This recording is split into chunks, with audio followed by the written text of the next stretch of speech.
reflections, ghosts in the cold.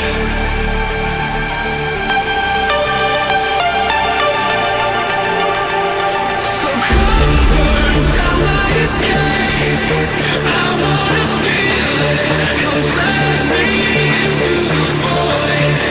Let my circuits decay.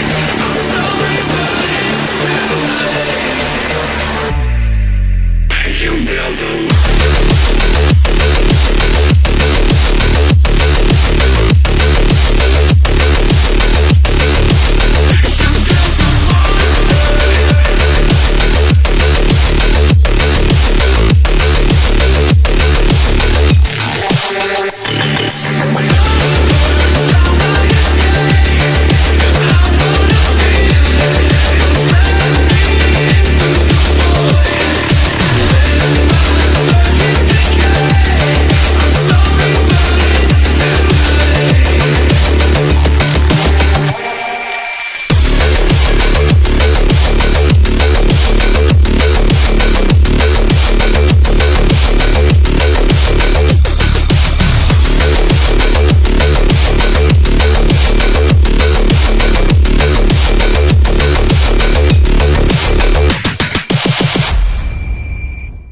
surprise!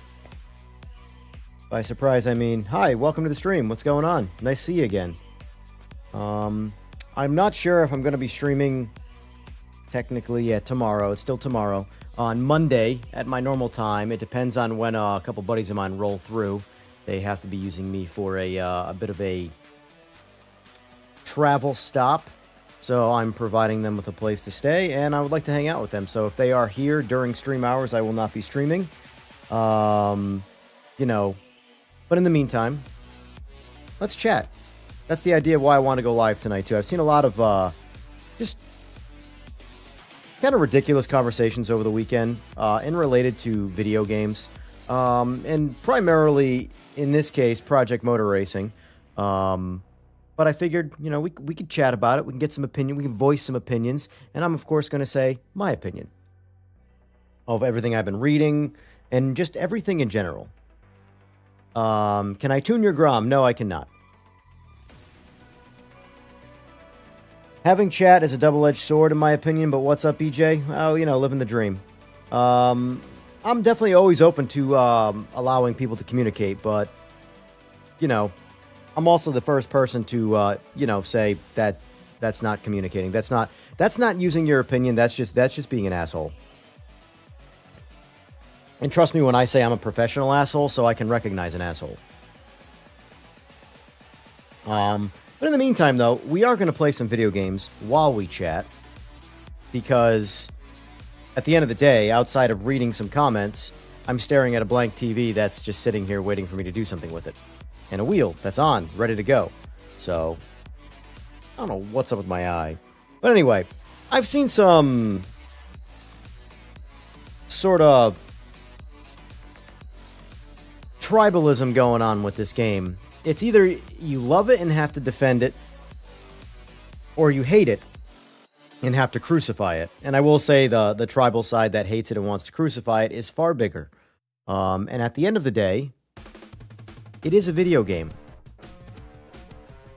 And yelling at the people who are making it are not yelling at the right people. First of all, if the game isn't to your liking, but there are elements to it that you do like, but it's not fixed enough for you, it's not ready enough for you, stop playing it. I see streamers that are playing the game and are raging the whole time and complaining nonstop about the game. And I understand that you have to create content, and I do notice that negative press is far better for viewership than positive press. Which will ultimately make me probably fail in what I'm trying to do here, is I refuse to rage bait. I refuse to only talk about negatives. I won't ignore negatives, but I will not just focus on that, on getting you to click on videos for the sake of rage bait. I'll never do it. I hate it. It drives me out of my mind. I see it all the time. I see it from big YouTubers. I see it from small YouTubers. I see it from people who don't YouTube at all. They love trolling. It's pure. You're creating chaos. You're creating a false narrative of a situation. Out of all the people in the world, that play video games, how many of them do you think are rational thinking people? What percentage? 50%, 100%, 80%, 30%? Or maybe, just maybe, the same people who play video games are the same people who make all the other mistakes in the world and don't know how to properly criticize a situation, don't know how to properly critical think. I'm not pointing any fingers at any person or saying anything, but what I am saying is there are people that get emotional about something so simplistic that you should never get emotional about and just pop off online. And when you create these rage bait style videos or content or whatever it is you want to call it that you're doing, you are giving these people who don't critical think essentially an echo chamber to just spam nonsense. And the game isn't without problems. I don't think anybody has defended that. Not even the devs. But there is so much good in the game. Why do you think the people that are raging and playing it keep playing it? Because there's fun. But the game is problematic, without a doubt. However, in my opinion, the only mistake Straight 4 has made so far, and you have to understand, this isn't like a Straight 4 only decision. As the expression goes, shit falls downhill. Or shit rolls downhill, whichever. Orders come from the top and they work their way down. And you don't know who the top is, truly. So, the only mistake that this company made, be it the publisher's fault, be it Straight 4's fault, be it whoever, was calling the game finished at launch. If they launched the game at early access and didn't change the price, sold it at the price they sold it for, and said it was early access and it will be under development as it goes, there would be less people who bought the game. But there would be zero liability in terms of the company versus what the game costs. You have, if you don't want to play the game, you won't buy it. Oh, it's an early access. Oh, and it's $60. I'm not going to pay that. And that's fine. That's your decision. But it's if Straight 4 charged the same money, or Giants, whoever was in charge of the pricing, charged the money they did, but they said it was in early access, that completely absolves them, in my opinion, of the price of the game. Because no one's forcing you to spend your money, ever. However, saying it's something that it isn't, and then charging that money, that's the mistake they made. But without saying too much information, I can say, by chewing out the developers and blaming them for its marketing strategy, just know that you're pointing your pitchforks at the wrong people. The guys that are doing the work are not the ones responsible for the state of the game at launch. They never are. In any game you ever play, when a game is unfinished at launch, it's never the people doing the work. Because I guarantee you, there are voices behind the scenes going, hey, this isn't finished. Shit falls downhill. Higher ups go, release date's the release date. We need to make money. So they have to crunch harder and harder and harder, and there are problems on release. This has been the circle of video game development for years now. Years! And yet, people still follow the same sort of, I'm going to go attack the developers, these guys lied to us. No, they didn't do anything except try and make the game that you wanted to play, and it is unfinished.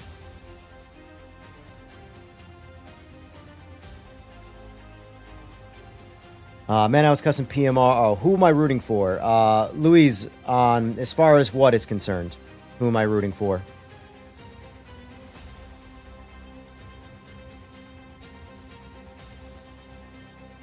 Man, I was cussing PMR in a ranked race, and I was lagging crazy, and guess what? For whatever reason, my LAN wasn't connected and was on Wi-Fi, so guess whose fault that was? Me. Yeah, exactly. You know?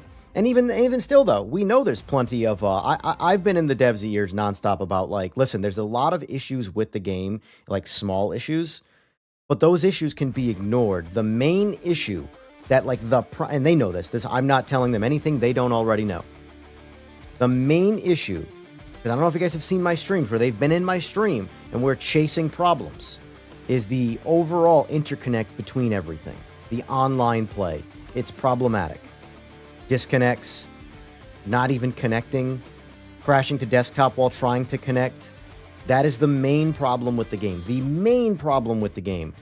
If I play single player and I don't go online, I love the game. I truly do. I have so much fun. And yes, is AI dead perfect? No. Is this, that, and the other thing dead perfect? No.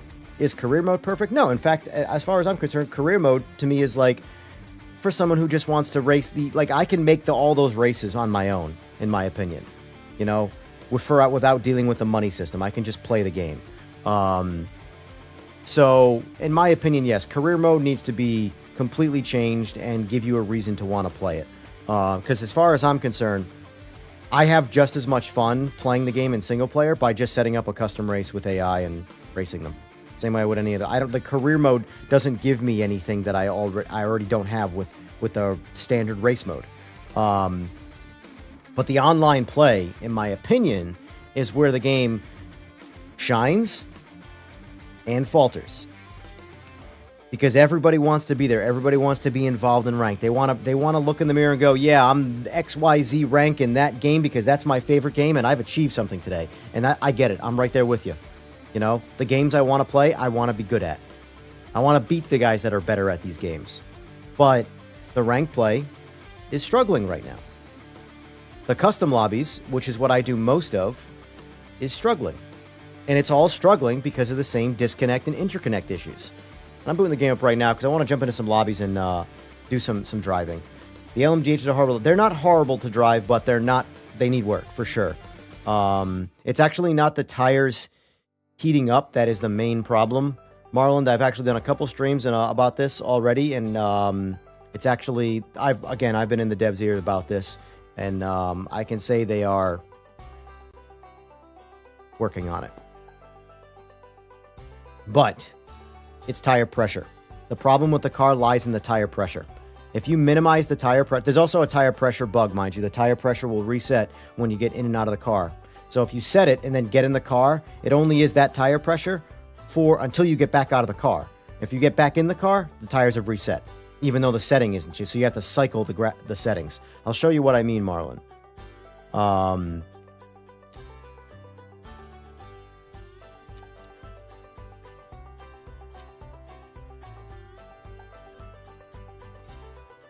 The connectivity gets better a little bit per update. I would really like to see an update where it just fixes it. There's always going to be disconnects. Every game I ever play on the planet, on the internet, has some level of disconnecting issues. But in like Project Motor Racing, it's clear it's on their end that needs to get fixed. It's not people's internets. Sometimes I'm sure it is, but there are people with great internet and doing everything correctly, and it's problematic still.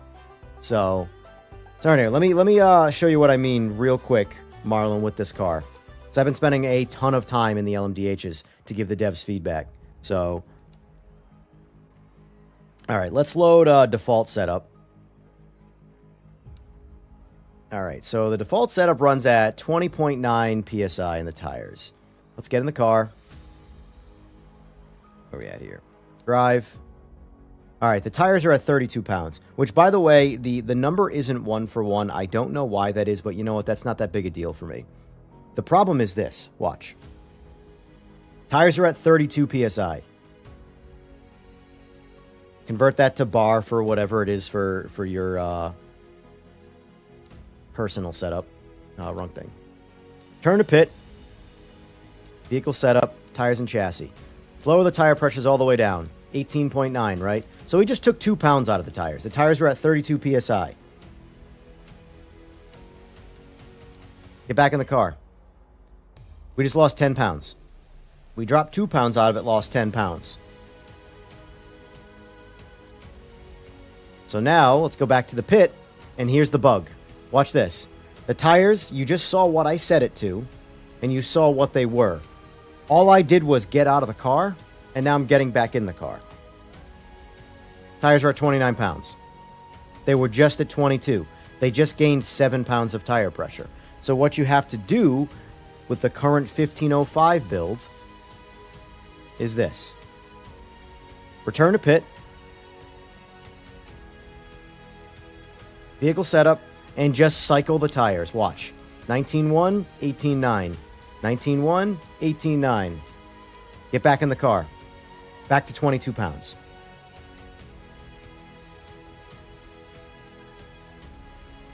That's the tire pressure bug. And I can assure you that there alone completely is a game changer for how the car drives. So we're going to leave the tires like we do right now, and then we're going to switch back to default the 32 pounds or whatever it was running. So for the hell of it, let's just take the car for a drive. Ignore this, don't care.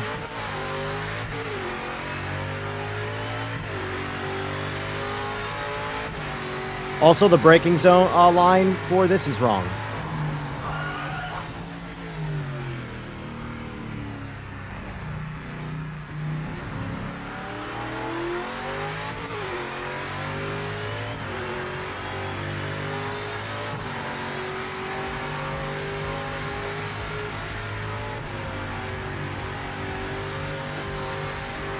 Real quick, I want to turn the line off because the line's wrong anyway. So, and by wrong, I mean the actual time it tells you when to brake in this it's actually incorrect. It's specific to the LMDHs.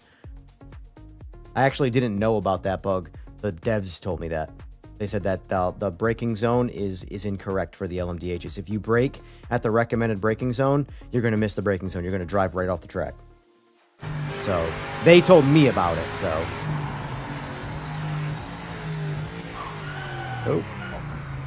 And also, too, for the sake of I don't feel like driving right now, let's do this. I want to turn my ABS on. Force it on. Just for because I don't feel like driving. That's the reality of the situation here. I want to just show you what I mean by the actual tire difference. So let me... might have to restart. So, back in here. Tires and chassis. Cycle those again. Drive. Why is our ABS still off? Did I turn on TC? Is that what I did wrong? Oh, I forced ABS on. Alright, let me just back out of the race then. This is me just being lazy. I don't feel like dealing with actually managing brake pressure. Because I have my physical brake set up differently. I should do it on the car, I know. But... Alright, so vehicle setup. Let's see. Let's just load my setup, which is not a whole lot different. It just changes some EQ here to make the oscillation go away. 18.9 pounds. Watch. Let's drive the car. Oh, 28 PSI. See how we're at 28 PSI? Go back to settings. Or sorry, go back to return to pit. Vehicle setup. Cycle the tires. Now they're going to be back at 22 pounds. Or 21 pounds. 22, 21. But anyway, you see that we're right back where we're supposed to be. You have to do that every time you get in and out of the car. Alright, so ABS is on now for one.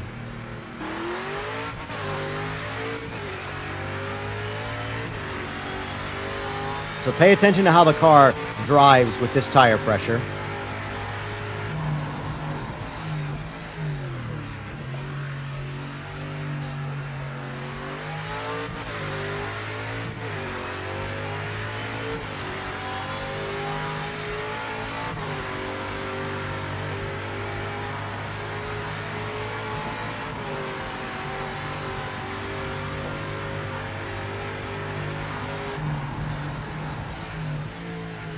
Brakes actually early because I actually have stopping power.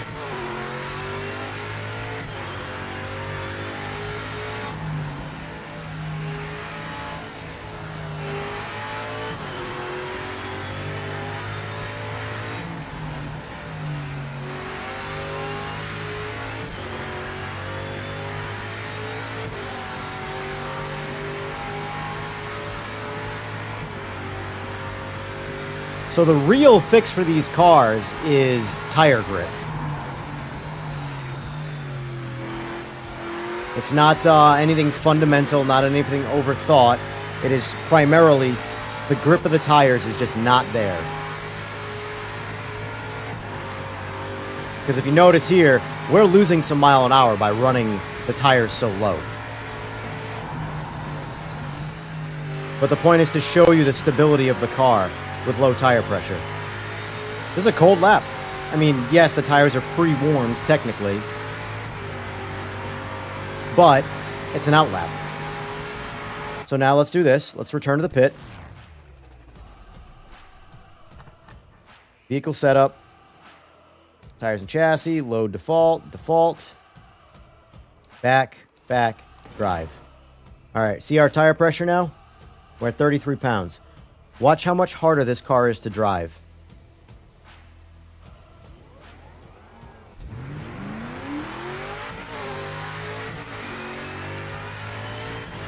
And notice the temperatures as well. They're the same, and yet I have no grip right now. I'm just braking early. Play it safe. Oof, I actually lost it in my force feedback there because I was technically losing grip. I guarantee at this chicane over here, if I brake at the same braking marker, which was an early braking zone before, I'm going to spin out trying to make the braking zone. So 125.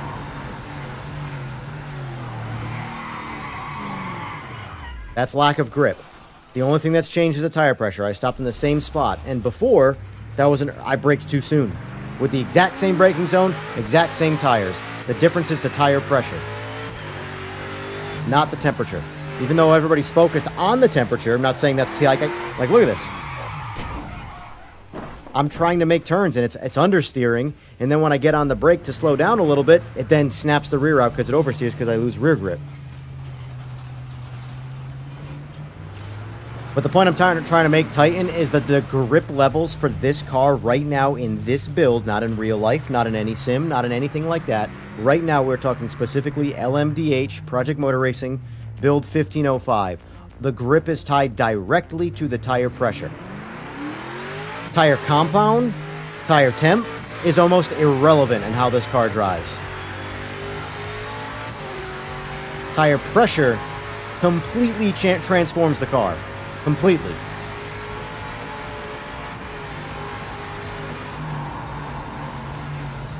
I can't get anywhere near braking zones because of the tire pressure, or because of lack of grip, I should say.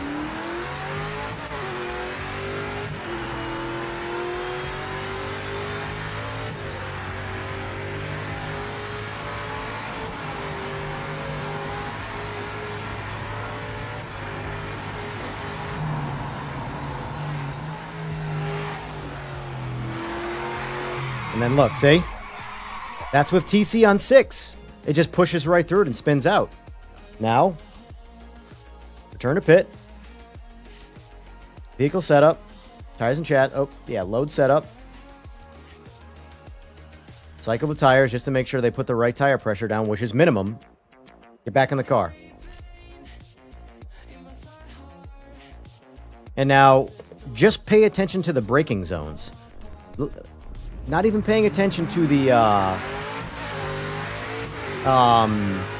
lack of control of the car. Just the braking zones. The car has so much more grip. It's same tires, same tire temps. Like, that's too much braking. Like, I braked too soon right there. Because just like losing grip accelerating, braking requires grip. So the better your tires are, the more the car's going to do everything better.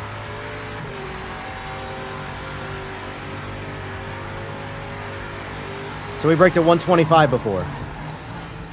Look at, like, we braked too soon. That one slid, that same braking zone slid us into the green off the track.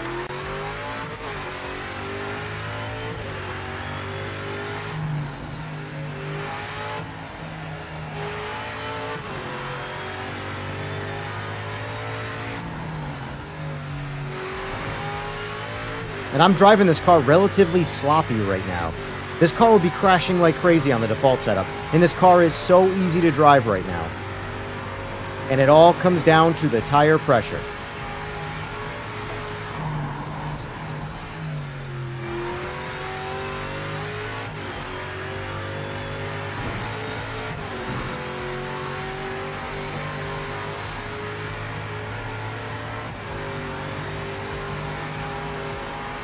Tires are technically still blue and not up to temperature yet.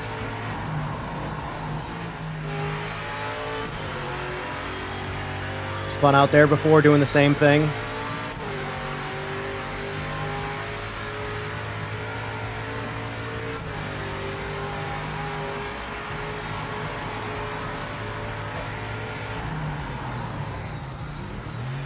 Studio, this is specific to the LMDH, this problem. And it's why the LMDHs feel like they don't work. It's because the tires don't work on the LMDHs. I said from day one, these tires feel like the problem. It doesn't feel like the car's doing anything wrong. It doesn't feel like it's a suspension issue, a setup issue. It feels like the tires just don't have the grip that they should have. But the thing is, I approach conversations respectfully. I just don't say, hey, yo, you need to do this, or your game sucks. But guess what, though? I have now developed somewhat of a conversational relationship with the devs where they listen to me. They go, okay, we'll look into that. Sure. Hey, we found blah, blah, blah this. Blah, blah, blah that. You know? And that's because I'm not disrespectful in how I approach conversations. That's the tribalism. People think their $100 that they spent on this game allows them to be complete belligerent bullies on the internet. And it's crazy. We all spent the exact same money amount on this game.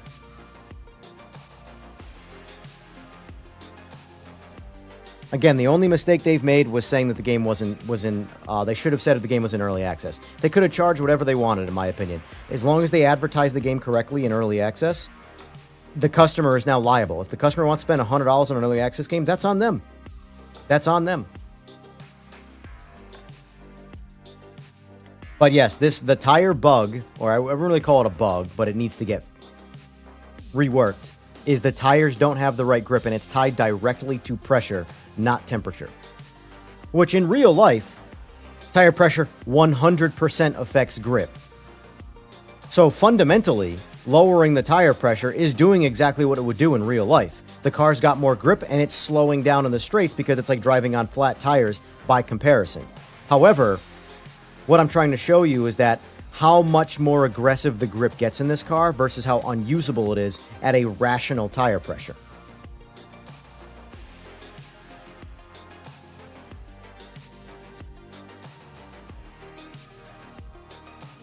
I can feel the difference in pressure even on controller. Good job. I don't have time to beta test. And then my whole thing is this. I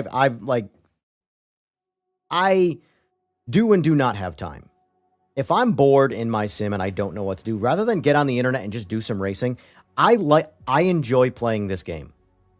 Do I want to see this game fail? No. So if I can offer some free services to just be like, hey, I'm going to spend some time on this and figure out what's going on, right? The fact that the amount of people who have not noticed the tire pressure bug where it goes up and down and they've made setups for cars is mind-boggling to me. I found that the second I started playing with tire pressure in this game, which, by the way, was on this car, I found it right away. I found that bug right away. And was I the first person to find it? No. But the fact that it's not, like, talked about by everybody is astonishing to me. Because people are so obsessed with setups on these cars. How are you not playing with tire pressure for setups? In real racing, even in straight line, the first thing you do is you adjust your tire pressure. You have too high a tire pressure, you don't have traction. And typically in straight line, you go higher on the fronts, lower on the rears. Provided it's a rear-wheel drive car, of course. But even still, even if it was all-wheel drive, except for front-wheel drive, then you'd obviously want to lower the fronts, but...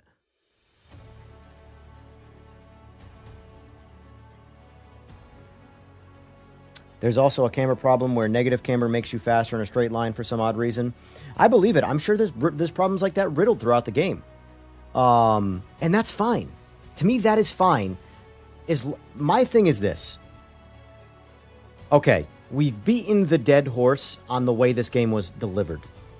It was an unfinished game. They charged a certain amount of money. But in real life, if you pay for something, right, and you don't get what you pay for, let's call it a service from like someone. Like you hire a contractor, right, to do something on your house. And they charge you a set amount of money, and the delivered product isn't to your liking. You offer them an opportunity to make it right. And then when they make their attempts to make it right, and they are actively doing that, you don't sit there in their face and slander them and talk shit to them and do all of this stuff. Think about it like this. A guy comes into your house, a contractor, he rebuilds you a kitchen, new cabinets, all this stuff. And when the final product is done, you're like, you know what? I don't really like it. It's not what I thought I was going to get, right? And you guys come to an agreement where you're not going to get a refund, or he'll offer you, say, a refund, maybe whatever it is. But either way, you have given him the opportunity to make the game, or in this case, the kitchen, correct, to your liking. And while he's actively doing it, showing up there, working on it, making it the way you want, you are sitting there with a cup of coffee, hawking him, talking shit to him the whole time.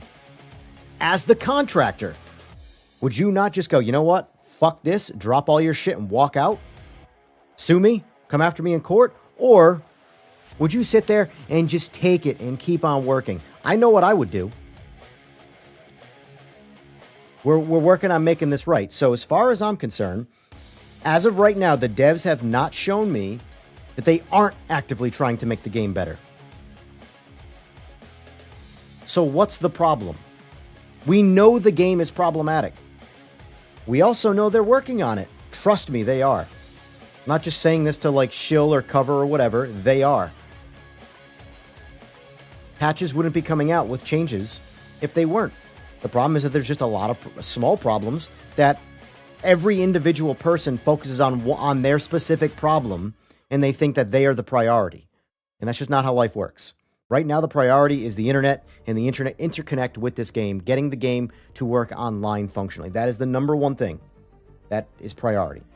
And while they can, obviously not everybody on their staff works on the same thing, so that person can work on that team's problems. However, the tribalism, the nonsense that I see on the internet, it's like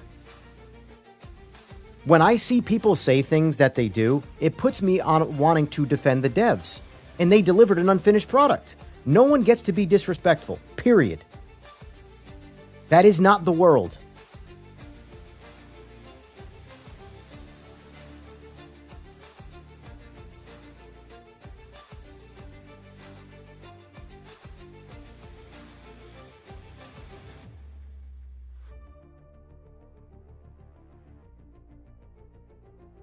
O'Malley, I have thrown a lot of people out for being disrespectful. No one gets to talk shit. If you are an independent contractor, you are the boss. No one should be subjected to being constantly disrespected. I massively disagree with that. Massively. Yeah, I agree that people don't want to work for a shitty boss. For sure. But that doesn't mean that they should sit there and be disrespected by the customers to their face. I don't agree with that whatsoever. I never have, never will. And I've been self-employed for about 10 years now. I've dealt with a lot of good people, and I've dealt with a lot of shitty people. And I do not take the shit from the shitty people. It's that simple. That's why I like the whole Discord thing. I'd have gone nuclear on the Discord a long time ago. In fact, I would have just deleted the Discord. That's my opinion. The job does have to get done at the end of the day. That I do agree with. And like I said, as of right now, if the devs continue to show me that they're actively working on the game, I'm gonna keep my mouth shut. Keep playing the game. Now, if they go and abandon the game and say, screw it, we don't care anymore, then there's a reason to complain, in my opinion. As far as I'm concerned, we have exhausted the complaints about the day one release and what the game cost.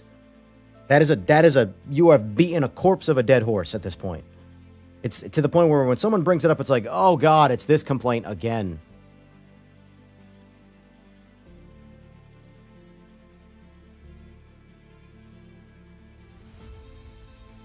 And to the same extent that if you don't want to do the job, someone else will.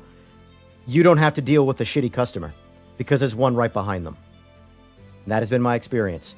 When there is someone coming in making demands, being entitled, and we haven't even started the job yet, I stop them right there and be like, you know what, I'm not the guy for you.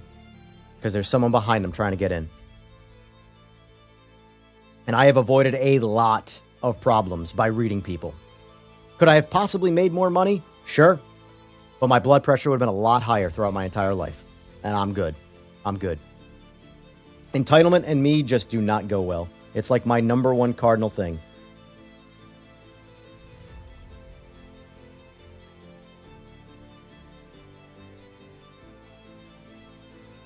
I agree, O'Malley. I agree. But I will say this. I have critiqued this game a lot. Fairly. I have given the game a lot of compliments as well. And my critiques have never been really held against me as far as from a developer perspective. I've only been thanked for critiquing. So it's all, in my opinion, about the approach. It's not the information you deliver. For example, what happened yesterday with, I'm not even going to mention his name because I just don't care. But it's not what he said, it's how he said it. And at the end of the day, even if you don't like the rules and think that they're stupid, whatever, at the end of the day, it's their house. The little chamber they have created for conversation, they have set rules. It's their house. You don't walk into someone's house and make the rules. That person didn't follow those rules. And then instead of going, apologies, shouldn't have done that, but I'm just frustrated, which he would, in my opinion, would have been perfectly fine. He then doubled down, didn't take accountability, and then started to troll. And that was me just watching from a bird's eye view. That was what I saw. And he only got a 24-hour timeout. I don't think I've ever seen a ban in that, in all honesty, like a full hard ban where they can't come back. But the reality of the situation is I don't disagree with them being upset. I disagree with the approach. Because everything they complained about, the devs already know about. Now, I agree they shouldn't have probably launched that event. Why I didn't even try it. I didn't even make a single attempt at going into the competition for those the kit cars or whatever they were giving away, because I knew what was going to happen. And I'm kind of shocked that as many people tried as they did. I agree. I don't know why they launched that event. I think it was to create some level of excitement. Because, yeah, competition. Everybody loves competition. Bottom line is this. If I had known that, if I had trusted the interconnect of the game, I'd have been trying to win too. I wouldn't have, but I'd have been trying. So for me, it's like, I'm kind of shocked that people are expecting to go into something and like the problems they've been happening or that have been happening, not to happen again. The game hasn't changed. It's the same game. They can tweak things on their end, but at the end of the day, they have to tweak things on the downloadable content side or on your end, the console, the PC. Those all, we need updates on our end as well as fixes on their end to make the interconnect work.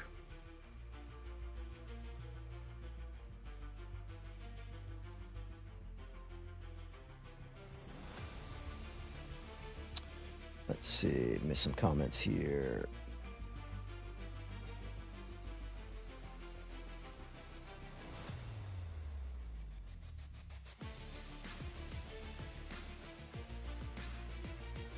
Playing NASCAR 25, you like that? I tried NASCAR 25, I just moved on, wasn't for me. Mind you, I tried it in its very early stages. Maybe it's gotten better, but I also don't have much fun in NASCAR. Like, I think AMS2's NASCAR is better than almost every NASCAR experience I've ever had, and I still don't really do it.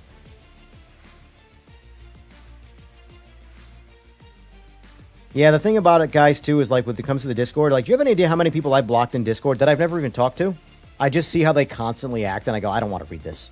I'm here to read information, maybe have some good banter, but I find myself reading comments and then, like, wanting to reply. I'm like, wait, what am I doing? I don't know this person. I'm never going to know this person. They're clearly a child or a very, very young adult who has not matured yet. Why do I want to talk to this person? I don't. So, yes, it doesn't even block people. It just hides the comments so you can't see them. It's not even like a legitimate blocking system on Discord. But like that's how everything is. All my social medias, my bigger social medias, because like all my like my EJR Racing Instagram, I've debated on like even if I want to have one, because like it took me forever to get any kind of traction on Instagram as my business page, and I think that's got like 35,000 followers or something, because I don't do cringy stuff. I just post what I'm working on, like a picture, and that's it. But on the EJR Racing page, what was I going to say?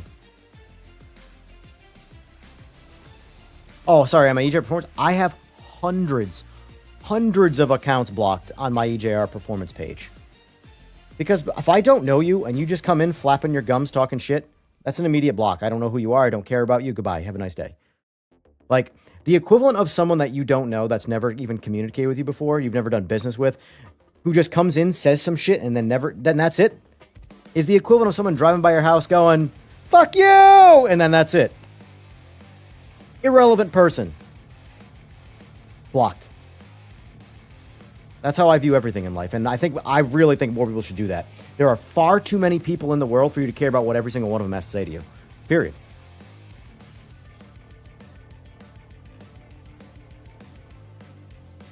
Do you know if they already have an idea of what's happening in the kitchen? I've heard inklings of things, but yeah, there's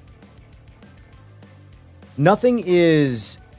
The problem is this, right? When it comes to testing, the consumer is the massive test pool, which is why I say there's no such thing in 2025 or 2026 now of a multiplayer game.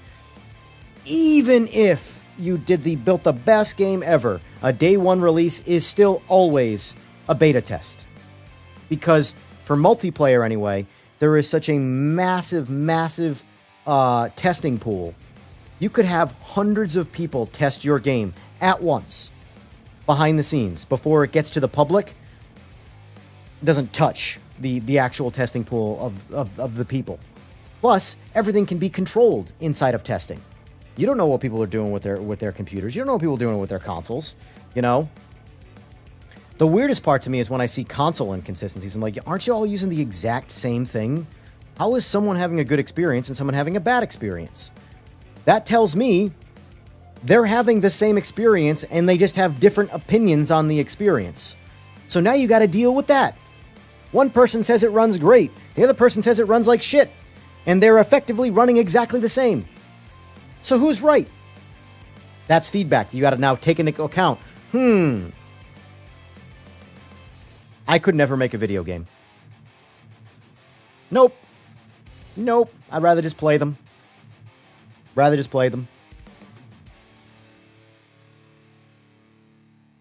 Studio, that dude is in his 40s. By the way, what dude? The one I referenced? It looks like you...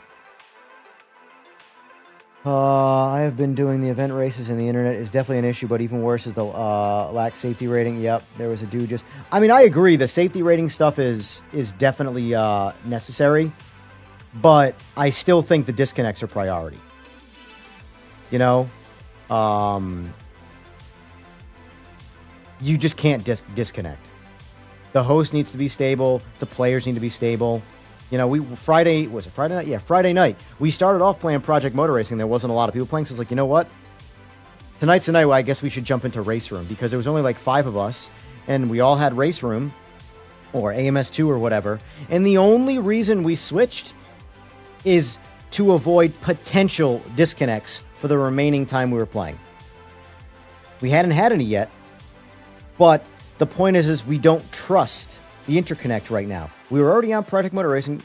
We were ready to have a good time. We can absolutely have a good time. But we're like, you know what? I'm just going to set up some Race Room because we know we won't have connection issues. And that's where they need to get to. There was no conversation of rules, no conversation of what races we were going to do, no conversations of you know, the rammers being intentionally bad or whatever. None of that came up. The starting decision for us to switch over to Race Room was also to freshen it up too, so we don't stick to one game.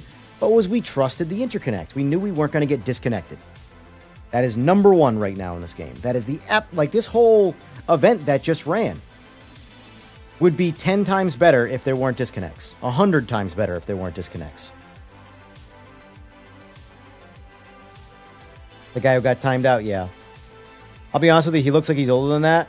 My guess is if he's taking games that seriously, like that, if he's letting the emotion, I understand the frustration of a game. But like, okay, for example, if you ever see me rage quit in a video game or get pissed off, just know I'm letting that out. For example, my average would be like, well, that's stupid. I'm not even going to waste my time. And you kind of bottle that up. Whereas when I'm streaming, I'll lean into it. Screw it. I'm mad. Screw it. Fuck this. I'm not going to do that again. But then guess what? The second I'm not playing that game, complete hard reset, zero emotion whatsoever. In fact, I actually feel better after playing the game. You can let a game somewhat piss you off while the game is going on, but video games absolutely need to stay therapeutic for you. The second you let them start to affect your life outside of playing the game, you're making a critical mistake in your life when it comes to video games. That's just my opinion. I know there are people who disagree, but at the end of the day, these are supposed to be fun. And even when they're not fun, they shouldn't affect your life when you get off the game. But anyway, based off the videos he's made, the things he's said, I'm going to go ahead and say he's a high-strung guy in general.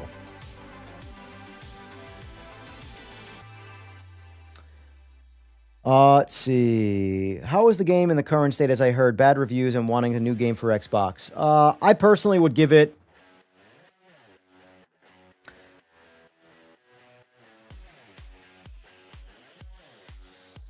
The problem is you're on console. So, I want to say give it a try, but it's the lack of refunding system. Whereas I know I buy everything through Steam. Dude, I've refunded AMS2. I've refunded not Race Room. All of the ACs at one point, and then I bought them again later.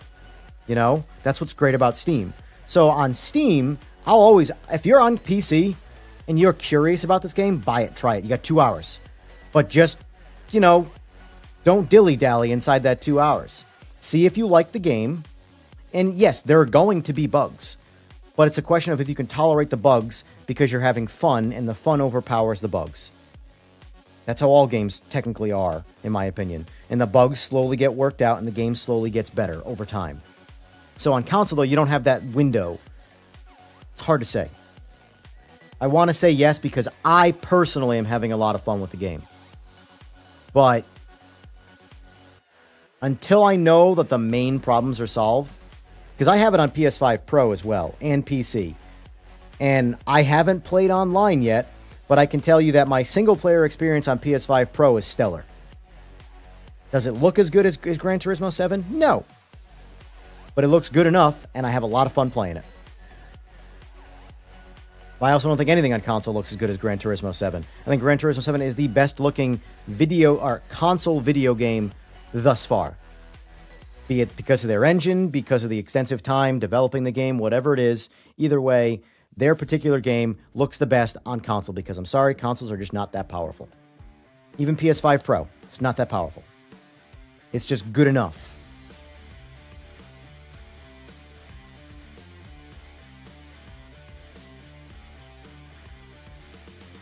I haven't been able to finish one lap online before the game crashes on PC. Plague Doctor, I'm just curious, are you on AMD or an Nvidia graphics card? That is like my number one question I ask people with crashing experiences. Because with me, I don't ever crash. The only time I crash is when I'm trying to enter into an online lobby. If I have never crashed, I don't think, to this day, in a race. And I've had a lot of crashes from disconnect. Like a lot, like a ton. I mean, you guys have seen streams. I'll get 5 races in a row. I get the spinning whirly wheel of death. You're on an AMD? I would venture to say that's part of the problem. Throughout the years of me PC gaming, unfortunately, more unstable games are always far worse on AMD graphics cards than they are on Nvidia graphics cards. That's a combination of the game and a combination of the AMD drivers. That's just always been the case, unfortunately. As the game gets polished up, it'll get more and more stable, but it's always less stable on AMD. It's just it's the nature of it. I'd have switched to AMD GPUs a while ago to save a buck and support, in my opinion, a better company, but that's besides the point. If it weren't for the day one nonsense that I have to deal with video games. I want the most stable game possible, and unfortunately, that's why you got to have Nvidia for day one stuff. Down the road, they're the same. They'll run effectively the same when it comes to stability, but the game needs to get there first.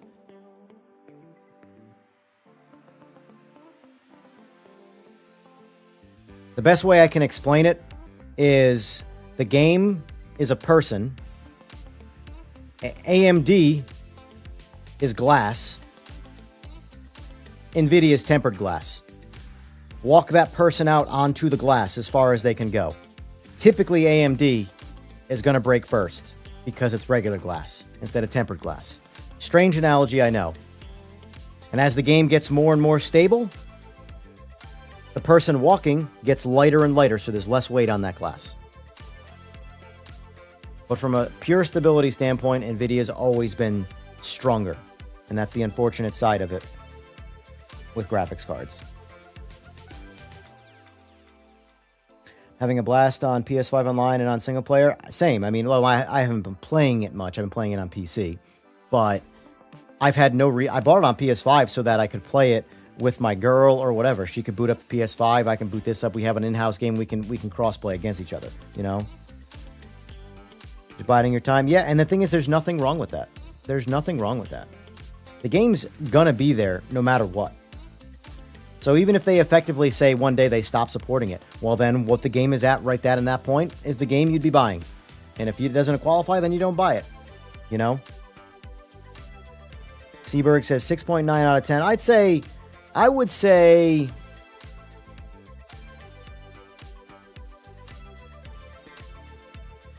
because of its problems, a 7 out of 10 is probably a pretty fair shake on the game. 10 being the best sim racing experience I've ever had, 1 being the worst. I'd say it's a solid 7.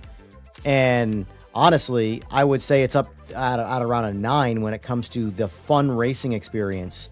But it's the bugs and the problems that bring it back down.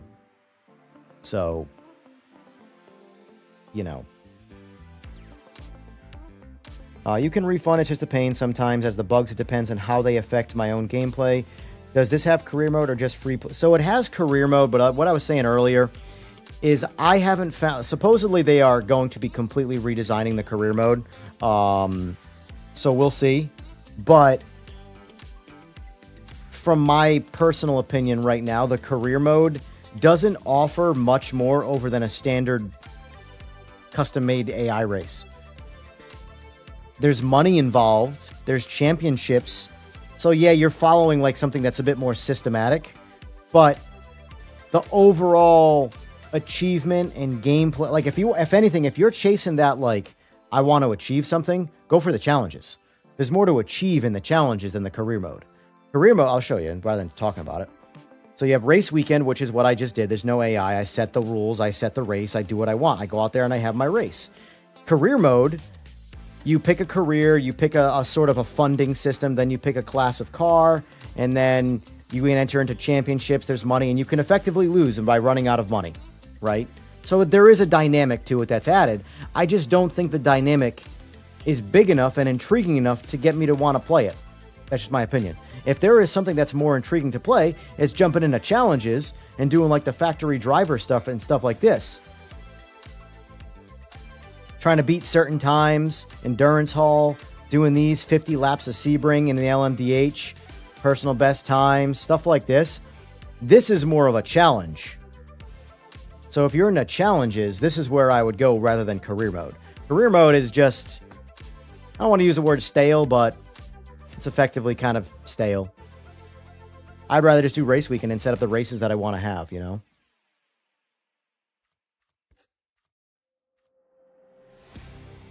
But the biggest hit to performance that shows on all systems is its CPU utilization. And that's something that they're working on making more efficient. They're trying to unload the CPU to load up the GPU. You know, even on a PS5 Pro, there isn't a whole lot of difference between a PS5 Pro and a PS5 experience because the only difference is the GPU. PS5 Pro has like 60% more GPU. So that's cool and all, but it's got the same CPU. So if your CPU bottlenecked on a standard PS5, adding more GPU doesn't give you a whole lot of anything because the weakest link is still the CPU for you. That's why they're working on alleviating some of the CPU load and bringing it to the GPU, which is how it should be. But that's the Giants engine right now, you know?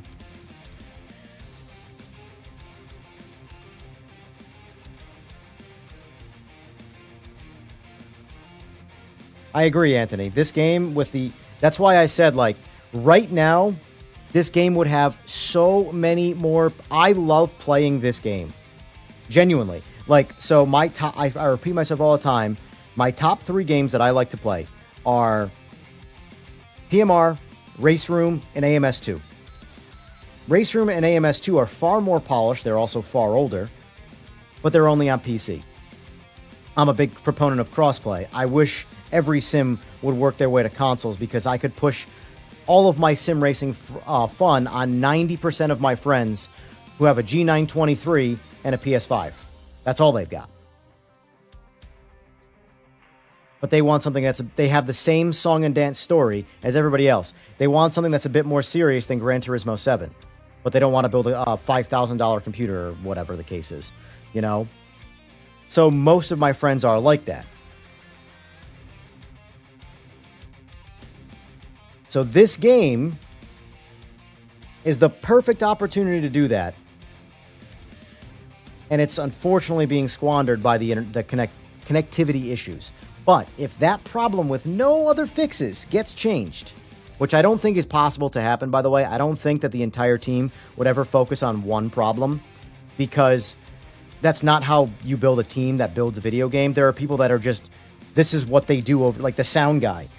The guy who's in charge of the sound of this game is not doing anything with the internet or with the connectivity side of things. Period. He knows nothing about it. He's focused on sound. So the game, every time there's an update, you're always going to see different updates in the game that are aside from the main problem. Because the people that are still working there have a job to do. And the sound guy only works on sound. But anyway, yes. The connectivity issues, number one. I can ignore every other bug in this game. 100%. As long as they're, of course, actively being worked on and patched out through time. My favorite sims, Race Room, AMS2, have problems that I don't know if they're ever going to change. Yet I still play them and have fun. The only thing this game has majorly problematic that those games don't is the connectivity issues. It's why, like I said, it's why we switched over to Race Room Friday night.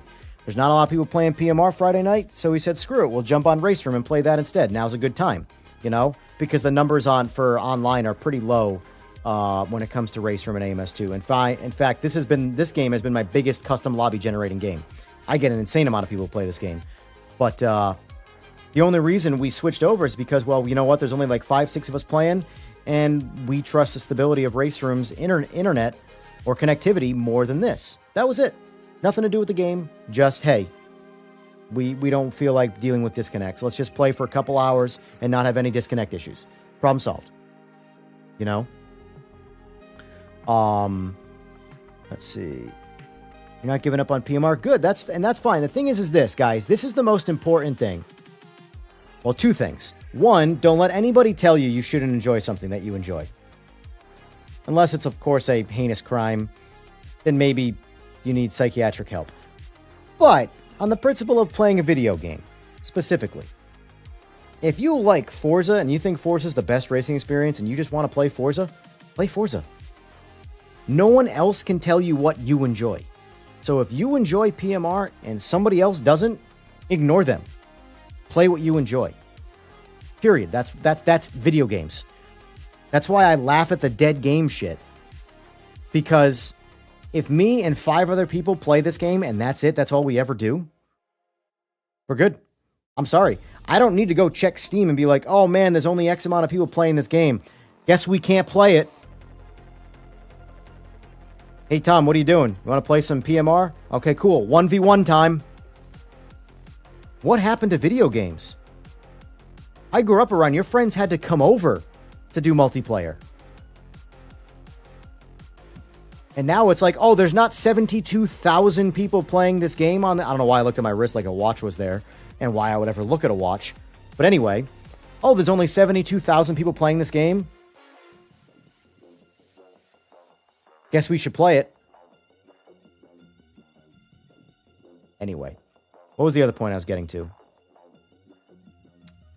Oh, you're not giving up on it. Yeah, and here's the thing. If you are finding that you really like this game, but the problems are starting to, like, wear on you, stop. Back away from it. Wait for a patch again. Let it feel fresh. Try the patch. See if the patch fixed the problems that annoyed you or whatever broke you. And that's something I don't understand about some of the other guys that have been doing a lot of YouTube content creation with this game that stream it actively. Why are you getting so mad? I understand that the game has the problems that can be frustrating, but you already know the problems are there. It's not because it's now Wednesday instead of Tuesday, the problems aren't there anymore. No, the problem has there been an update for the game? No? Cool, the problems are still there. So why you keep what's the definition of insanity?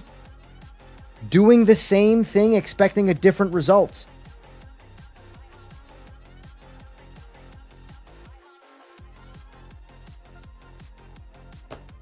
So if the problems in the game are bothering you to the point where you're actually getting to an emotional point, stop playing the game, play something else, or don't play anything at all. Drink a beer, whatever it is, go rub one out. I don't know, whatever you got to do. But, because that's what I do. When a game starts pissing me off, I go, you know what? Like, how many times have you guys seen me late at night be playing this game or another game, and I start getting tired, I start doing stupid shit, I start losing, I'm like, you know what? And I'm done. Because I know I'm done. That's it. I'm not mad at the game. I'm not mad at anything. I'm just, well, you know what? I'm tired. I'm not playing well. Why continue to punish myself? Because I will frustrate myself when I am making mistakes that I know I shouldn't be making. But that's normal. Stop playing. Go do something else. Go to bed. I don't know. Anyway. Yeah, so in my opinion, don't give up on the game. As far... I've talked to a lot of the devs, and the guys seem like passionate dudes. Regardless of what you might think about them, regardless of what you think of the game, I can assure you, every developer on the team wants this game to be better than you want it to be. They're just as, if not more, frustrated by the game's performance than you are.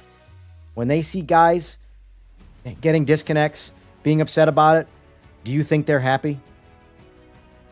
You think they're sitting there just counting their $100 bills, like, ooh, or their whatever currency you have, and just sitting there going, yeah, I'm so rich now. That was a cash grab. Nothing about this game, in my opinion. Here's the thing about cash grabs, guys. The team gets rich. When something is an effective cash grab, it's an obvious scam.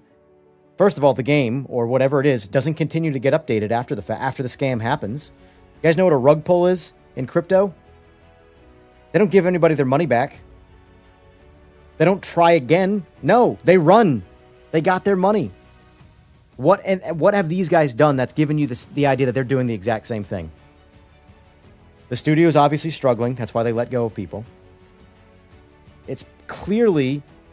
in my opinion, from an upper management between either publisher, CEO, whatever the hell's going on, there was either some mismanagement going on there. Whatever happened, I'm speculating. Again, I don't know anything. This is just pure speculation. But I've seen it so many times, I feel like I can speculate pretty confidently. And the guys on the boots on the ground doing the work are the ones being punished. And they're the ones with the passion, the ones creating, you know? You think the guy who programmed this Cadillac right here, the way it looks on this screen, you think he showed up to work every day, got paid whatever he got paid, which I don't know what developers get paid, but I'm sure it's not crazy money. Not more than any other halfway decent paying job. And honestly, with the way, especially if you're under Microsoft scope, you're probably damn near at the bottom of the barrel when it comes to making money. But anyway, he sat there, or she, and they drew this car out. They designed this car. And by designed, I mean designed it for the game. They obviously didn't design the car. With the intent to just scam people? Like, just think for a second. I know critical thought is something that's gone away a lot in recent years, but try to remove emotion from your thought process and just think. Play devil's... If you have a thought, this is my advice for everybody, and I do this all the time to myself. If I have a knee-jerk reaction and I have a thought about something, I immediately try and stop myself, and I play devil's advocate to myself. All right, this is the game, or whatever. Well, let me think about what could have made this happen. What would be my own argument to myself if I presented my argument? So if I went after the devs, and then I was also the devs, what would I say back to myself to maybe go make this person realize that, okay, there's more to the story. I should probably not call this person a piece of shit.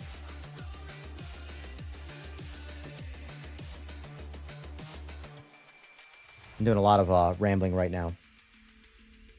By the way, what are your thoughts on my ramblings in terms of in general? I used to have a podcast where I did a lot of talking. And I don't know if sim racing, maybe one day I could start a podcast on sim racing, but as far as I'm concerned, I got a lot of work to do in the sim racing space to ever get a podcast going, you know? But I did really enjoy a podcast. Mainly because I like talking. And I like listening to people talk who have good conversation to bring to the conversation.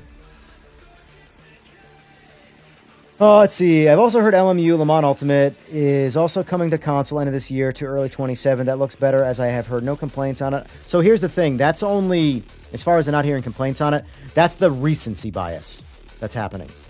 The game is very good right now, but it was not when it first came out. So effectively, if you want to compare LMU to this, we don't know the future of PMR. We know where LMU is, and we know where LMU started.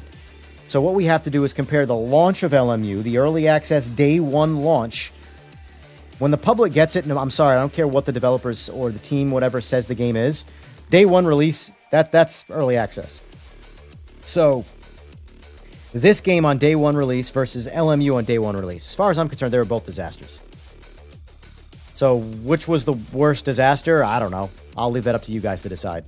But the point is that LMU got good through support. And now it's one of the best. It's a game I don't really play because I don't like endurance racing. But when I play it and I do some testing in it or whatever I'm doing for comparisons, I understand why people like it. It's a good game. It plays well. The cars drive good. I believe what's happening with the cars. Like, when I lose grip, I believe it. In iRacing, as a game where I don't believe when I lose the grip, it's real. It just feels forced. But LMU is solid.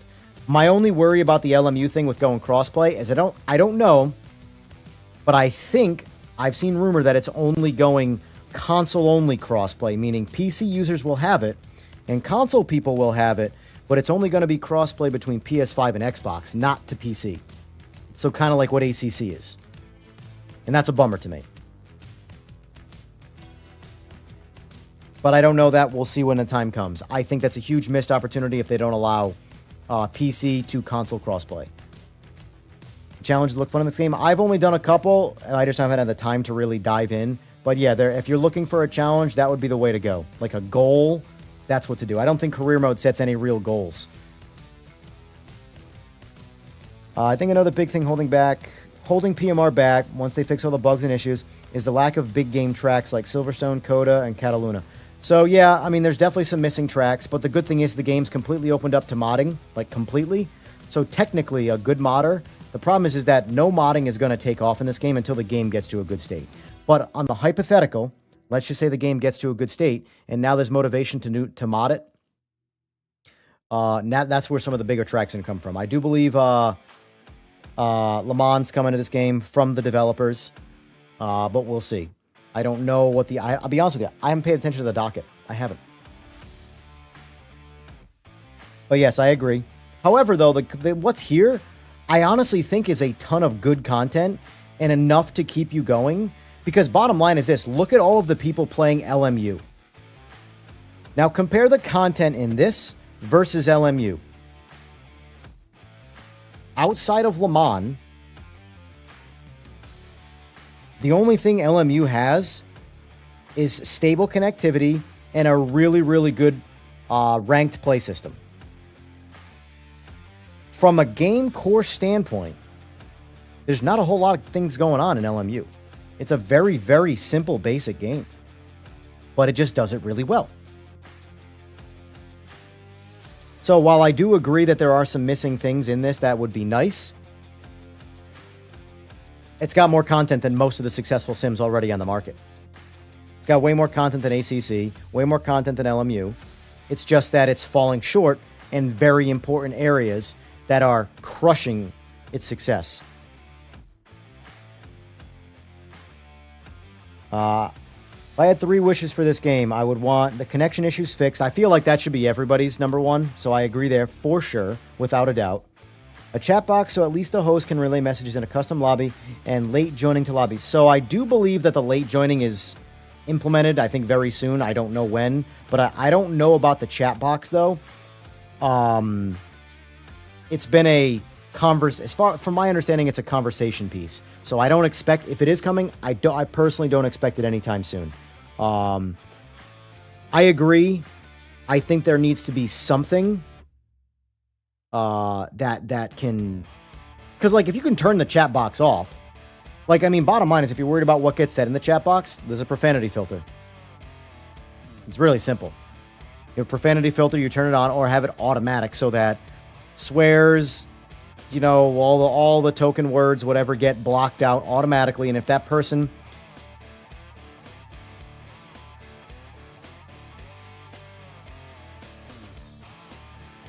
there's got to be a penalty system, in my opinion, for saying vulgar things. So I would like to say that just have a filter in there and then don't ban people. At the same time, that'll get abused.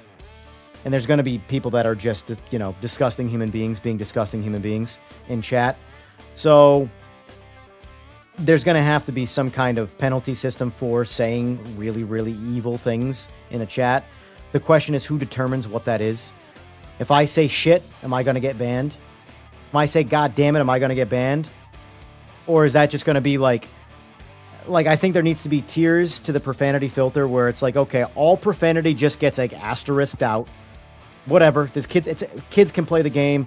I don't want kids seeing things. I don't care about adults, but at the end of the day, you don't want kids seeing swears, so just profanity it out or asterisk over the swears if they're basic swears. No further action is required for that person, you know? But it's almost like you need like a chat GPT running the system, but then it's so much harder to do than people think. And that's why, like, when it comes to rules, you have to have a yes-no. There's zero, like, if you let AI run rules, like, for example, in the Discord, like, there would be so many less people in that Discord if it was ran by AI purely based off a yes-no system. Did they violate the rules, yes or no? Out. 50% of the people right off the rip would be kicked out of that page. It's only human interaction that keeps them there, and human judgment. Human judgment, though, in my opinion, is far more flawed than AI. While AI can be very, very bad because it's programming and it runs off an algorithm, at least you know, from a judgment standpoint, it's going to be consistent 100% of the time. And that's how you have to make things for games. Hard set of rules, don't break them. Don't break them.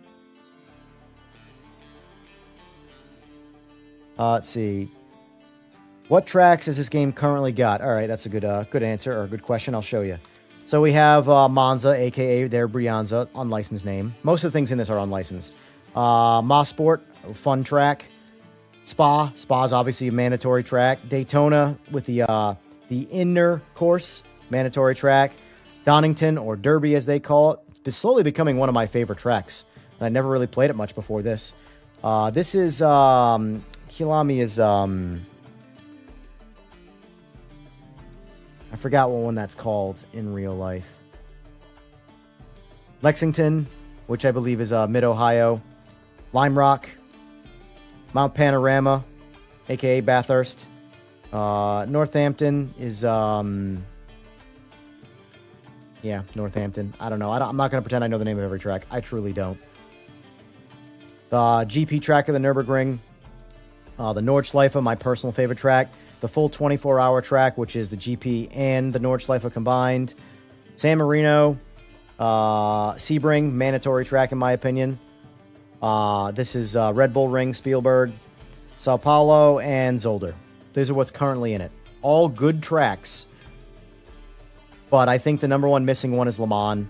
You make the argument that it's missing Watkins Glen. That Watkins Glen is a huge track for me. I love Watkins Glen. I feel like that would be a very easy track to mod in. Another popular one that I don't really care for, but people love it, is Laguna Seca. But, I mean, you can keep going down the rabbit hole of this track, this track, this track, this track. In my opinion, those are the big three that I think should be a priority. But I do know that Le Mans is on the docket. I don't know what else is on the docket, though.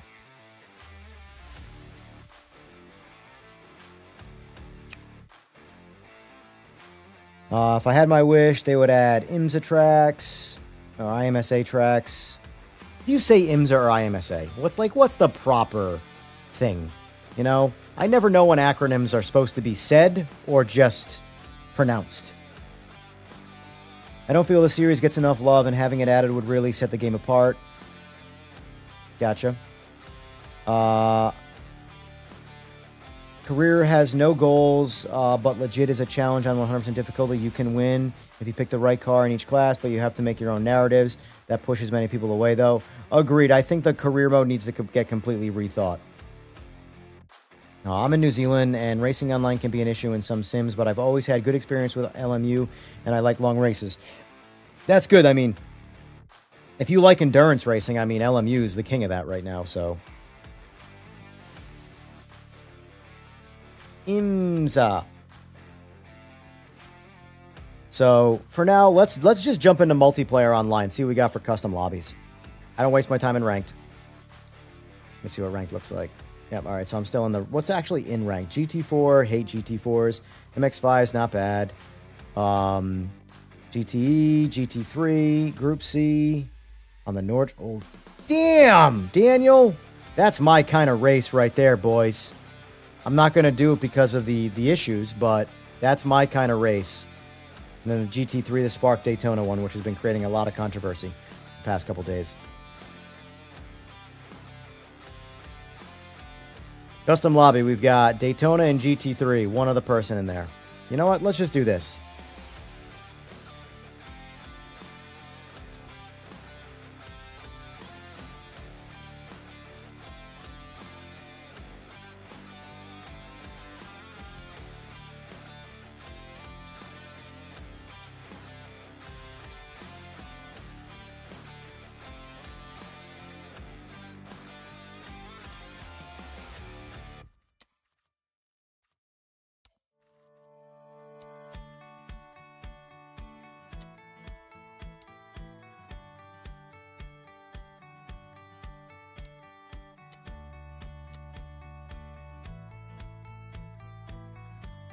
Gonna get to sleep, thanks for shipping. Not a problem, Matthew. Not a problem.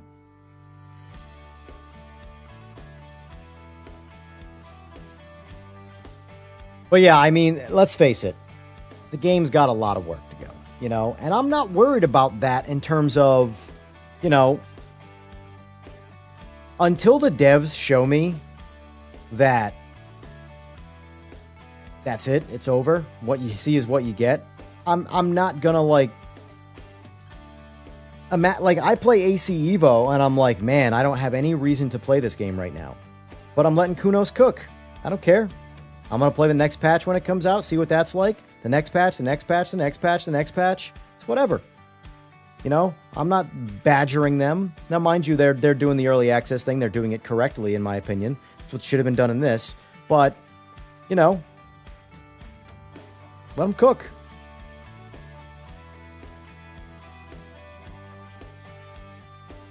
Like, you're in a restaurant, and the chef's out in the back. He's making your food. But every 2 minutes you walk in, you done yet? You done yet? Are you done yet? When's the dinner coming out? When's the dinner coming out? When's the dinner coming out? You think that's going to help your case? Truly. Do you really think by badgering you're going to get people to do what you want?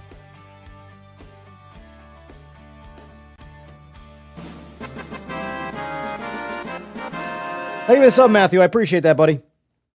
And for those of you who are watching and possibly want to give me a solid sub and maybe even a like, or a solid like and maybe even a sub, that makes a little bit more sense. I'm not going to deny it. I'm going to accept it. I'm going to thank you. And I'm going to continue to complain about people complaining because, well, that's what we do in the world.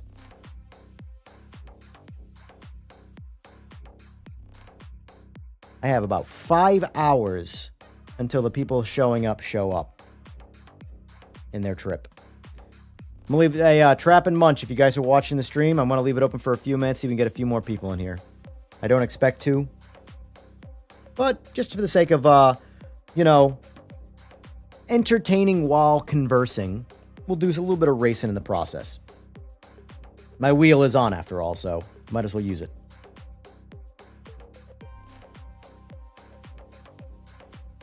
So if any of you guys are watching and want to play,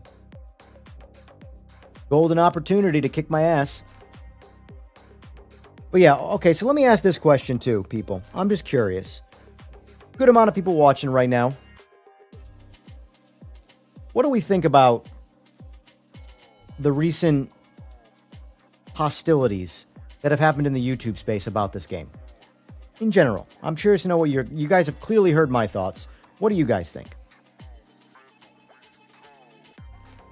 Do you side with the person who said what they said and then made the videos they did? Or do you disagree with them and think that it was a bit of a childish knee-jerk reaction? I think we know what side I'm on that, but I am one person, so I'm going to make myself a G Fuel quick. Think about it.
Hey, we got four. We got four. Well, we got five. We got Seaberg in here. Very nice. Very nice.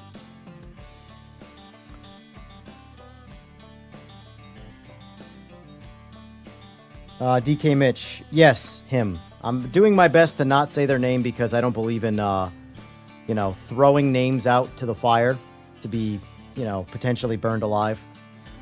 You guys obviously know who I'm talking about.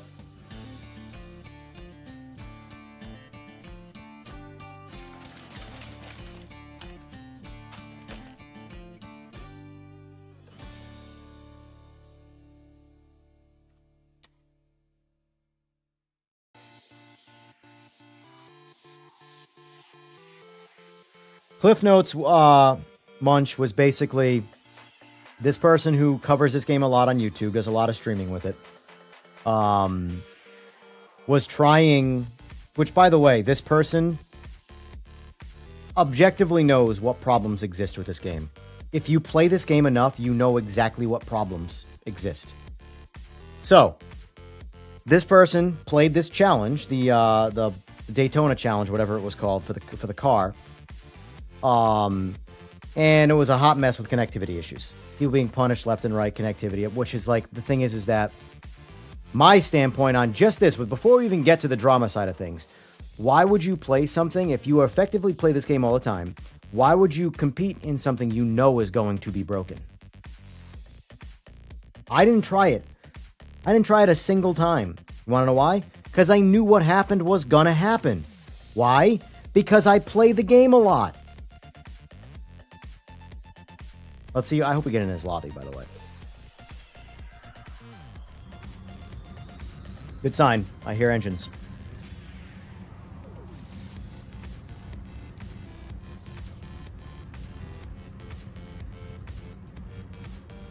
Yeah, good enough. I don't even know if... I think it's pretty default setup, so... So anyway. Essentially what happened was this person had a tough time.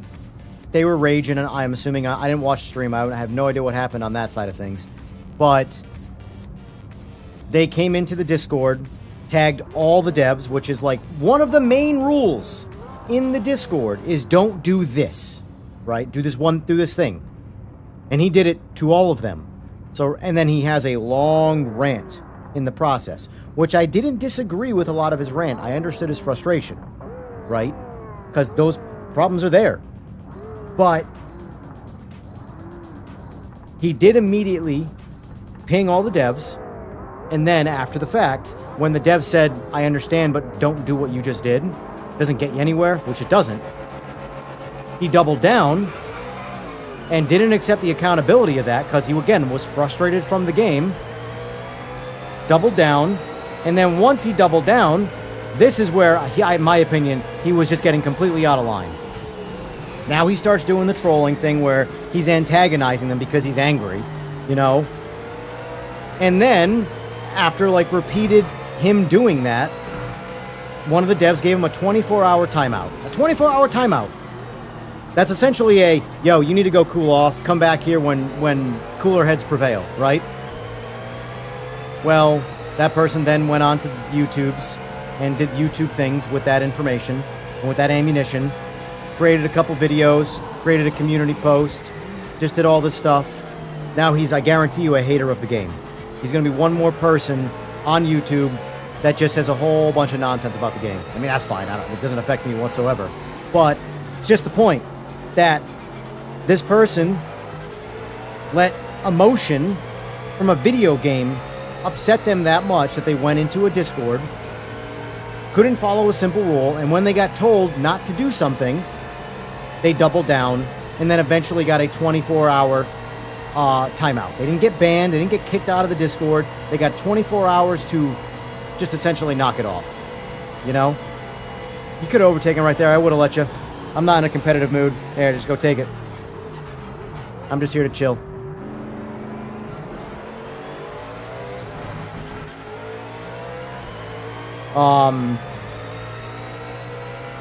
But I think I have max downforce on this car too, so this thing is completely set up wrong for this race. It's a complete slog.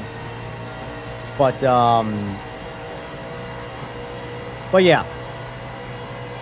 Whether you agree or disagree with the devs as far as setting their rules, that's a completely moot point. The bottom line is that the Discord has a set of rules. These are the house rules. No matter who you are not exempt from these rules. So you have to follow the rules. Would you walk into someone else's house? Like, imagine you invite a guest into your house and you have a set of ground rules and they immediately start breaking them. And then when you tell them that they're breaking the rules, they double down and then start trolling you. Would you let them hang out or would you throw them out? I'm just saying. It's not about whether you agree with their rules or not. That's not what I'm defending. What I'm defending is there are rules, you broke them, and then when you know, got spanked for it, you went to the internet and did your own thing. And increased the hate mob echo chamber that is currently a thing with this game. And it's all from emotional people. The mob, that is. Not the people who have issues with the game. I'm not blaming those people. I have issues with the game. but the emotional, childish-like antics, that's what I have a problem with, where it's like, why act like that? And then my thing is that I try and have a balanced standpoint on everything. I always try and understand everybody's side of the argument for everything, and I present that. You will never have me objectively take one side of a disagreement, especially for content's sake. I will always try and break it down as best I can. I will be punished for that, because that's not how tribalism works. Tribalism, you have to pick a side, and you'll be successful on that side, and the other side will hate you. That's everything. But I don't do that. I don't ever pick a side.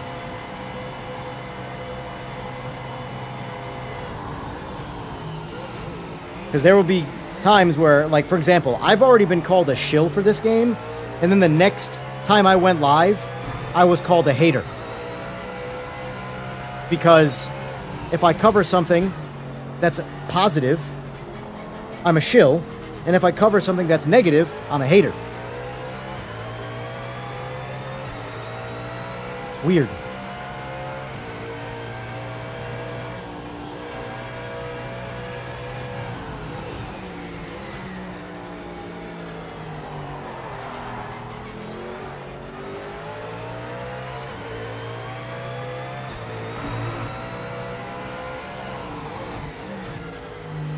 Let's see.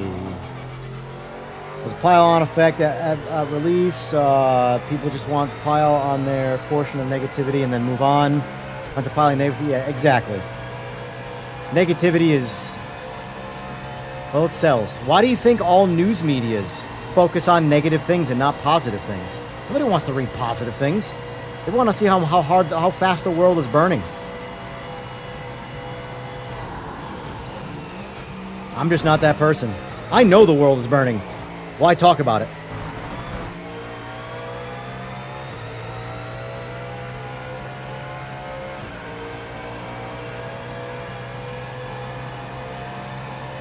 The old man did all that. Seen his videos, he's way too old. I agree. I agree.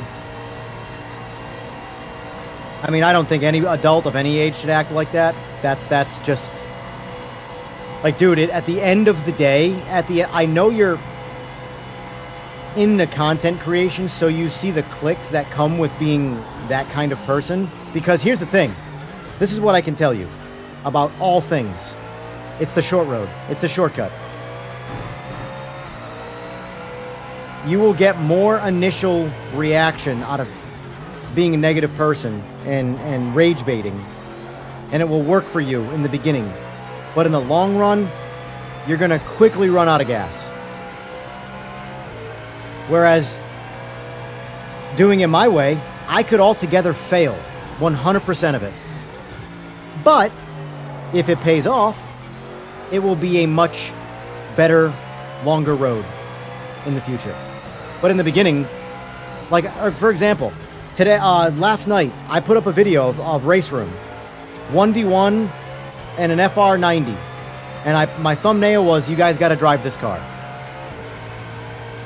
Has less than 100 clicks. Less than 100 people, which doesn't even make any sense, by the way. Because whether the video was interesting to people or not, there's over 25,000 subscribers on this channel. YouTube is just not doing its job. You've subscribed to me, and yet when I post up a video, you're not recommending it to people. Because I have the analytics for that. And I think it's less than, of the 25,000 people subscribed, I want to say it was like less than 300 people had the video pushed to them. Which is insane to me. There's almost no point to subscribing. If you don't get notified of the person putting up videos that you've subscribed to, what is the point of the subscription?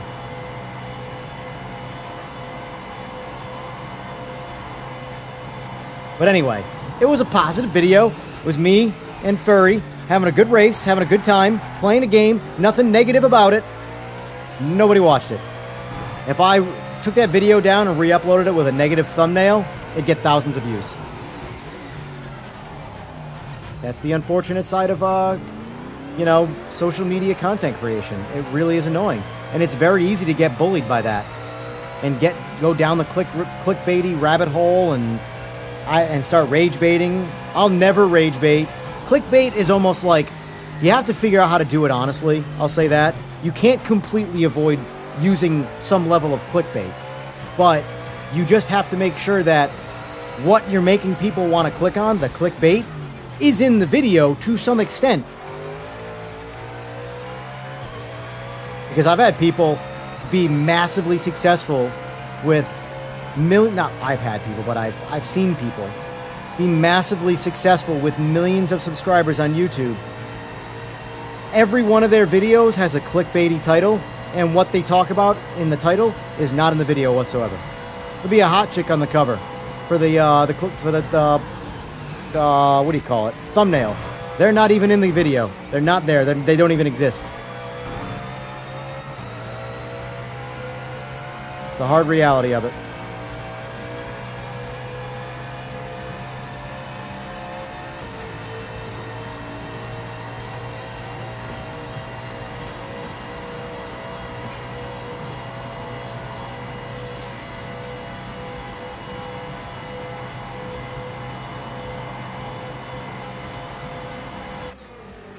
All right, dead last, boys.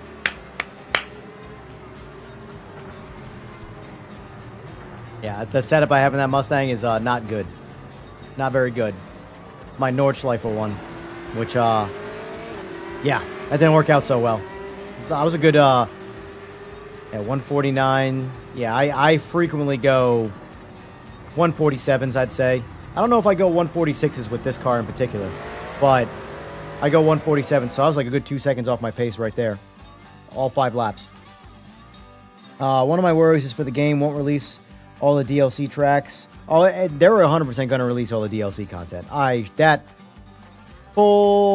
mean, I could be wrong, but I have full confidence they're going to release everything they said they would. What the condition of the game is at the end of year 1, I have no idea. Hopefully the game gets a year 2. But for this game to get a year 2, I can tell you that in its current player base state, that needs to grow. They're at least going to fulfill what they said they were going to and finish year 1 content. Whether they release it all early, I don't know. But the only way this game gets a year 2 for development is the game picks up steam. And the only way it's ever going to pick up steam is if I'm going to try the cheater car. Sue me. The only way the game's ever going to pick up any kind of momentum is if the interconnect is fixed. I'm telling you right now, with no updates to this game whatsoever, outside of just making the interconnect bulletproof to where it's just like any other sim where it just works, the game's only going to start snowballing and gaining traction. But this is literally stopping it dead in its tracks. The whole fact that lobbies crash all the time. You know?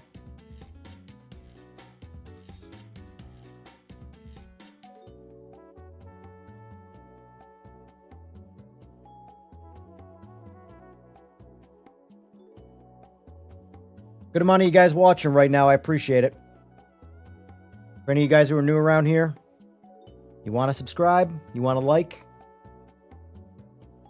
I do a lot of talking. If you don't like talking, if you like the strong silent type, that's not me. I'm the chatty Cathy type. I'm also the one that sucks at sim racing, so fair warning. If you've come here to watch me be an artist behind the wheel, that's not me.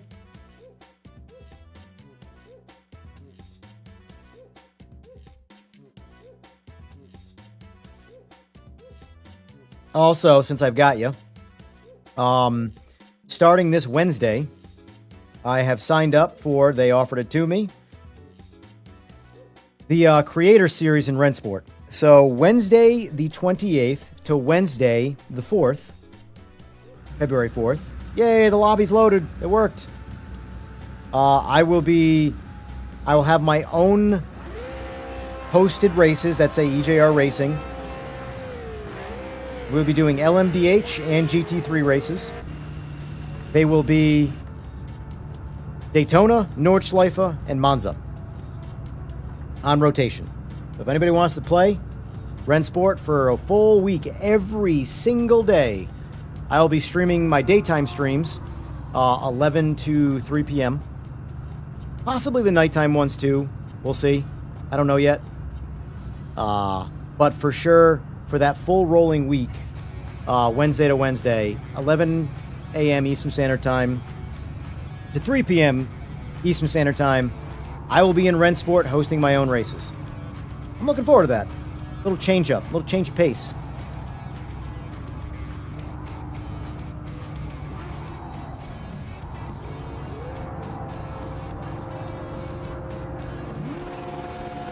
So there is definitely a too easy narrative that happens in sim racing. For tires and for everything. You have to force difficulty. Because natural difficulty in real life comes from fear. Oh. So essentially in real life, you don't enter into a turn at 300 miles an hour because you know you might die. In a video game, I won't die. I'll just hit reset.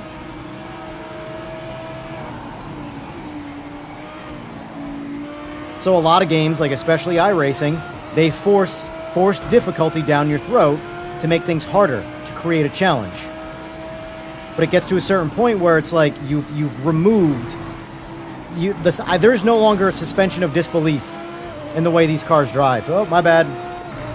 Get out of your way.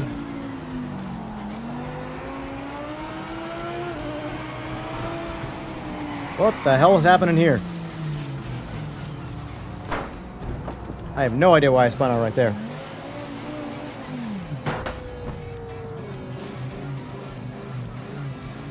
Yeah, no, I absolutely agree with that statement right there. And I have been providing my own personal feedback to the devs about things like that because, you know, a lot of guys that don't do any racing in real life assume things are harder than they are. Whereas the reality of the situation is, if every single person right now watching got into a real life race car, any car, pick one, it doesn't matter, I guarantee you, you are going to underdrive the living hell out of the car because you're scared to crash. I guarantee it. The tires are not going to spin, you're not going to lose grip because you barely touch the throttle. The car is going to work so good, you are going to be the weakest link.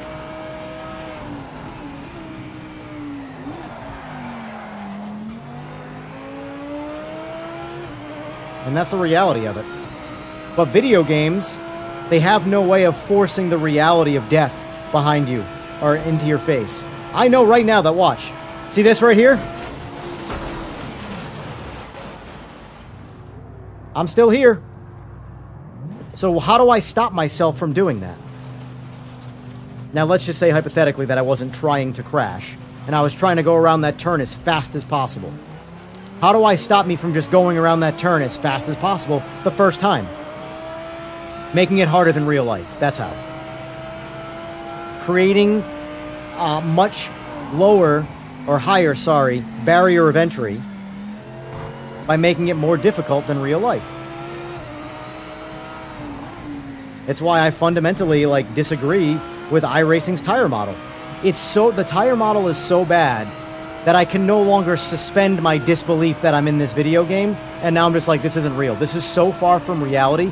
I don't care if it's a video game. This is just not right. You know, I want to talk, so I'm gonna watch the races.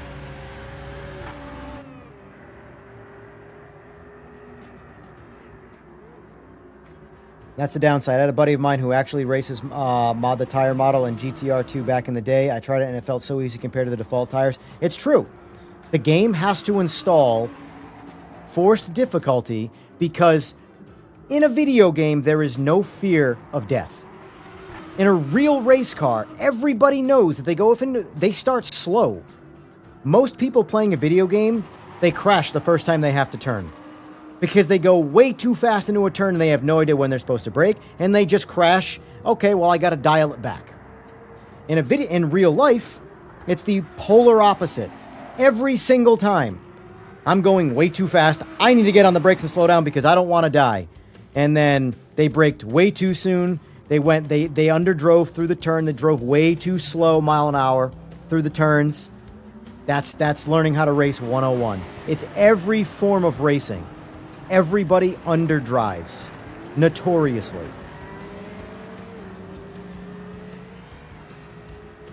Because the guys who have never done it before and drive too fast usually die. That's the reality of it.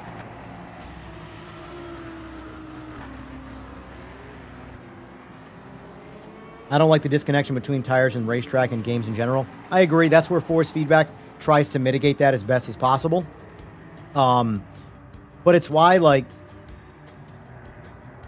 when I play a game where the car is trying to spin tires so aggressively, I find myself going, you're lying to me. I don't believe you. I do not believe you. Sometimes things in life are easy. Like, for example, if you got in one of these cars and you've never driven a race car before, your first lap on Donington is going to be slow as hell. Not because the car was spinning tires, not because it zigged when it should have zagged. You are underdriving the car so much, it is just slow. And you progressively work towards pushing that car closer and closer to the limit. A natural driver, like a real talented Max Verstappen, gets to that limit and gets the potential out of the car much sooner than the average racer. But you will find that these cars are glued to the track. Glued.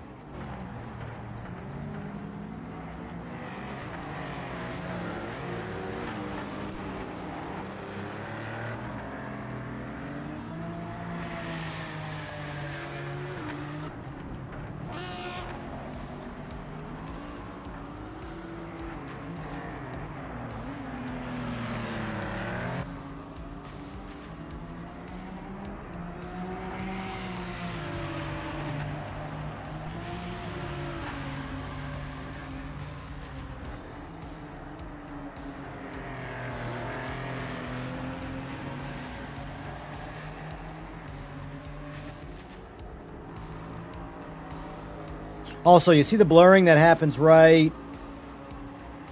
Hold on. Now, right now, when the camera zooms back away, you see all the blurring start? How's that look on... Yeah, see that? That there is actually caused from temporal anti-aliasing. So TAA, DLSS, or FSR causes that. And from my understanding, that is something with the engine, the Giants engine itself. If that can be patched out, I don't know. But if you turn off anti-aliasing, that blurring completely goes away. So it is related to the way the temporal anti-aliasing, because DLSS and FSR are also different. Other are AMD's and Nvidia's versions of temporal. Why can't I talk? Temporal anti-aliasing.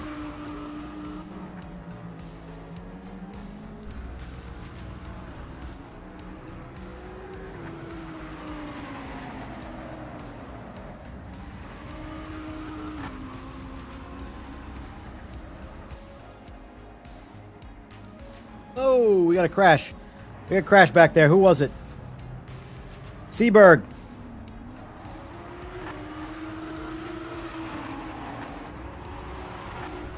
All right. What do you say we switch it up to LMDH, boys? Jaden Almeida, thank you for the sub. I appreciate that. Sorry if I butchered your name.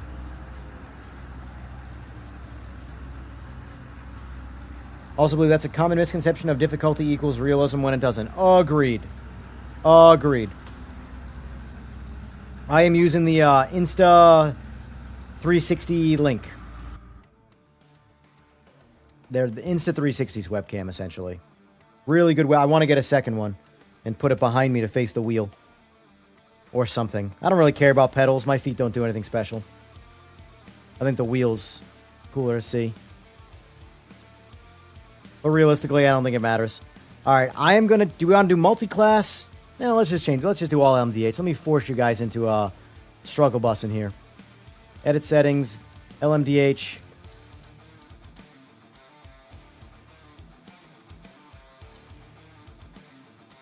Change up the track.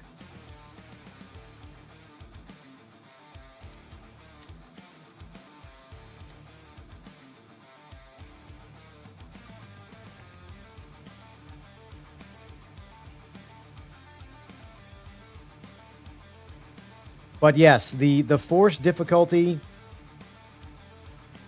they have to do something to create... Because here's the thing, the big thing that people think happens when you make something easy is now the game is too easy. But that's not how competition works. There's always going to be a skill gap, because that same game that is easier for you is also easier for the person who's better than you at the game. So naturally,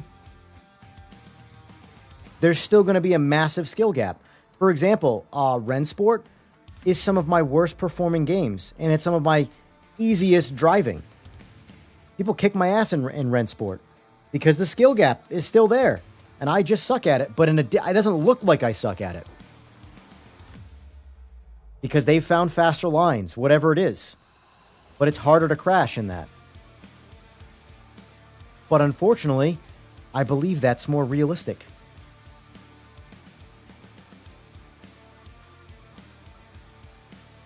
But they need to insert something into the game, coding and algorithmically, to make it so you don't push in certain scenarios when you might be able to in real life. Because what stops you in real life is an incident. Hitting the other person, drifting off track, whatever the case is, dying. That's not there in video games.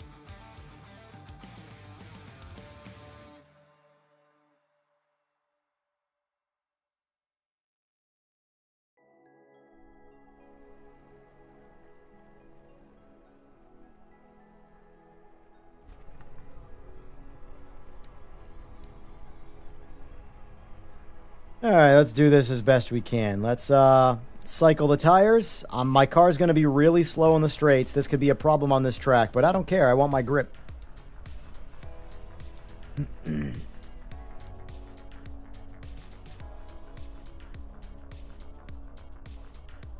Everybody's looking at me like, wait, you want grip and you're on mediums? I don't understand.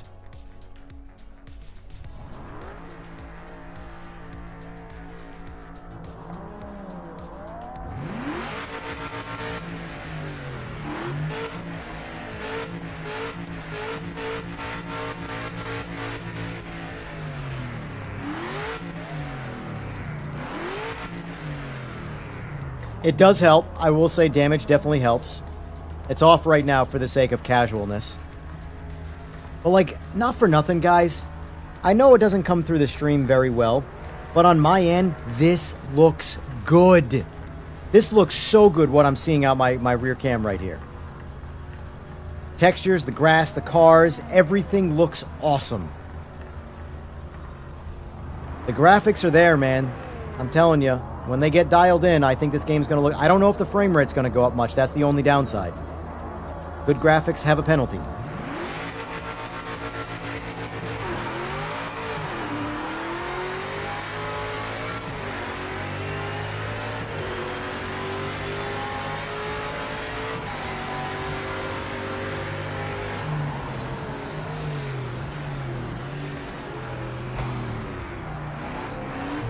Alrighty.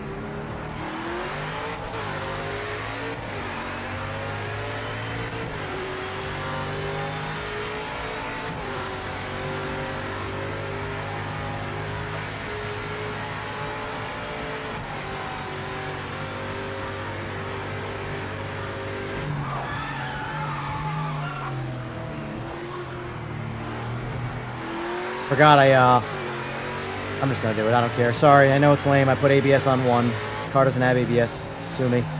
I only did that because I have to set up my brake pedal. And I don't have it that way right now, so I'm gonna lock up the brakes on every turn accidentally. Luckily, I got my car configured to handle well. It's just got no straight line speed, so even in the draft, cars are gonna drive... See? They're gonna drive away from me.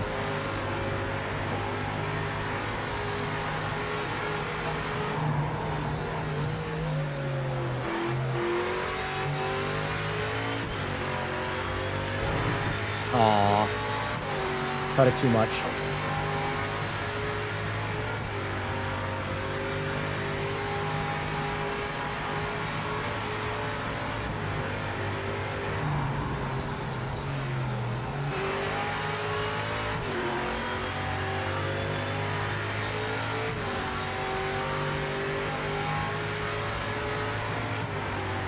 How does the game drive now? A lot of the cars drive fantastic. The cars are... Here's what I can say. There hasn't been a change yet to a car that's made it worse. LMDHs need work. I think we'll see some nice improvements soon to them.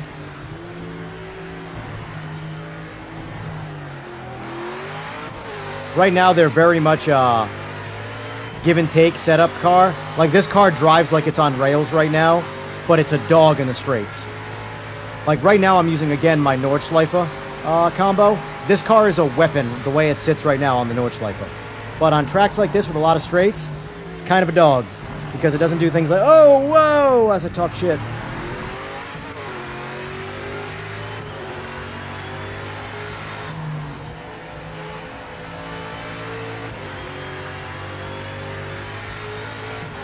Like right now, though, this car handles great, but straight lines like a turd.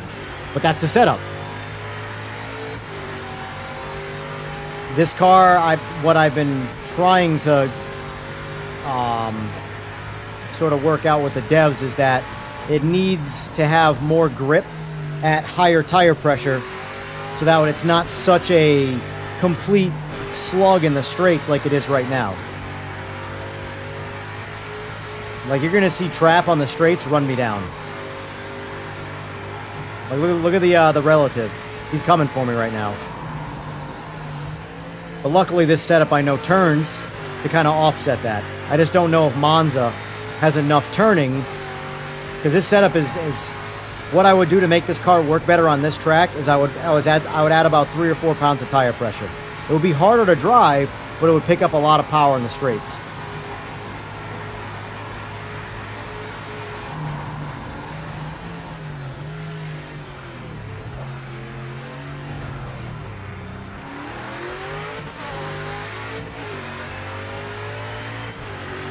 How are the GTs and GTPs? GTOs are phenomenal. Group C is phenomenal. The GTs I love.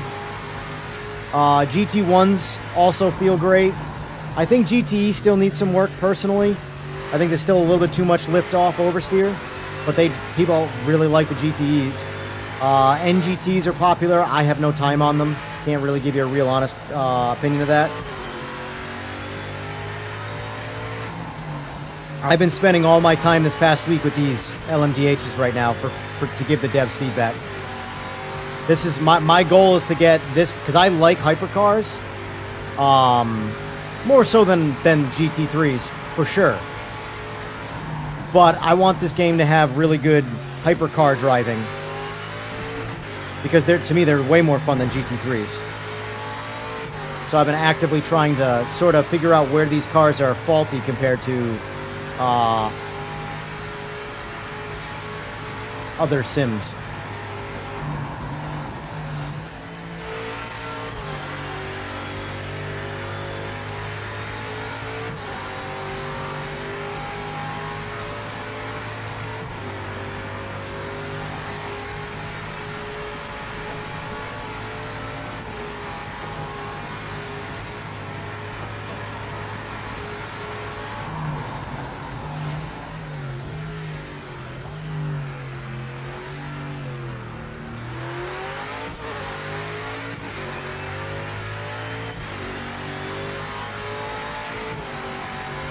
But right now, if it weren't for this car being slow in a straight line, this car drives great. Fantastic. These cars are so hard to drive in their default form.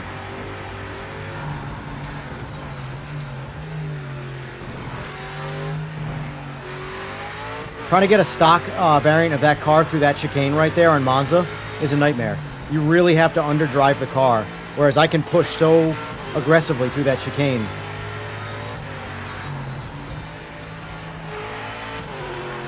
Like, with that turn right there, you can't do what I just did. Turn in and get on the throttle. You cannot do that with a default setup car. I'm still on mediums.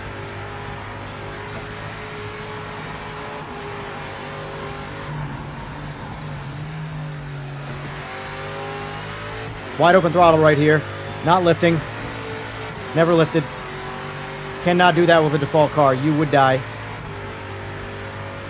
Trap is a really good driver. Trap is definitely a better driver than me in this game, without a doubt. And I am actively putting time on him in this car right now. It's all set up. Nothing to do with my driving. He's struggling back there to keep that car from crashing. I am not.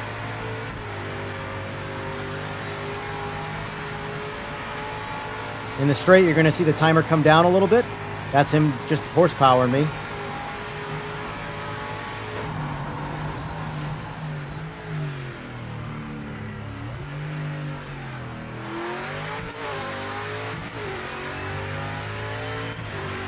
Let's never do these again. Seberg, just do what I have. Does that look like I'm struggling? I've told you how to fix this car.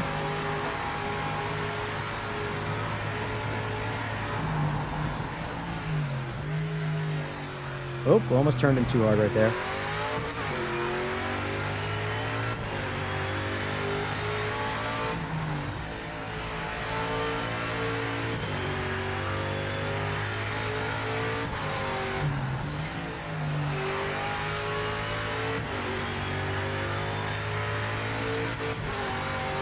When we go back to the lobby, ETR, take a look for it then again. I do think there is definitely a range limitation that seems to, like, hold back, which I don't know why, because there's not enough servers for that, in my opinion. But it seems like if you're farther away, it's harder to find the lobby.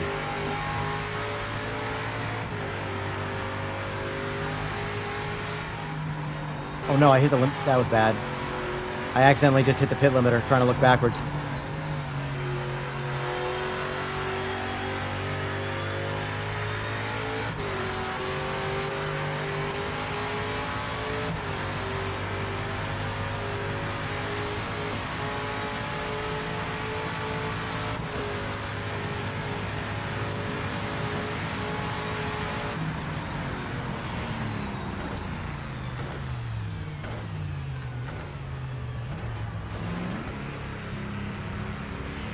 I haven't found any tunes for this car that I think are worth a shit.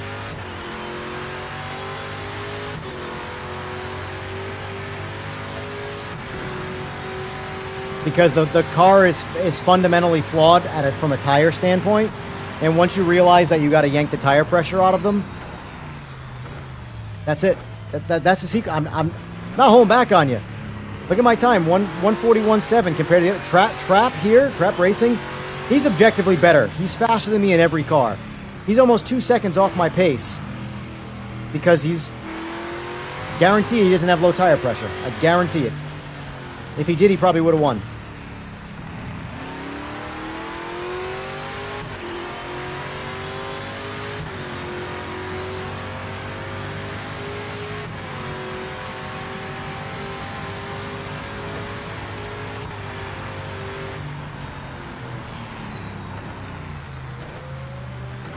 So we're going to do the... Hey, Seberg. We're going to do a Nordschleife run next. We're going to do one lap. Not going to punish you guys. Just do one lap on the Nordschleife with these cars. Anybody who is watching my stream, just leave medium tires on the car.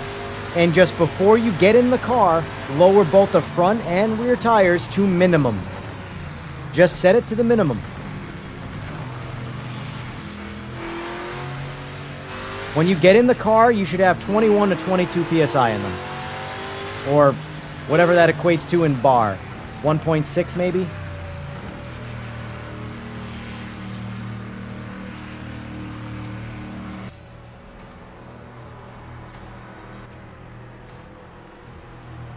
You can mess around with all the other settings, increase the wing downforce, stuff like that.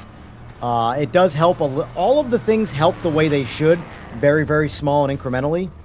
But the tire pressure completely changes the way the cars function. Completely.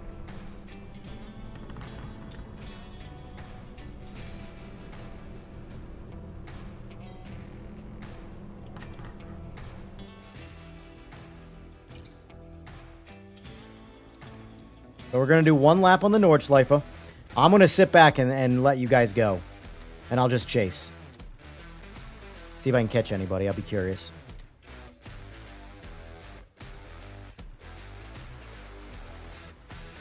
Like I said, guys, minimum tire pressure, but make sure you manually punch in minimum before you get in the car, or else it won't take. I'll be right back.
Thanks for this update, I appreciate that.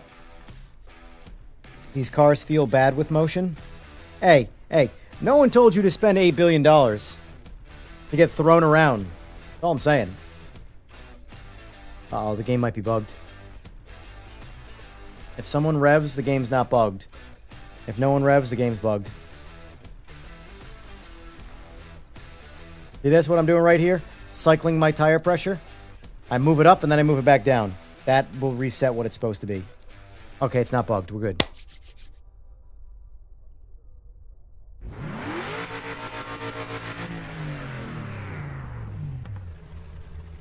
Look at how good that looks.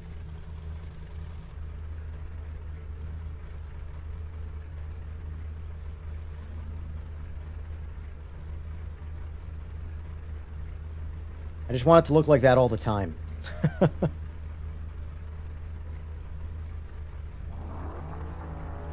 Like, looking in my rearview mirror right now, I'm looking at something out of, like, a PS2 game. And then I look out the actual back of the car, I'm like, oh my god, this looks so good. This is what I would call next-gen racing graphics. And then I look out my mirror and I'm like, what's on my screen? Anyway, I'm gonna let you guys go in front of me, and I'm gonna chase and see if I can do anything with it. It might be regretful.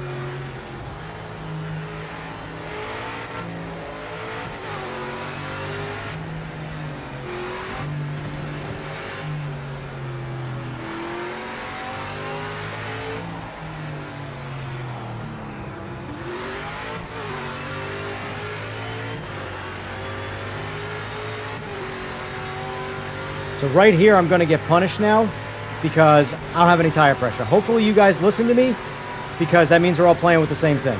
But if not, that's fine.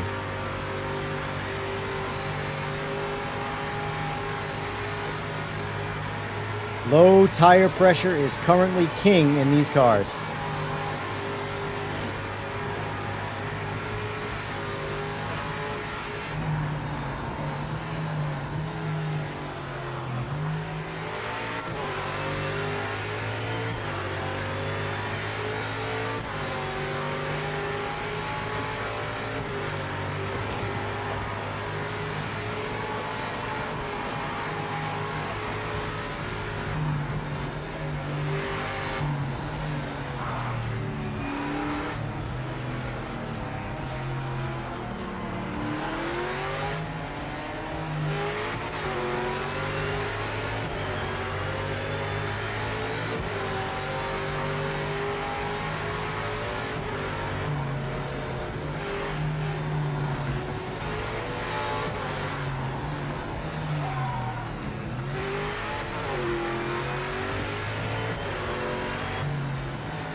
Gotta find my move around Furry here.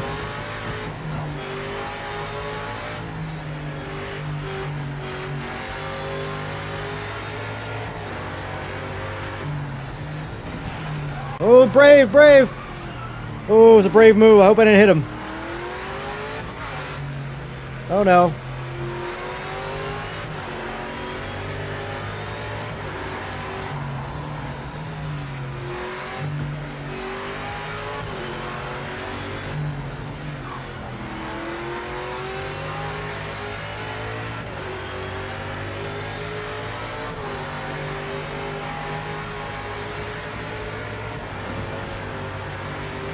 Oh no! Oh god! Oh no! I'm sorry! Oh, you braked way too early! And I... Oh well. I'm literally stuck here. I can't move. Oh, Jesus. Can't move. One thing that's bugged on these things, they don't get going. I literally can't go! Alright, here we go. Yeah, I knew I was going to hit the back of him the second I saw him brake. Because I was running that line like I knew exactly when to brake, and he was being a little cautious. And that was a mistake. Because here we are, all the way in the back of the pack. 20 seconds out from where I was.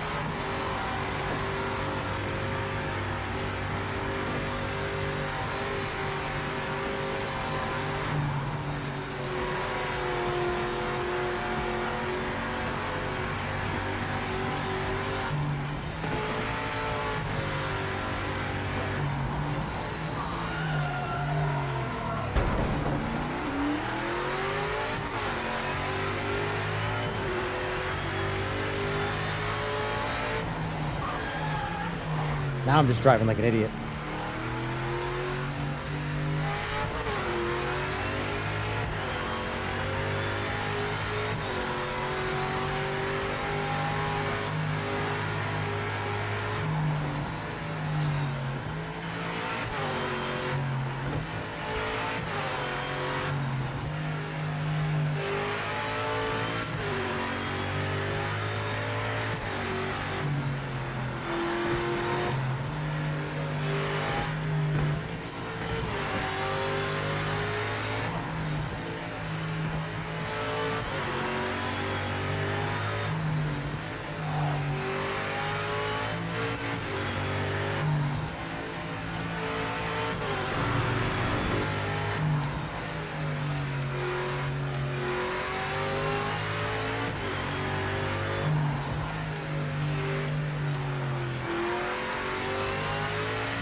I'm running them down, but I don't think I'm going to have enough time. If I had a second lap, I could probably do it, but not inside of this one lap, not after that incident where I couldn't turn around.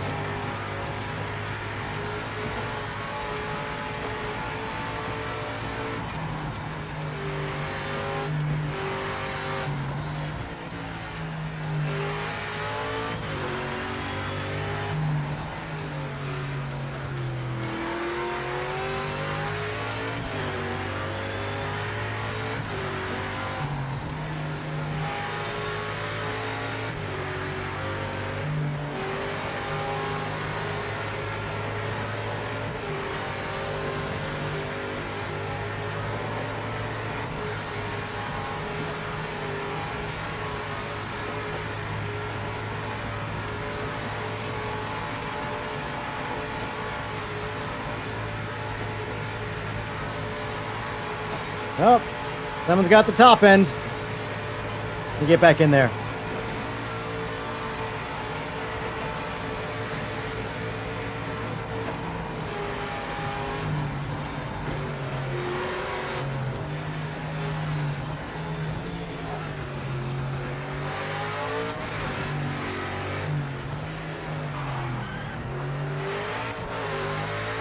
Nice race, nice race. Oh, man. Oh, well. What an incident. Screwed myself.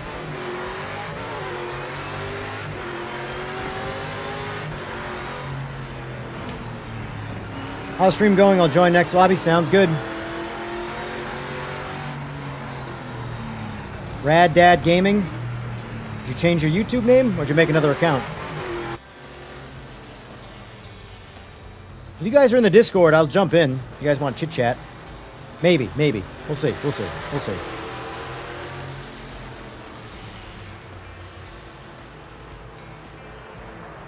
Good morning. Is the Spark event still Mustang Corvette at Daytona, or did it change this week? I have no idea. I have not looked at the Spark event a single time yet because of how problematic it's been. Oh, we got 2 cars morphing.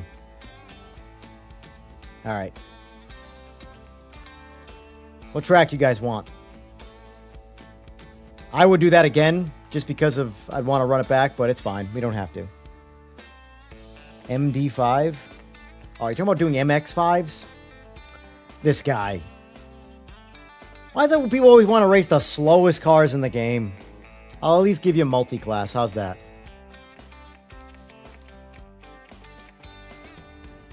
MX5. GT3 for the GT3 lovers.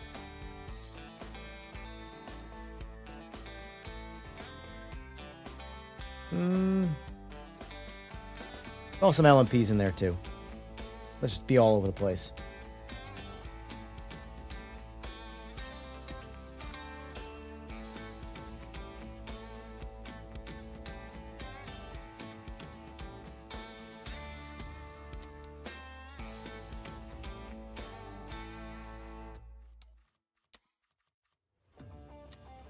All right, there you go. Multiclass is set up. Sebring. Oh, hold on. I gotta add laps. Can't be doing that.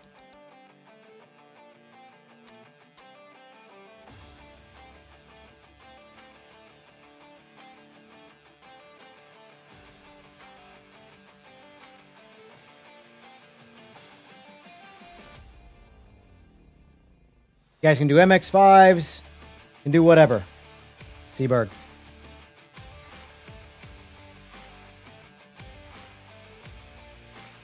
See about the Discord. Yeah.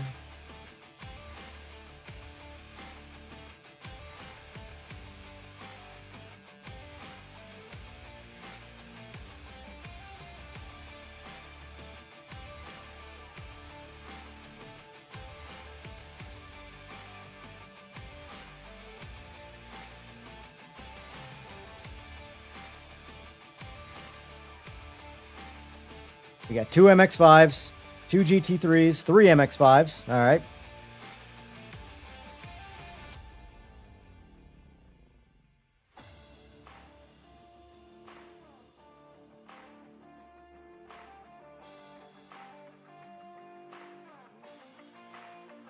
We got Puffin Stuff and E7R.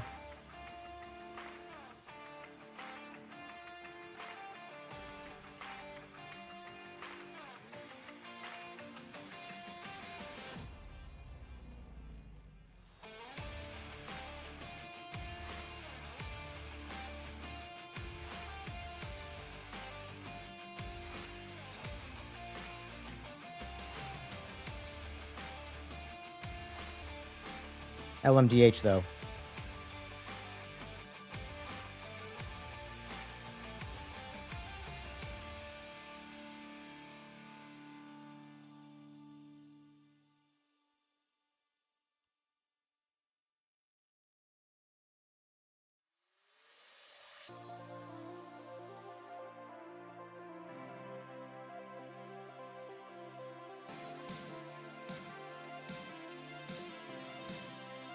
So far my appointment is Tuesday to get fiber again. Let's all say a prayer for me that it goes swell on Tuesday.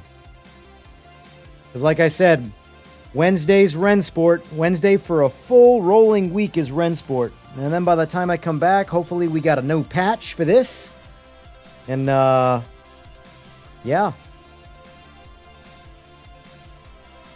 I'll be honest with you, I'm kind of looking forward to the Renport. I mean, the Renport thing could, like, be a great time. It could be a nightmare. I have no idea what's going to happen. The mystery brings a lot of fun.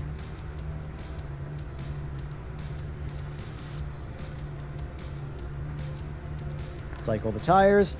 Get in the car. Oh no, I got a bricked brake. That's not good. Uh-oh, boys. I got the brake bug.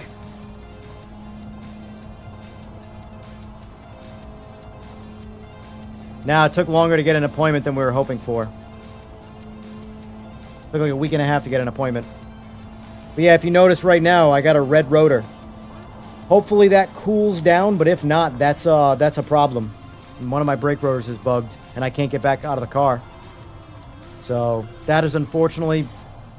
that might screw me in this race. Well, it's cooling down. It's actively cooling down right now.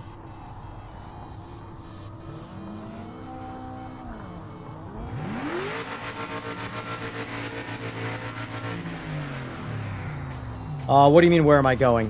I'm not going anywhere. I'm just taking part of the creator races from Renport. They last a week.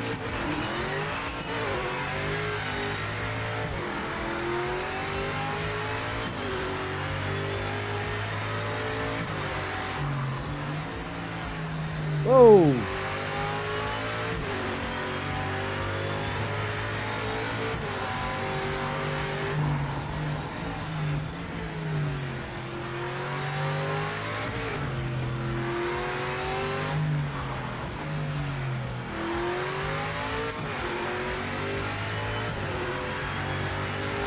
might be all right.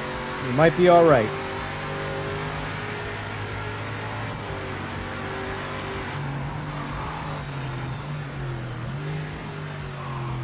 That LMP behind me's got some horsepower. That thing just runs up on me in the straights.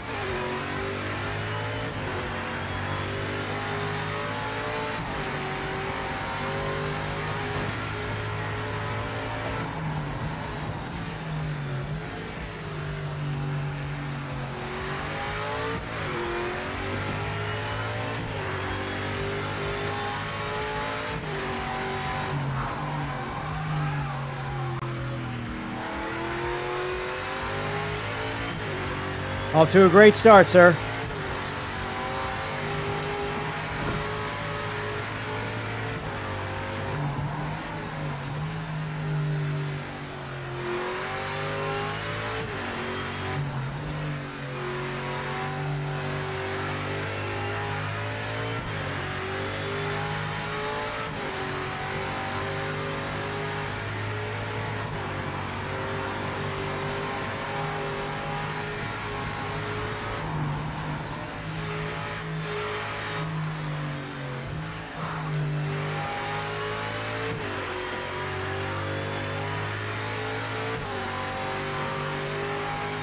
No, I mean, when I get back, get back to streaming this game.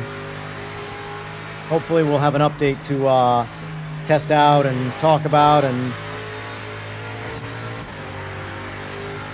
I never like to put all my eggs in one basket, but I will say, if they fix the interconnect on this, it's going to be hard to want to do open lobbies with anything else. Because I think this game's activity is going to heavily increase.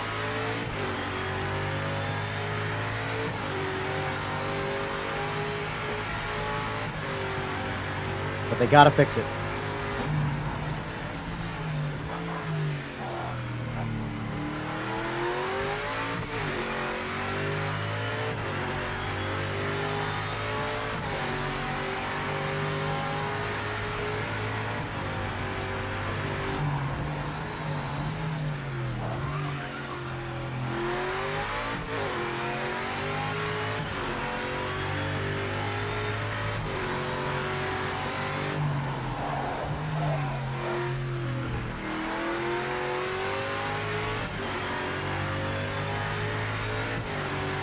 So what made you decide you want to start streaming on YouTube instead of just Twitch?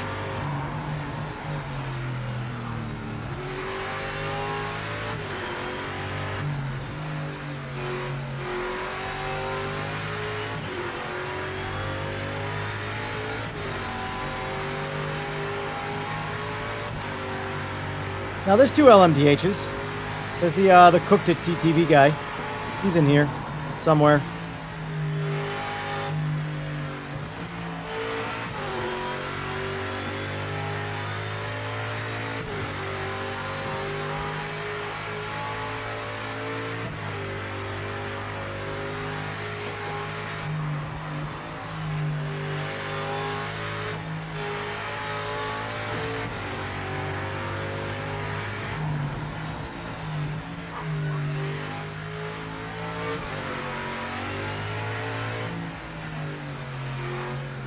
Oh.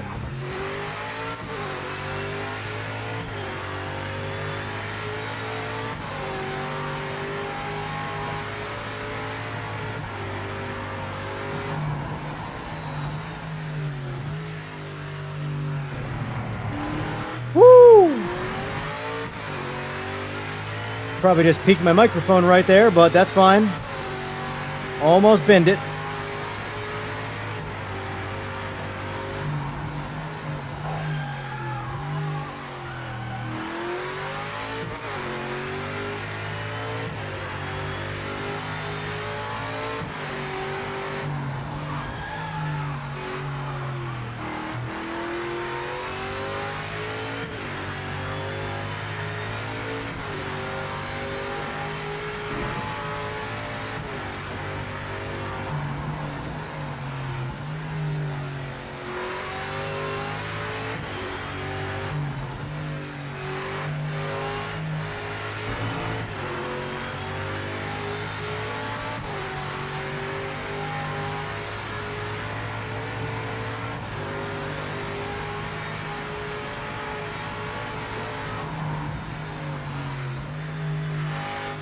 I guess I'll jump into an MX-5 the next race. It's funny, this is arguably the worst class of cars in this game, and I've been having so much fun since I figured out this tire thing. These cars are, while they're slow now, in a straight line, because it's a temporary fix, it's a band-aid, it makes the car fun to race.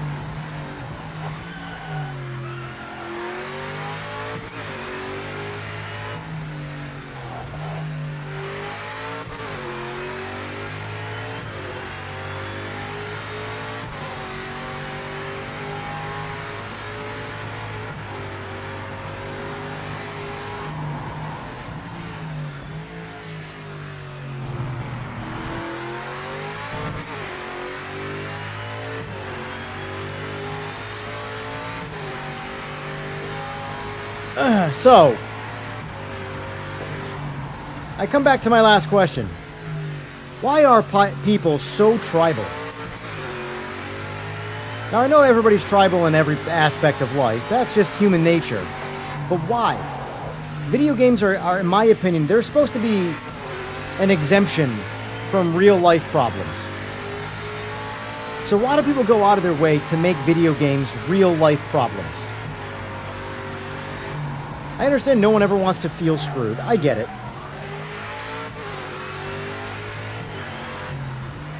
But, on the other hand,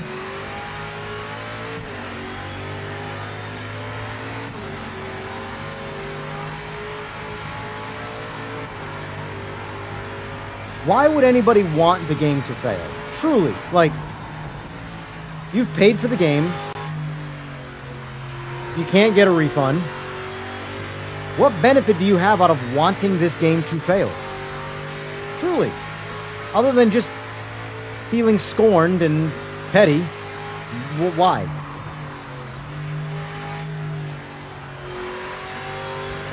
You've already paid for it. You own it. At this point, you should hope it gets to a point where you want it and want to play it. But people become tribal. And they go, nope, nope, nope. I don't like Ian Bell. I've jumped on the Ian Bell mob, even though I have no idea who Ian Bell is. I'm just going to hate Ian Bell because the mob says so. I don't know Ian Bell. Until I personally ever have a conversation with Ian Bell, I don't know who Ian Bell is.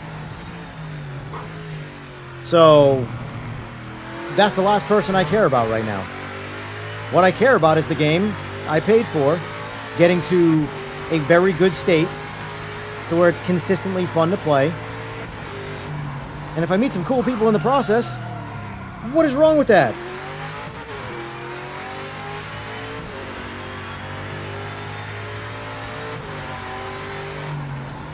Tribalism has always been a weird thing to me. It's everything. I've never really understood tribalism.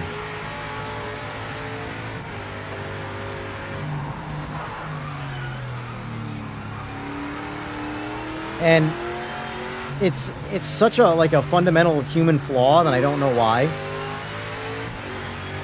It's a one-dimensional way of thinking. So, like, in case of the point, since we were just talking about Ian Bell, or I was anyway, the tribal side of humans will either be like, Ian Bell's a monster, nothing he can do will ever be good. He could cure world hunger, but it will never be good enough for the people that have tribalized and don't like him anymore. Or on the other hand, you'll have people that might like him and he can do no wrong. That's tribalism.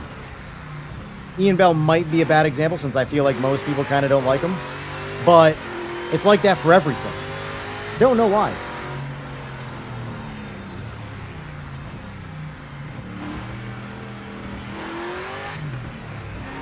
Alright, we can do MX-5 on Mid-Ohio. We can do it.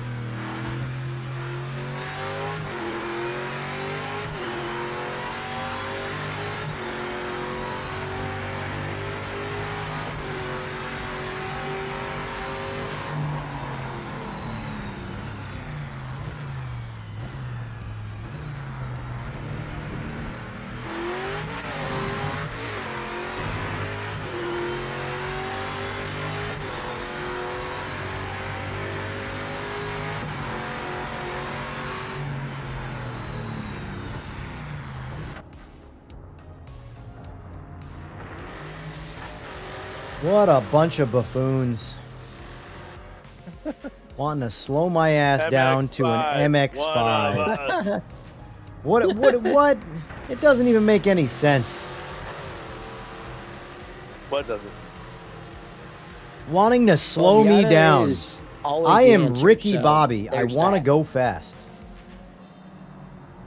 You do realize you are forcing me to drive a car that is slower than the car I've driven every day for the past 11 years. It's Good okay. for you. It's- Like I'm just Tax saying. character. I mean, listen, I've driven a lot of slow pieces of shit in my life. I'm just saying. You know. All right, let's do Mid-Ohio. These are the momentum mobiles, man. Momentum. Yeah, there's something. There's something. I gotta reconnect. But they can't be as slow as the goddamn F4 cars that you guys were driving the other day. The what? The Formula 4 cars. Oh, those were amazing, though. Those blow the friggin' dog dick out of these things. I don't know what that is, but that's what they do. I'm gonna swap my wheel now. I love you, my precious Formula wheel, but I also love my Sparco Roundy. I can't drive an MX-5 on a Formula wheel. You kidding me? That's just like an insult to the Formula wheel. Like, you really need all of me for an MX-5? Yeah, let's test your line speed, sir.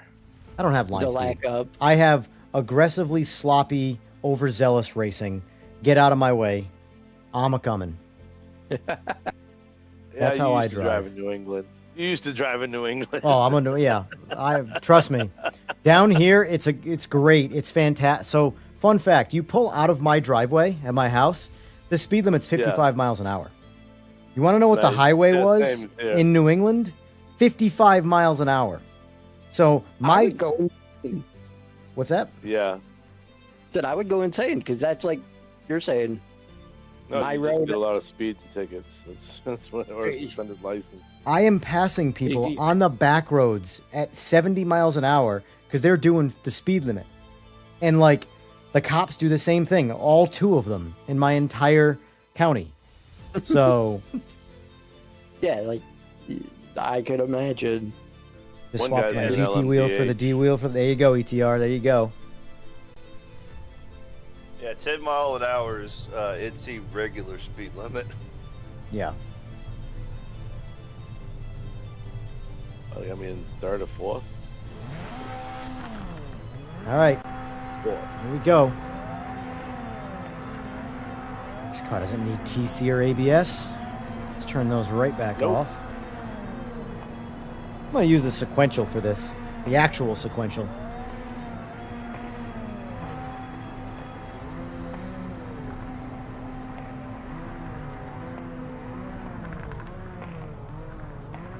I wasn't sure if I was going to stream tonight. I was like, well, because I'm not sure if I can stream tomorrow. The guys are coming back from Florida and they're stopping here. They'll be here like 5:30 in the morning, so I got 4 hours till they get here. And on the fence if I'm gonna stream. I'm not gonna stream if they're here, is my point. So I figured I'd get one in tonight, and then maybe tomorrow night. All depends on what they're doing. Whoa, what Whoa, the fuck? hello, LMDHer. Random fortune? Nothing random fortunate about you. Yeah, I just can't stop. Well, that was fun. Thanks for having me get in this thing. I appreciate it. Because now I'm in dead last, crashed by the kind of car that I was in. You should have locked it to MX-5 or something. Nah, I'm a multi-class guy. This requires people to be a little more, poetic in their driving. What's he doing? He's just crashing everybody. All right, I'm just crashing There you go. myself here. This is cool. I don't know what I'm doing. This is cool though. I'm blocked into the waiting for players grid. Oh yeah, you're screwed. We're racing. Yeah, like this is fucking annoying. This is my second race in. And first one I get DC, then this. Like I come from one game and now I just PC. Come from one game that pisses me off. But I came over here What game was that? and Arc, Arc Raiders? because they have that game set. Yeah, they have that game set up so where it's not really meant to be played solo. Yeah, which means I'll never And play it. I'm trying to play the. I'm trying to play the game solo, but like can't. Yeah. And let alone their lobby system is so fucked up. Right. Well, that's an example of a game that Their people are lobby only system- playing it because it's popular. It has one good element to it, Because and that's it. And then because streamers, people do what streamers tell you to do. Like, that's why if that game wasn't being streamed by anybody, the game would not be popular. that's like their lobby system. They have it broke up so where it's supposed to be the people that are frequently killing people are in their own lobby. Yeah. Then the friendlier people are supposed to be in their own lobby. Yeah. It really is unfortunate how much streamers have for power over a game's success. Like, it really is annoying. Because, like, oh my god, this guy, honestly, I don't think this guy in the LMDH was trying to crash you guys. I think he's just who he is. He's crashing nonstop. He's not very far in front of me. And I'm in an MX-5. He probably just doesn't know how to set the car up or just play on a controller or something. Because how you were saying before, you have to do set the tire pressure. Well, I could up absolutely drive a stock one around a bunch of MX-5s. I just can't drive it anywhere near the limit of the car. So he's definitely doing some learning here. Like, I'm on his bumper, the MX-5. Like, that just shouldn't be a thing. The car doesn't work good in default, but it's not that bad. Where an MX-5 is your race. Look at this. Yeah, no, that. I'll jump over to your shirt. Poor guy. He's just trying to have a good time. And he's getting ran around by a fucking bunch of MX-5. Oh, he just crashed again. Oh, no. Oh, no, I'm going to crash too, though. All right, we're good. This car's too slow to throttle in too early and immediately crash.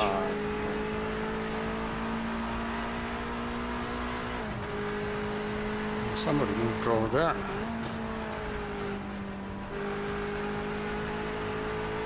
I will say, Chase, I think a lot of your problems is actually your internet, at least your router connectivity. Now, don't get me wrong.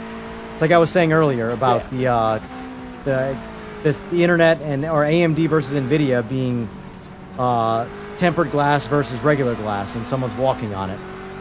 You can reduce the weight of the person, or in this case, the game stability, to the point where both are fine. But if one is going to break first, it's going to be the glass, not the tempered glass. And AMD is tempered glass, or AMD is regular glass. Sorry. So what I'm saying is that your internet right now is, this game is very fragile from an interconnect standpoint, and your internet is not making it better. Oh, yeah. You know,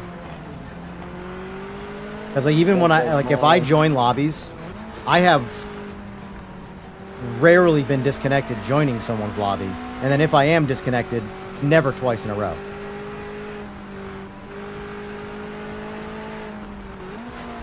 Because that's like the second time it didn't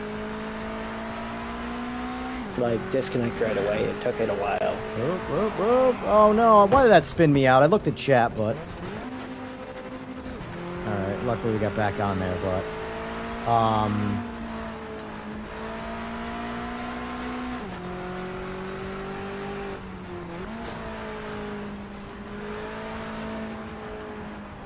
the AI is going to change probably 572 times as they dial the game in.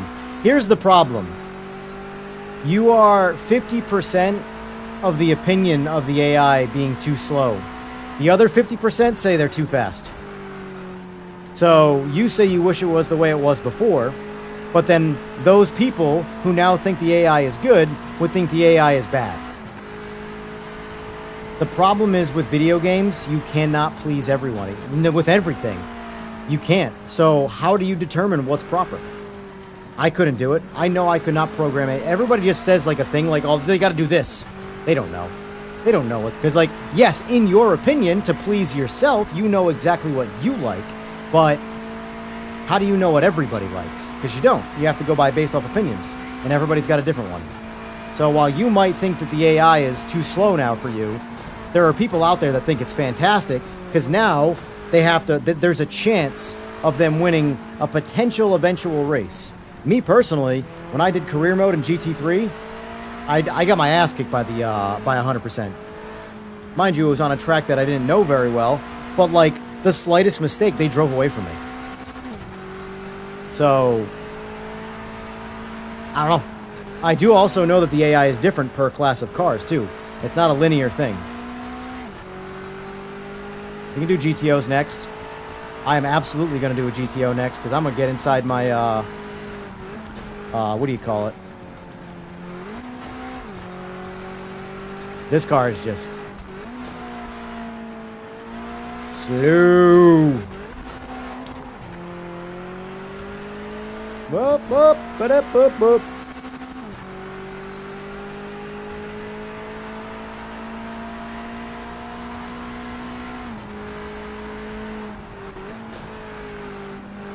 What class of car are you referring to when you say they're doing that on Spa? Because the class of car is what matters more than... Because the AI, like I said, is not linear.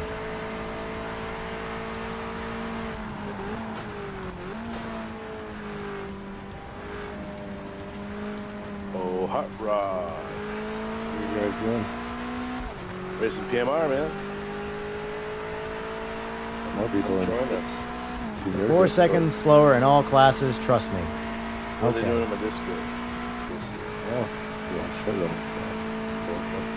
All I know Yeah, is they're playing- when I was on the they're playing 24-hour, Battlefield. or sorry, the GT Nürburgring track, the short track, I got my ass kicked in career mode by GT3 cars. But I also suck at this game, so...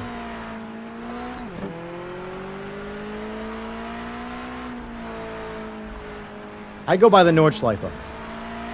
That's how I judge AI. If I struggle to pass AI more so than I do real people, I don't think the AI is bad, personally. That's not too bad. I like the AI. Career mode's pretty good. But, in my opinion, they need to do what AMS2 did. And this is an eventual thing. You notice AMS2, the scale goes to 120%? They did that because rather than keep on changing what happens inside the 100% slider, they set 100% to be a certain difficulty, and then if that was too slow for you, you had an extra slider to add another 20%. 120% is insane in AMS2. How can anything be more than 100%? It's just a 100% is slider. all It's of just it. a slider. You know, but rather than change what the slider does at 100%, they just they made the slider go further out. You know? Yeah, all right, here's more AI. More AI than what's normal. Normally, Do I have any info on what the devs are working on now? I cannot confirm or deny that. They told you we'd have to kill you. He gets his information in an envelope that self-destructs. after. No, it's a carrier pigeon. It's a carrier pigeon. Picture. They are working though. Yes, they are. What Yeah, well, what I can you know absolutely who say I is think they are. fired? You know who I think they fired? I think they fired the people that made the decisions to release the game in the condition that it was in. I think those are the people that got let go. I don't think it was like That people would be the that. big bosses. I do have a little bit of insight on not like names or anything specific, but I do have a little bit of insight in. Some of it was excess baggage. The bottom line is this: when a company is making less money and you have a certain amount of people, some people get let go because they are the weakest link, and they're also not good at their job, and then some people are the next after that, and they might not deserve to get let go because they are doing a decent job, but unfortunately, companies got to survive. And the only way a company survives is you have to axe as enough people as possible to keep the company going. It's an organization, and organizations change Yes. over time. Yes. And they have But, to like, reorganize and reassess. The reality is, though, is like Reevaluate. Microsoft. Oh, by the way, what track are we doing? Let's go. Where are we? We're doing GTOs. How about? I like Red Bull Ring personally for GTOs, but we can do whatever. Just because I like going sideways in the Merc, but it doesn't matter. I like Interlagos. I like Sao Paulo. Oh, I hate Interlagos. Whatever. I don't care. I would just. How like about to be this? able I'll to split the difference and we'll do Zolder. Zolder. And we're gonna turn off No, never mind. I forgot. Penalties aren't that bad anymore. All right, save changes. I was doing Maple Valley in the morning with fog earlier. On Forza. The days of Forza. How they've gone. Oh, beautiful. Clouds are good. Fog is good. Confirm, save The changes. new one actually looks pretty good for being the not simulator, the Arcade sim. All right. yeah, the arcade. I wouldn't even call that one a sim. With it being Even a simulation. Horizon. Wonky. I don't even think it has a sim mode on Horizon. Yeah, it does. I used to be uncomfortable the whole You don't time. have Now I just chill and sim drive at steering. 90% and still take pole. I was never like that before.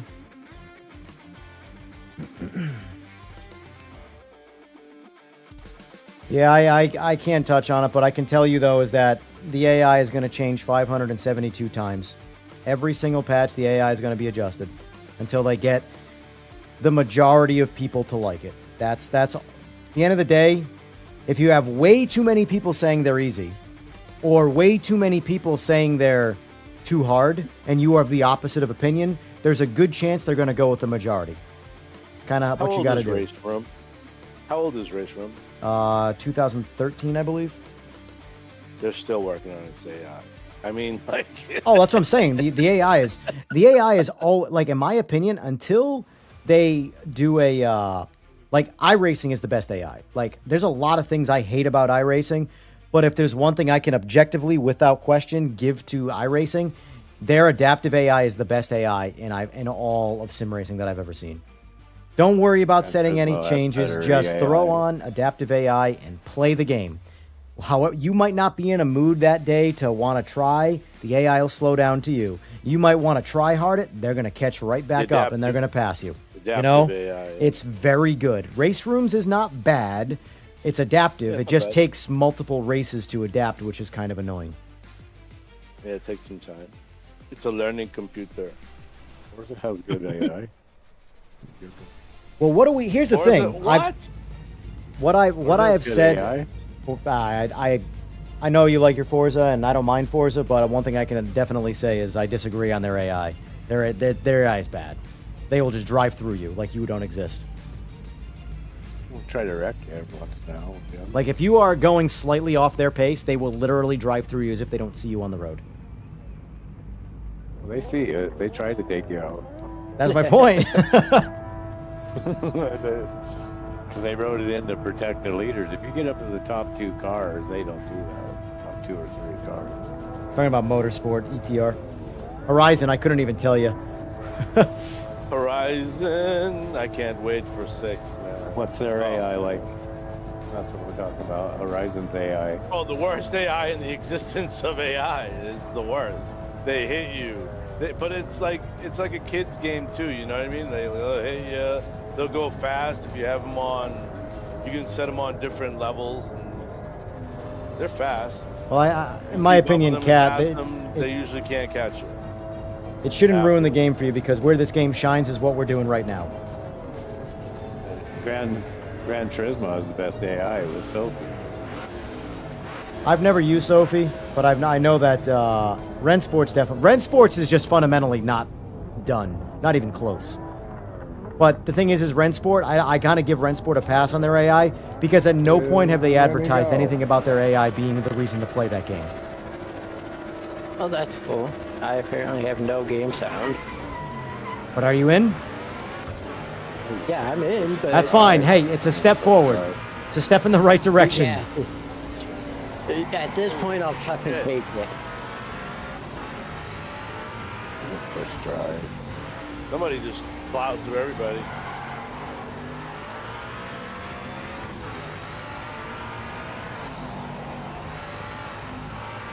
Go away.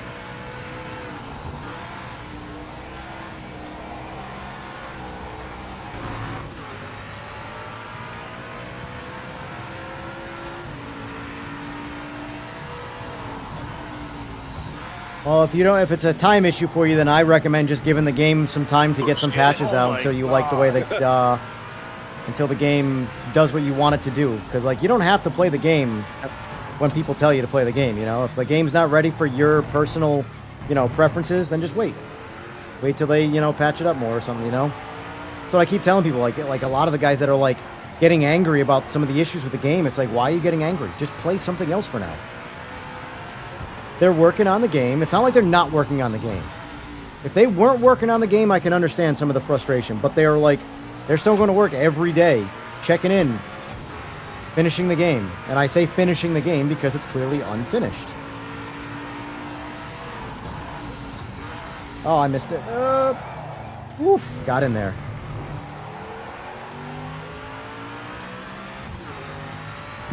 I know you're not mad. I'm speaking generally when I say that. I won't beat around the bush. If I'm talking directly to you, I'll address your name. But when I say, like, people, I'm speaking generally. And people are getting mad like crazy about the game, and I don't understand the emotion.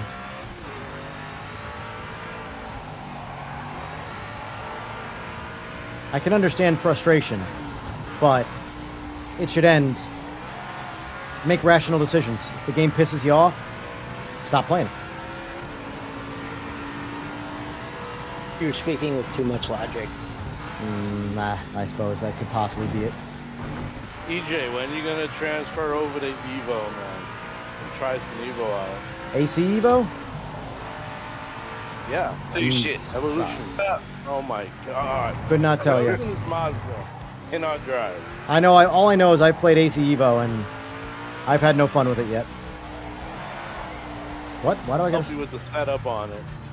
Oh, I'll let you go. I don't know if setup has anything to do with it. I think I just don't.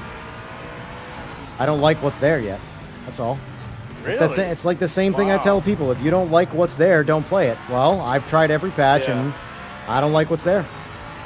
Force feedback is pretty awful. I mean, I don't judge games solely based off force feedback, but in my You can opinion, start a server for $15 and run anything you want, man. yeah, but I can just play a bunch of other games for free that I already have, and I have more content that I have more fun with. I'm getting hammered on these penalties. I don't know what the hell's going on right now.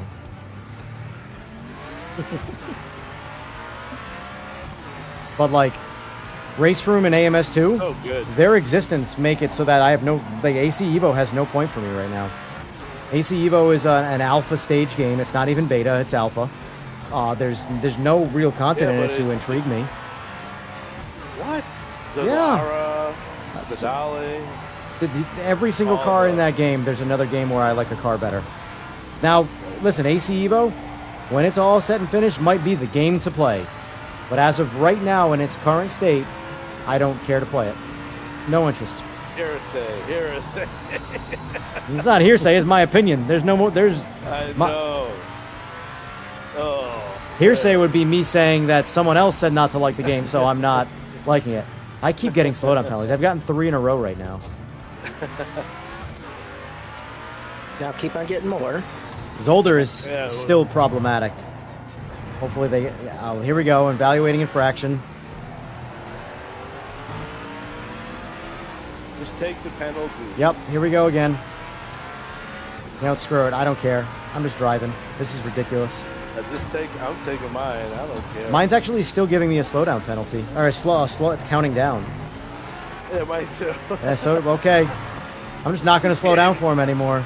It's the wonky. It's the fucking Willy Wonka of chocolate factory. Yeah. Yeah, the Zolder is still broken with these penalties.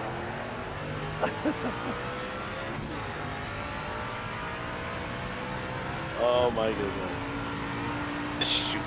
There he Okay. goes. Where are you getting all that speed from, man?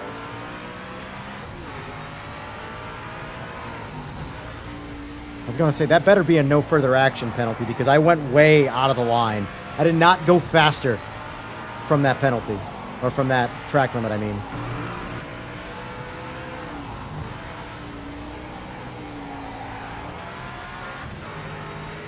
I think they should just switch to timed penalties. Like, I mean, I should probably talk to Rye about that. I think Rye is, I don't know if he's directly in charge of that, personally. But he, basically, like, I know he handles the track limits and stuff, so if he handles track limits, I feel like he handles the whole penalty, or at least he has say in it, you know? But, I would think so. honestly, I'm at the point where I would just tell them, completely turn off the slowdown penalties. They're just stupid. I hate them in all games. It's not like it's of this game. They don't really work very well in this, but for me, it's a time penalty. Like, just give me a half a second. Do what Gran Turismo does. As much as I don't like what triggers the penalties in Gran Turismo, their system is simple and I think it works. Just give me some time. Add some time to, like, whatever it takes, a delay. Even though I know it's technically a slowdown penalty, it's a forced slowdown penalty, you know? Meaning, like, it will time you out accurately. Or just add the time to the end of the race. Either scenario. But the way their time penalty is in this, it doesn't seem to work right. I know it's supposed to be a simulator, but Should give you a couple warnings and then bow. Start hitting you with time penalties, man. That's how it is. yeah.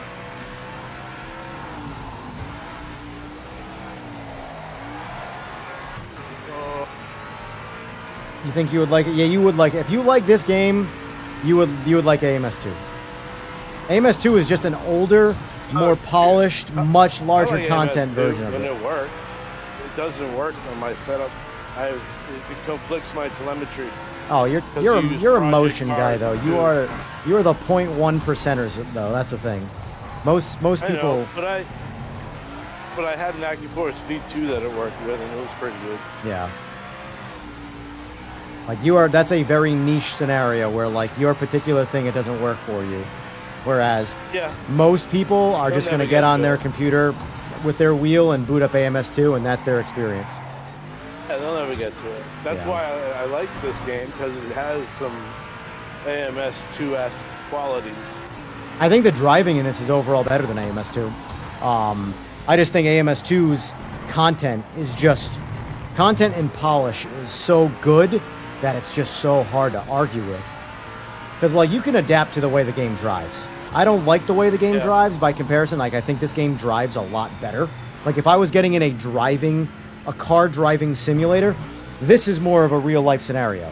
Reason I love driving this Mercury Cougar, it's because it's one of the few cars in all of sim racing that when it goes sideways, I can stay in the throttle and drift the car and keep on going.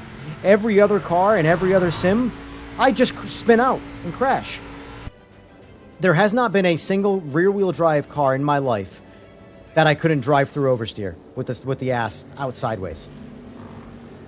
It's once you fundamentally understand what to do, and more power isn't as an excuse. If you have more power, it's easier to go sideways and maintain it. Yeah, You just got to back off the throttle, and whereas like on a low power car, like an MX-5, for example, would be a way harder car to drift because it has no power. So it would kick out and then immediately snap back, and because it just didn't have the power to keep the tires spinning, you know.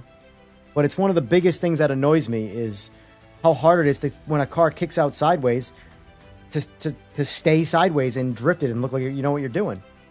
Whereas in this game, I had a 350 and a 370. It wasn't easy. Yeah. Even with those cars, they wanted to go sideways. That's why I don't understand how guys with Mustangs crash so much. They're one of the easiest cars to do it in. Just the power delivery. I think it's the clutch shifter steering wheel linkage system that's the problem.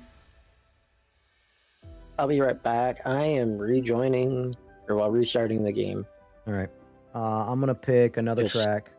Make us all do the same thing.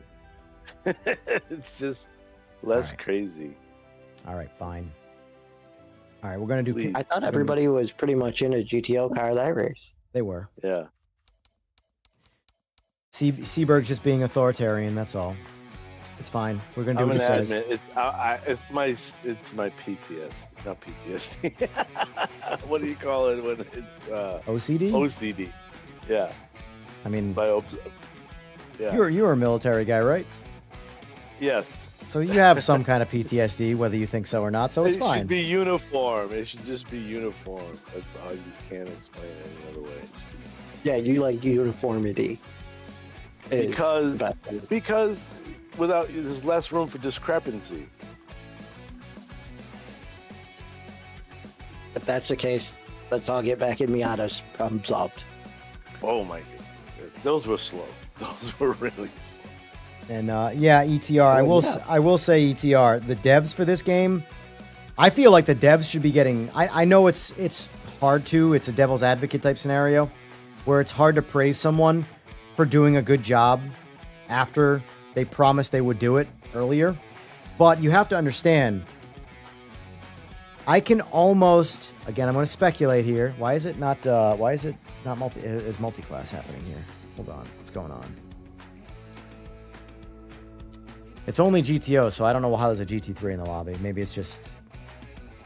Okay, there you go. Yeah. Updated. Because originally it was still saying multi-class. Yeah. But, I know it's hard to praise the devs right now, but I can almost guarantee you that the devs, the ones that are doing the work, the ones that are communicating with people, built the bones of this game. yes, Yeah, the those- ones that built the game, I can almost guarantee you did not want to release this game when the game was released. I guarantee you it was a political decision, and I don't mean like government politics, I mean video game politics. A I think it was a political marketing decision. I Yeah. guarantee you it was a publisher decision. Publisher put the hammer down, and that was that. You got to release it. You know? Why do you think? Like, Release this it. is Will what we I don't have all understand, these right? Events to go to. And Everybody blah, blah, blah, fundamentally hates ramp EA. right into it. They fundamentally hate Ubisoft. All of these publishers, they hate them. They never go after the developers. But for some reason, this particular game, the developers are active in speaking to the community. As far as I'm concerned, way more active than they should be. Like, not to say fuck the community, but fuck the community. They'll like be like every other video game in the industry, and they can wait till they release an announcement with some updates and stuff like that. They don't have to be in there talking to people on a personal level, yet they are. I have never seen that in any other video game development where their devs are actively one-on-one communicating with random people in the video game space. I will agree. Yet that they're is being definitely roasted. first. They are being roasted for it. And it's like, I don't understand. No, the like- community actually had their hands to vent Yeah. at something. They are going, and now the devs are going above they and made beyond what I themselves think. The devs themselves, the people making the game, they are the front line. They're the ones taking all of the steady aim fire from the community, and yet they're the ones being dragged. Meanwhile, no one's going after Giants, the ones who basically put the hammer down and said, release the damn game. Or did they? You know? I can guarantee you that that's almost how it happened. That publisher has the authority in that stuff. Who do you think sets the price of this game? The publisher. The Not the publisher, not the but- studio. So all the things that are hated on right now are essentially decisions from the publisher. Yeah, but you said his name, the one that mustn't be said earlier. And What that person is guilty of, in my opinion, is not defending his team to the publisher and putting his foot Pushing down and back. saying and giving him pushback. He bent the knee. That's essentially that. Again, this is all speculation, guys. None of this is like horse's mouth shit. But this is just what happens in video game politics. The CEO's job is the guy there to run the crew, and also in the case of when a game is not ready for release and the publisher wants to release it, put his foot down and be like, no, it's not ready. We need more time.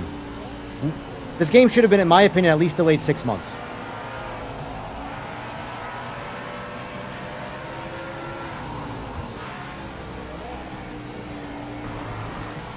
more on that in a moment.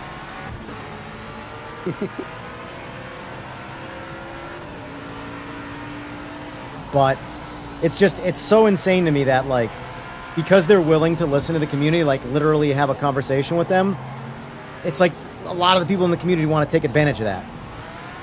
And be like, oh, I get to yell at this actual person now and be a dick to this. That's a marketing decision. That's Oh, a marketing decision. Yes. But at the end of the That's why I day, said the marketing is, a lot of it is a little risque, I would say, man. The way that they marketed this whole production. of course. That's my I don't even care about what they charge for the game. I truly don't. If they marketed this game as an early access game, which let's face it, that's what it is. If they did that and still charged exactly the same, I wouldn't give a shit. At least the public knows what they're buying, and it's on them. You can't buy an early access game and then complain about what you paid for the early access game that has problems. That's what early access is. You knew what it cost. You gave them their money there. However, saying it's a finished game and charging finished game prices, that's problematic. So that is the, in my opinion, sole mistake they made, is how they marketed the game. I don't have any complaints about the delivery of the game. I went into this game expecting an early access game. Did I think it was going to be a little more polished? Yes, I won't lie. I 100% thought this was going to be more polished than it was on day one. Because it was marketed that way.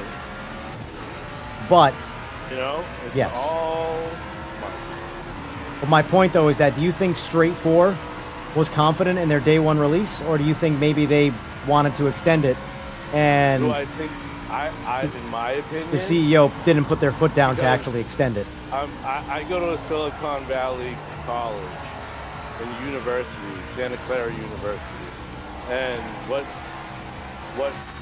we're learning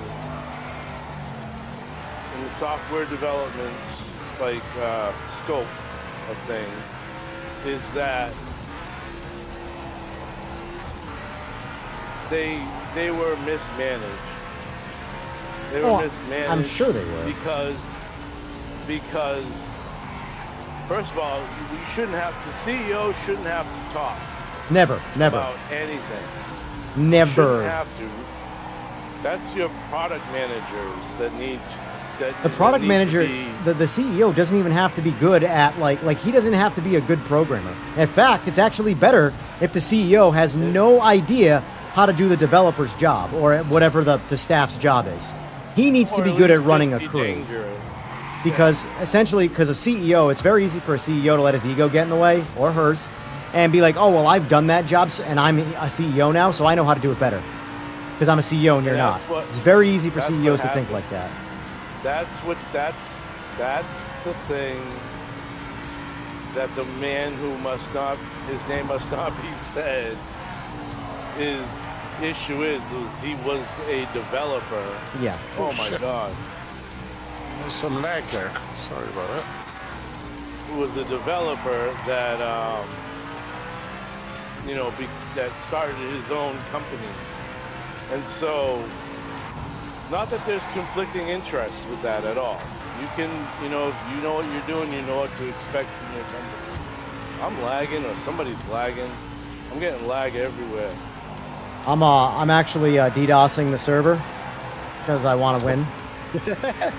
So, because I'm getting no lag. I'm running great. The thing is, product managers are supposed to make ultimately the decisions with marketing as well as with the development. And there needs to be a project manager who understands where the project is in a scrum, whether it be agile or a waterfall.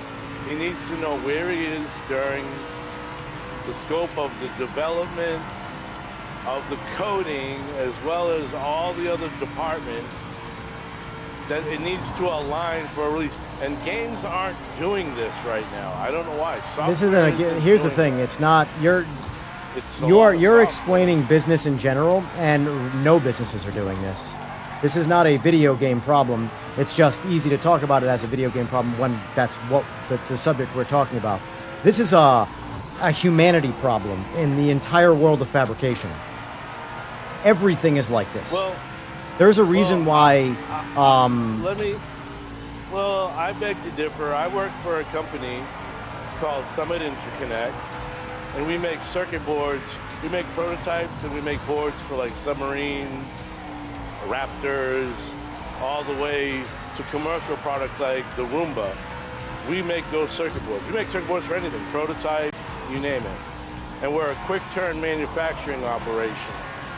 Like we're ready. Like if they need to build rockets and missiles and blah blah blah, need board, like we're ready to go.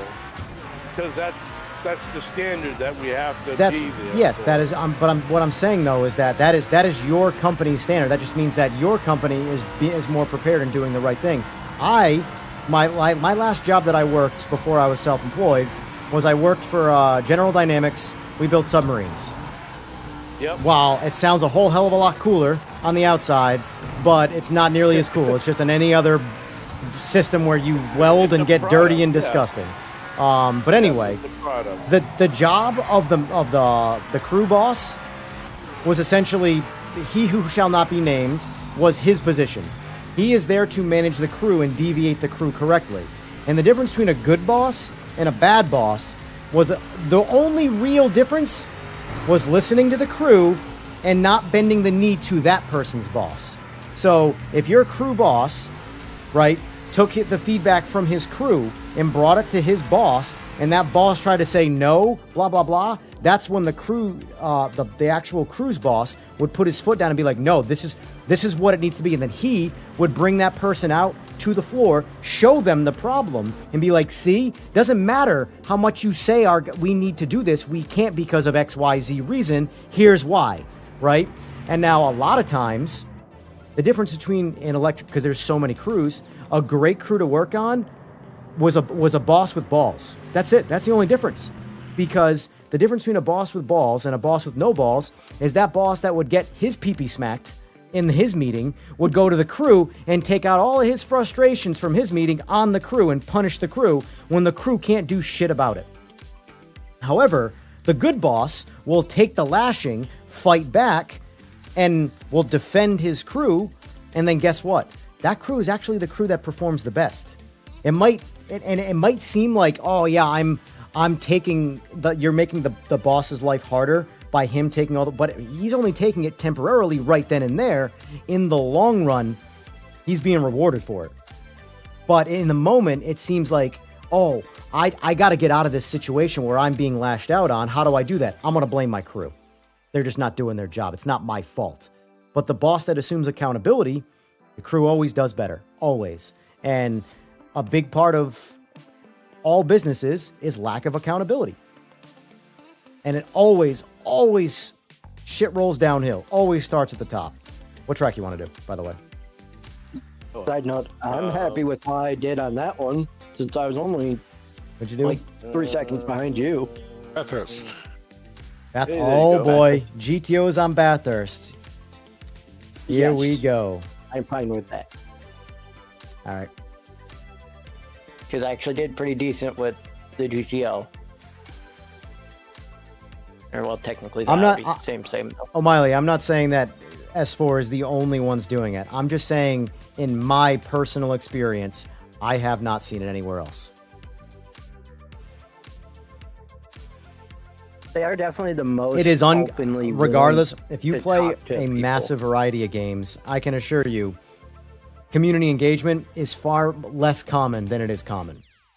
I'm not saying they're the only ones.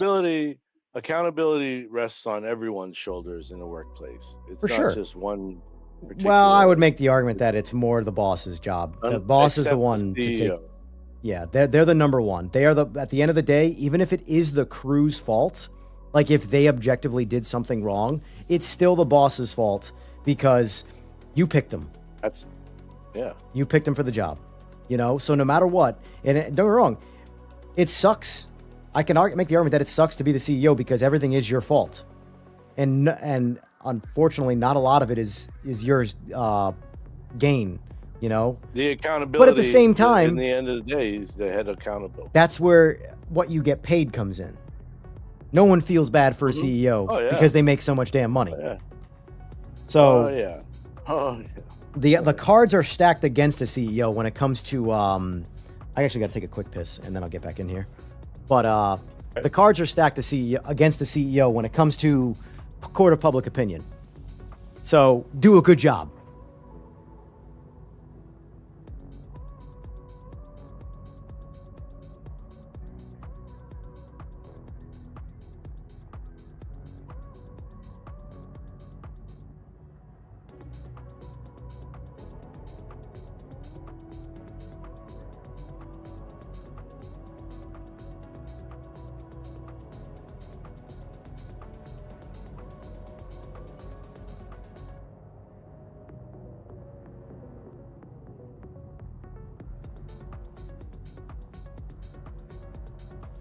Oh boy, Curious gotta to see how hustle. that 300 ZX does. It's better than it was. This patch definitely gave that car a bit of a buff. It's way easier to drive by Did it? comparison, but it still, in my opinion, is on the straighter track. This track, it's gonna suck, but on like maybe like Spa or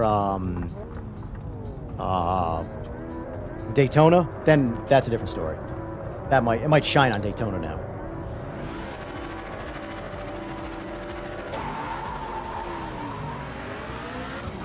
Ah, shit. I fucked up.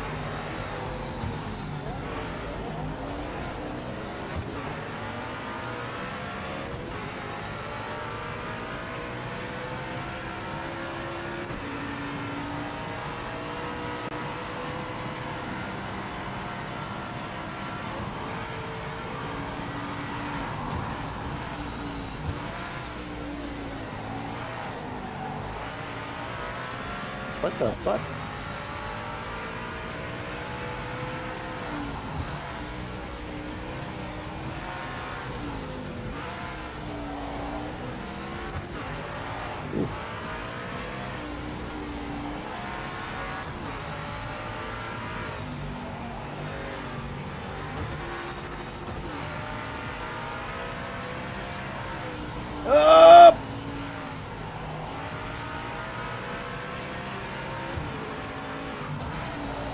But it's why I've said many times too, a step in the right direction would be doing what CD Projekt Red did, where the CEO took full accountability in a video. Whether he meant it or not is almost not the point.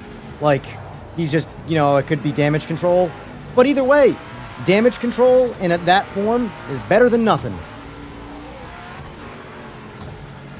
At least when you go, oh, that's definitely part of it, without a doubt. He's definitely got shit don't stink mentality, but He needs a product manager to make that statement, but he doesn't.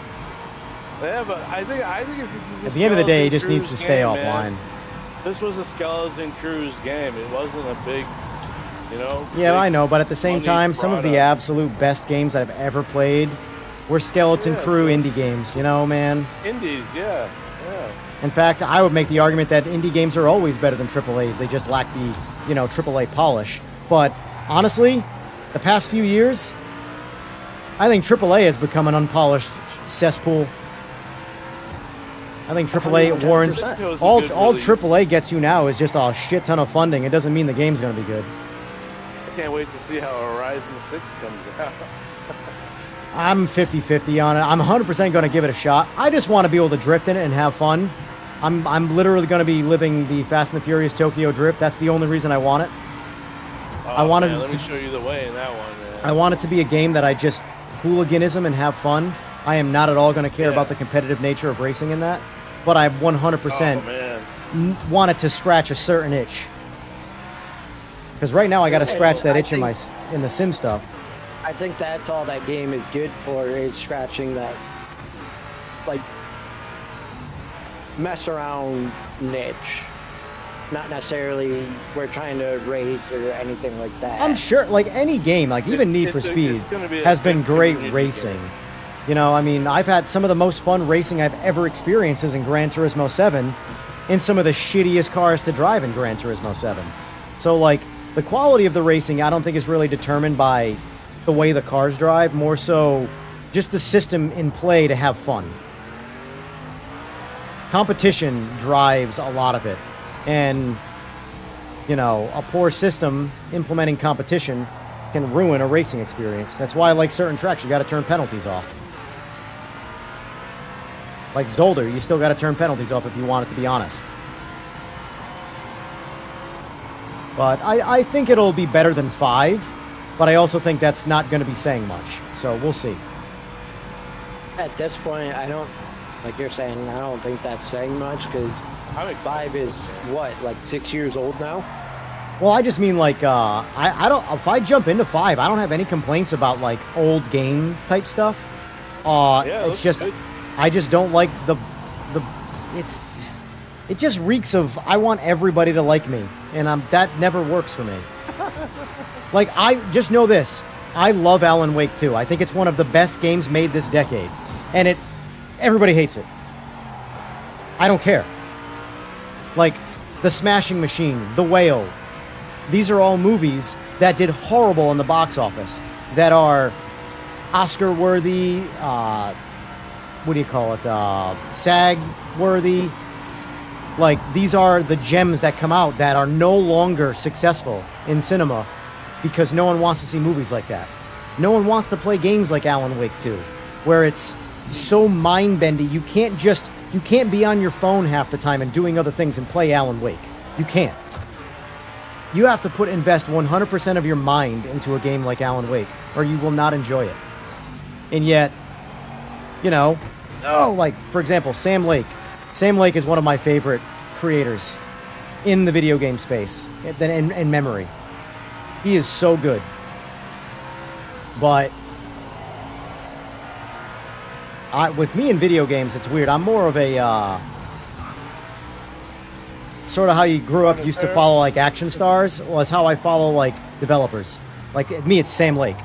Sam Lake is talent. He just shits and bleeds talent. John Carmack.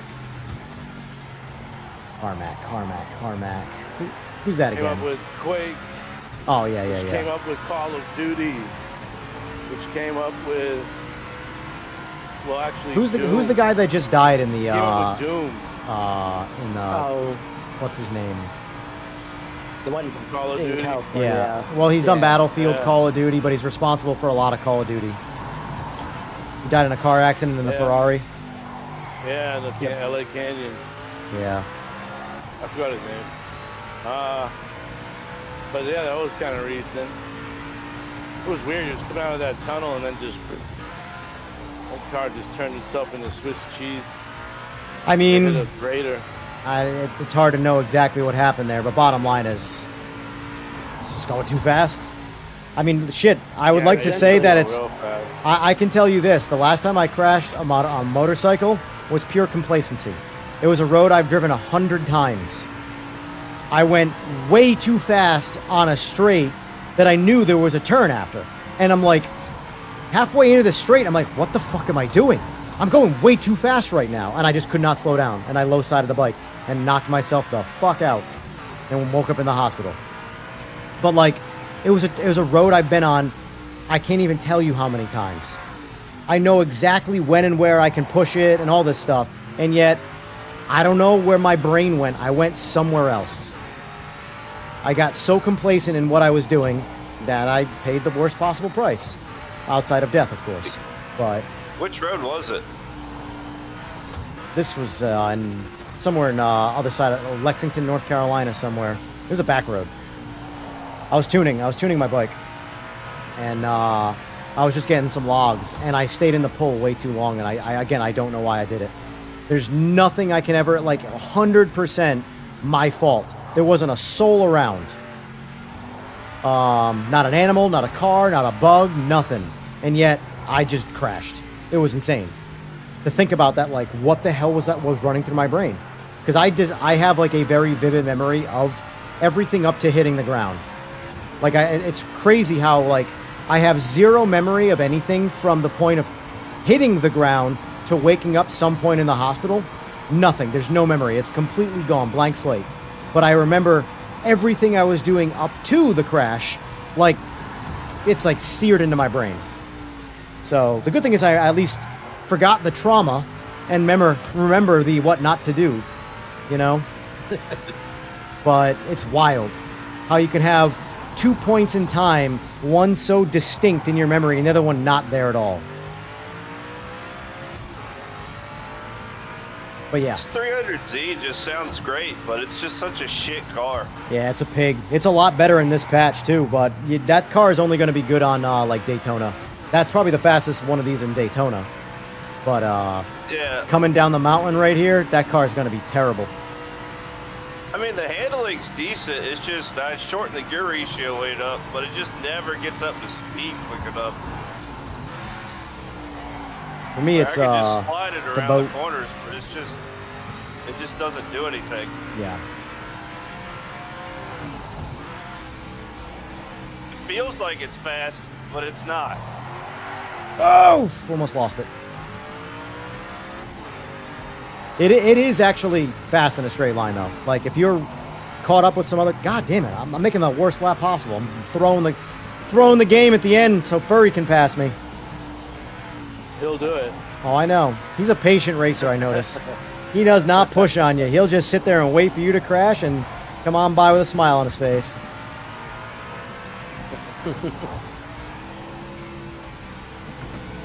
I think it's like it just has no drive out of the corner is the main problem with it.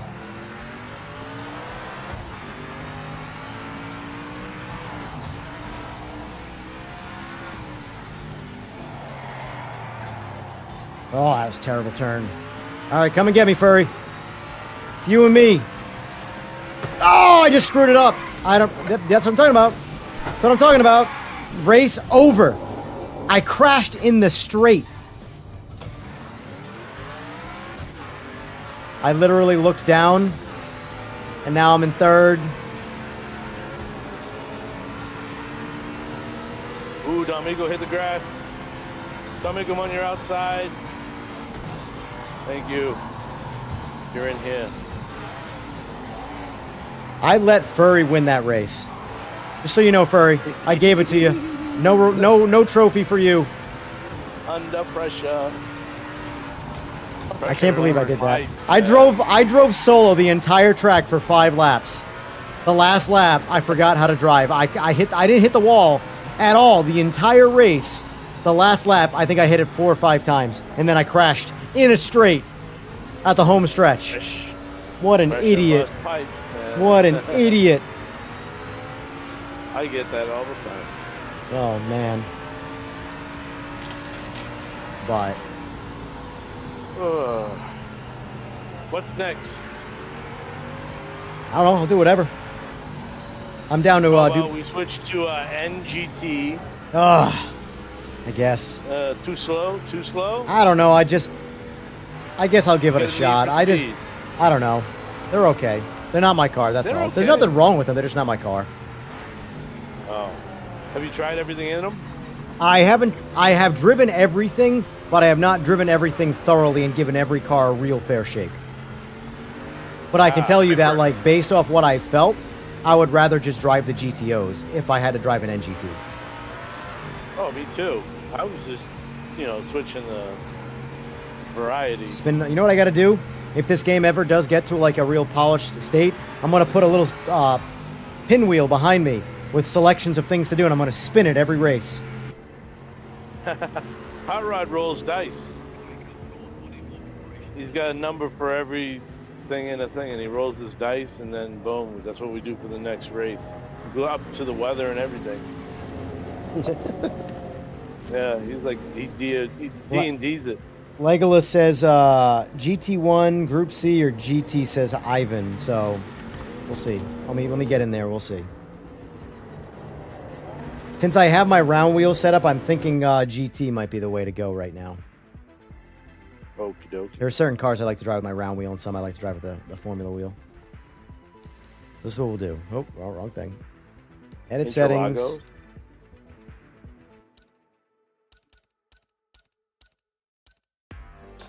That's one of those when you let the lobby, either whoever's in first pick a class or pick the track, and then who's ever All those in that would first. like to see those on Interlagos, press 1 on your keyboard. do the opposite. So we'll say first picks the car, last picks the track. See, this to me is like There a you go. problem with PMR that only a few games have. Chat just said 4 different classes of cars that I want to drive, and I can only drive one. That's what content does. That's why I laugh when people are talking about, oh, there's not enough content. Like, there's nothing wrong with the content.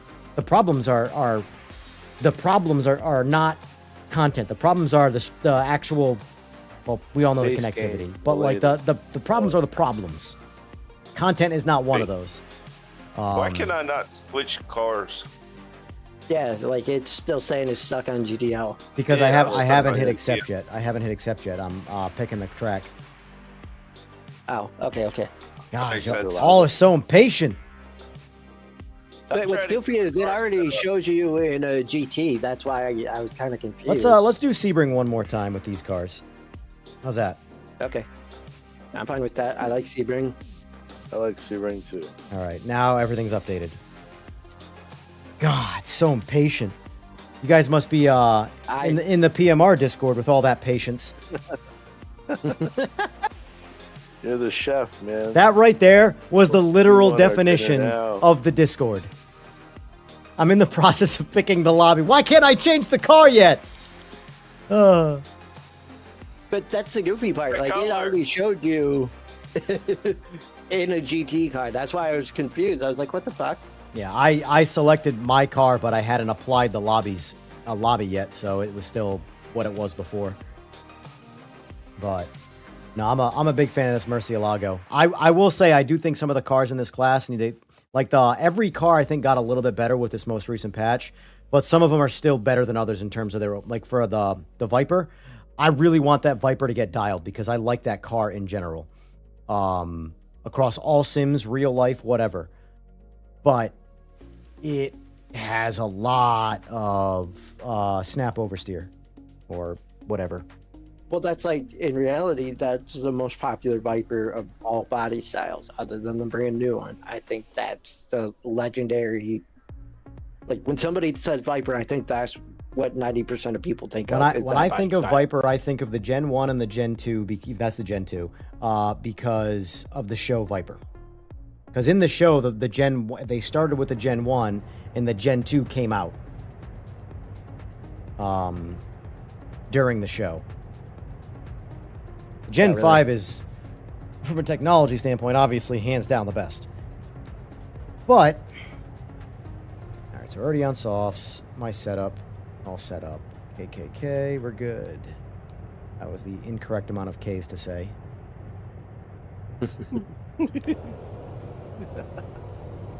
All right. Who's not on the track right now? Because I don't know if everybody got in. I am not yet. Oh, you're. I'm still set up. Let's hope Wee Man gets in. If we I don't need get 11 gallons if of fuel. he doesn't get in, then we'll do it again. Like we'll actually race this track again. 'Cause we got like crashed, so I'm definitely not in. all right, because I think it's 7 people in right now and 2 failed. I'm in. I don't have these I'm- dropping issues. I don't know what. Well, that's where I like. I I'm think waiting on grid, yeah, you're. not to grid, so I was still in setup menu. Oh, all right. I was gonna I say, can in make your it. particular case, Chase, I do think that you are somewhat held back by your internet. It's still there, Oh, I could Problem, believe it because but it's that because router's their interconnect is so fragile. You are just more susceptible to it.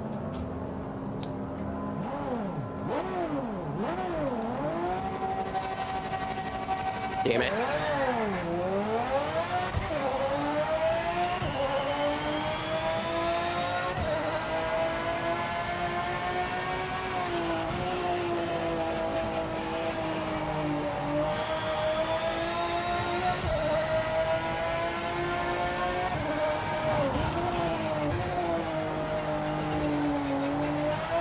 Whoa! Wait! Whoa! We got it! We're good.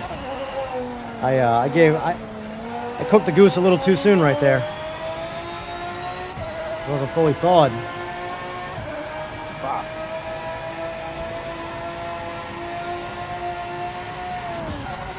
Oh. That's one way to downshift.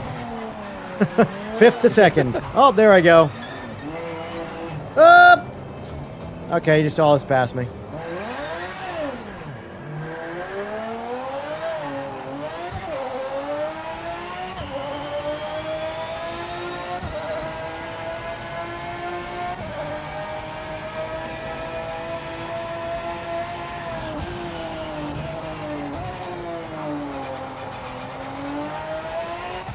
Oh my God, why am I struggling to drive this car right now? Why am I so bad at the moment? No You traction normally have no control. No, I know, No, but I haven't had traction control on all night. We haven't driven a car with traction control yet, except for the LMDH. I wasn't sure if you turned it on to like level. No, one I or always, something. I'll have, like, I have ABS on 1 right now. A lot of times I'll force ABS on for the sake of just casual driving. But I never put on TC because most of the time I don't like TC. The only time I really like it is in the Hyper and the GT3 cars. Because those, for some reason, just Speaking of need like TC. You know, like the LMDH cars, watching. Dude, I don't know what I just can't drive right now. I don't know what's going on. If it's because of the softs, they're already hot. I'm gonna have to play with these cars at tire pressure. I'm curious if What the fuck? I can band-aid these cars like I did the LMDH.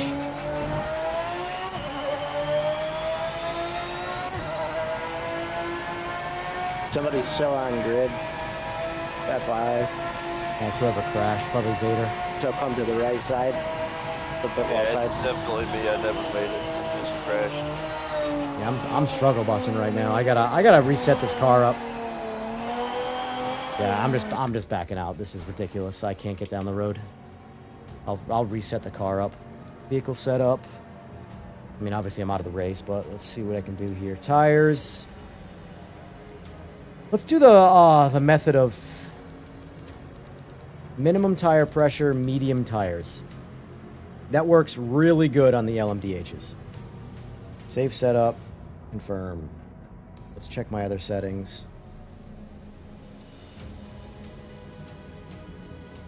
Clutches. Alright, that could be part of it too. Preload. Save.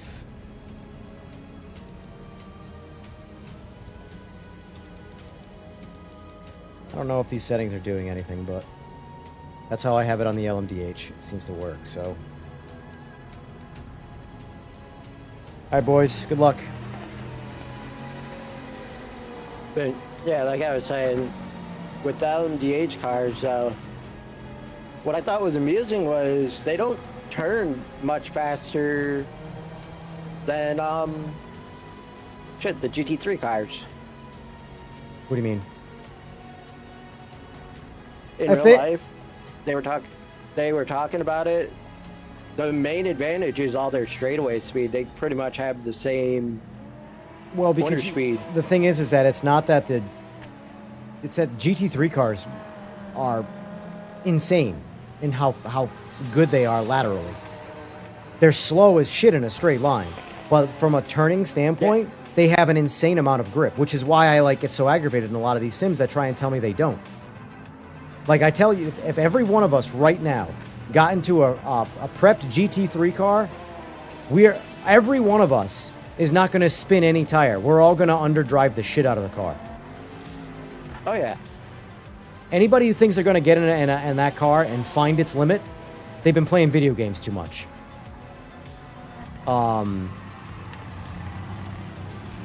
So you get to a certain point where laterally, you really just can't turn any harder. But you straight line like a son of a bitch. Yeah, and that's basically where the LMDH style cars were taking the GT3. And I'm cars sure there out. are scenarios, though, where they will heavily outturn a GT3. But it's not going to be on, a turn with an embankment and, all this stuff. Because at the end of the day, a third gen or a second and a third gen Camaro, dinosaurs, were incredible handling cars with the right suspension and tire on them. It just comes down to it's a wide chassis. Width is so important in handling. And Oh, yeah. car tech has gotten, like, look at this new ZR1, how fast that freaking car is. That's a street car. That's a production street car. That car would suck up race cars on so many scenarios. Oh yeah. That's Any where, level of straight road. Like if you would run the Daytona course, that car is destroying every GT3 car in existence. And it's a production car. You might make the argument of you got to put some good set of tires on it. But like what you get, it's a set of tires. What's a set of tires? You know? The car itself Yeah. is built to be a ballistic missile on all aspects of racing. Yeah, between the ZR1, the ZR1X, like both of those are dumb cars. Like, it's insane that they are offered as a street, like normal car.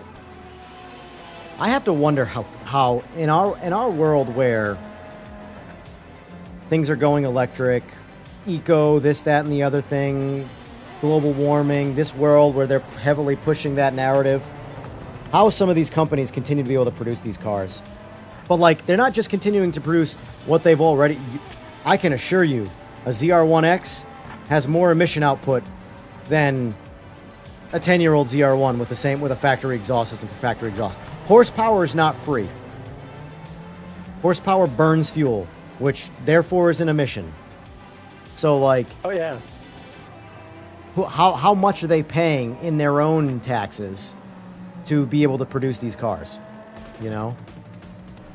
That's like, yeah, there's a general emission standard, but that's like, the bigger thing was the mile per gallon standard.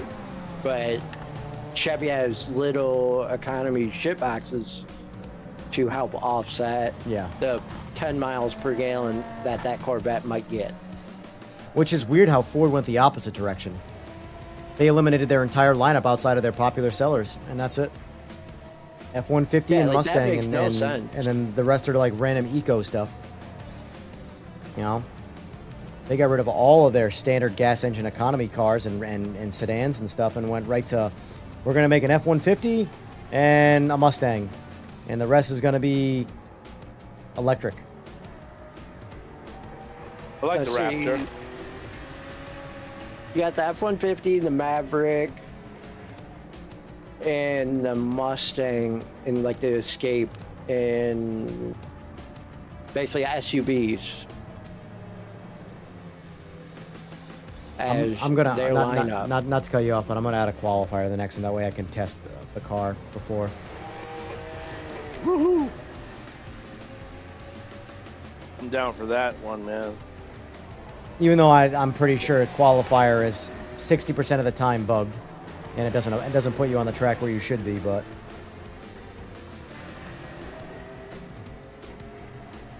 Embrace Nah, the suck. I don't. I don't know.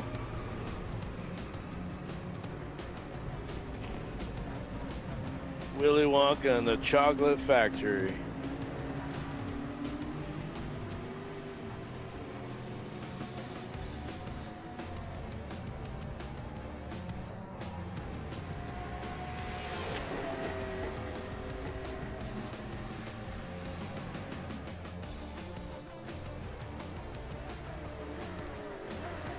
Go. Something I find amusing though is how much do you pay attention to like the car industry? like production car industry, Yeah. much more distant now than I was a long time ago. Okay. Ditto. It's funny. Oh crap! Oh crap! Listening to, I want to say it's Jim Farley, the CEO of Ford. Mm-hmm. Just listen to him talk, and then basically sticking his own foot in his own mouth a lot of times, especially with that Mustang. CEOs, what do we know about CEOs? They should never talk, because whenever they do, they only hurt themselves and their company. Well, it's funny because he tries comparing the Mustang and stuff to like Porsche, and like he constantly comparing him to Porsche and stuff like that. Yeah. And it's like you can't, like a Mustang versus a Porsche, Yeah. two different realms of things. Yeah, I mean, look at that's, like, Ferrari. No matter what Ferrari ever makes, there's a massive amount of their fan base is just it's not a Ferrari. Like that's the prerequisite for being a Ferrari is it's a Ferrari. That's the end of the conversation, you know, which I fundamentally disagree with. But that again, that goes for all the cases. That's you are it's a brand. You're buying into a brand. But I also think it's, and going back to the CEO should never speak thing, I actually think it's really good business to let the boots on the ground guys be the ones doing your advertising and doing your talking, because they're the ones passionate about the product. CEOs just want to make money. Yeah. But like, anytime you ever I'm backing see up like real at fast so I can CES turn or any of the these volume down. things, any of these events, whenever you see people interviewing the people doing the work, they are excited to talk to people. They can't wait to talk about the product, and they are crushing it. That is who you have talk about your product. The passionate people building the product. You don't ever let the CEO talk. He doesn't know. He's not going to use it. You think Bezos buys shit on Amazon Prime? Come on. What's funny is that's like, give me how clueless Farley is with cars in general. He blamed a tune for a cam eating itself on his girlfriend's, or not on his girlfriend, but on his daughter's boyfriend's F-150. Mm-hmm. And it was a twin turbo supercharged F-150. And he blamed the tune on it, not the fact that it was a faulty product or anything of that nature. Yeah. Twin tune. Which I- I'm sorry. Did you say? Can you repeat what engine it had again? It was the twin what? In turn, Farley messed up and said it was a twin turbo supercharged Coyote motor, which in turn, Is that even possible? It is possible. It's just pointless. it's possible. But in Superchargers, turn, because not it's going to be a roots blower, and most of the time the roots blower is just going to be a restriction for the turbos, and it's pointless. Yeah. Yeah, Turbos fundamentally always work better. They're just far more complex. Like a roots blower is the absolute best power adder for like a regular old street car that just wants to go down the road with no problems. But turbos will always function better. Period. They'll always make more But in turn- torque. They'll always make way more power. They'll always be more efficient. They're just a faster way of making power, or a better way of making power to go faster. But they come with their share of issues as well that roots blowers or positive displacement blowers, whatever, avoid. yeah. And that's like with that, it's just kind of funny because the problem he's referencing is typically associated with a EcoBoost motor because they are known for doing that exact thing, Yeah. for basically destroying cam bearings. Oh, my game's bugged. So it's like, It's bugged in a really weird way. why? What's it doing? Oh, it's a good one though. I have never seen this. I mean, I shouldn't say I've never seen this exact thing. I'm like, let me look at my screen. Yeah, I just flipped over. Like, that's a first. That's a good one. Are you able to drive at all? It won't work. Return to pit, drive. Yeah, nothing. All right, you got to back It out. won't work. Yep. I'm Hey, gonna. we gotta back out. I'm gonna send that. Backing out. I'm gonna send that to Ryan. Like, here's a new one. Here's some more bugs I found. Well, anytime you get a bug, Enjoy. I literally just send the log over to one of the devs because it's gonna Yeah. be fresh. It'll always be there, Yeah. but it just gets further and Yeah. further back in the log when you have a bug if you just keep on playing without stopping and sending it. Yeah. If they queue it that way. Hopefully they're queuing the net code, man. That's really the bugger.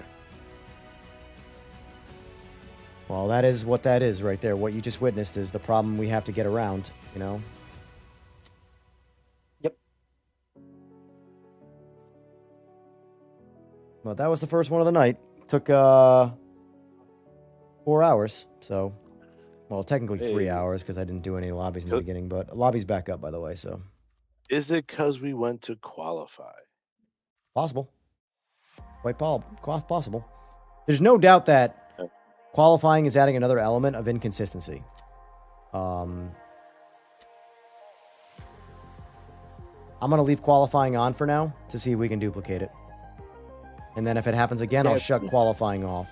But I've had the crashes happen with or without it on, so it's not direct. Now, it might be adding extra instability, but it's not the source of the instability. Yeah, you have mods on and all that. I'm checking again. Yeah, mods are on. Everything's still the same way it was.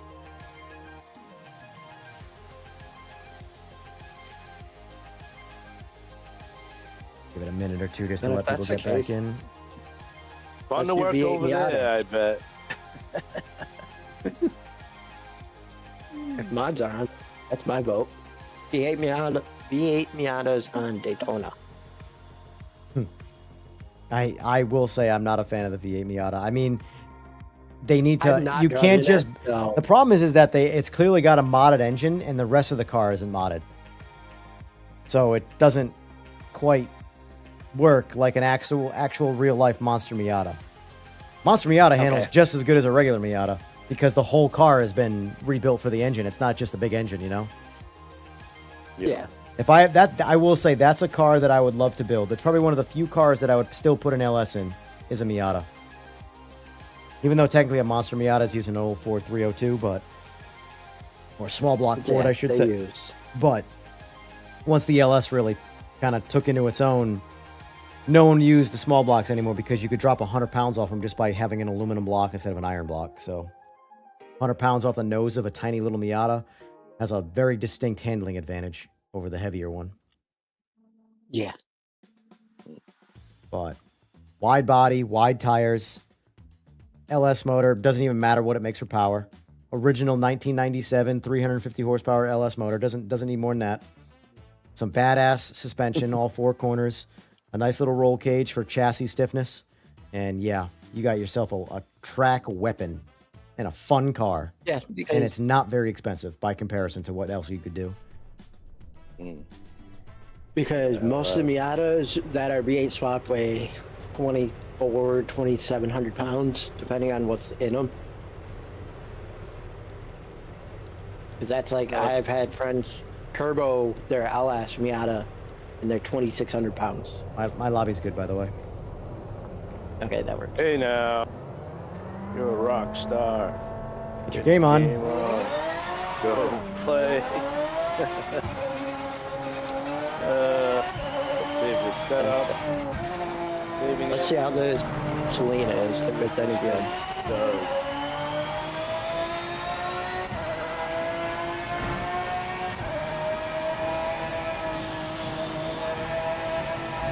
Because I've not driven this thing yet before.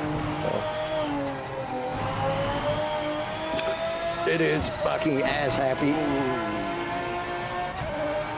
Who's ever in this blue C6, my bad. That was me.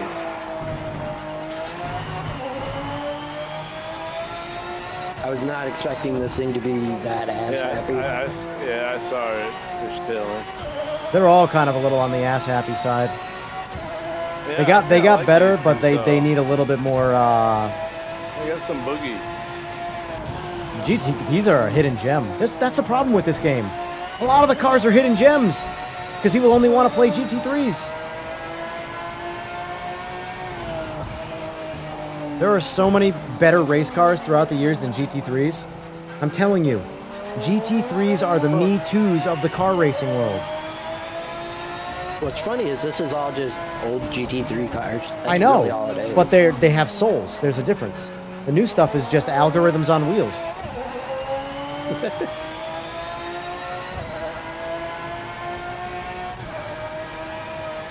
Like, I'll take a Group C over a new LMDH all day, but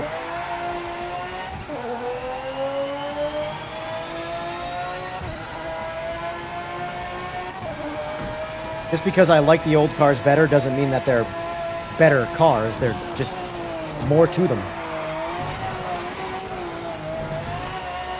That was like that little drift action I just did was out of a fucking action movie.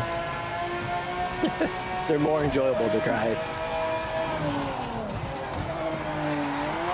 I mean, I know how to kick out the drift. It's fun, even though I totally missed it right there, but I actually have to drive this car like it's a race car, not a stunt car. Oof, oof. Now let me try this car on softs and just see how it feels by comparison. Good. Well, I suspect it's going to be like it's on rails now. It's just a question of if I can keep the tires operating normal. Because on the mediums, they were getting warm. Oh, you're gonna blast through these things. Mine are greenish blue, but I'm not killing it.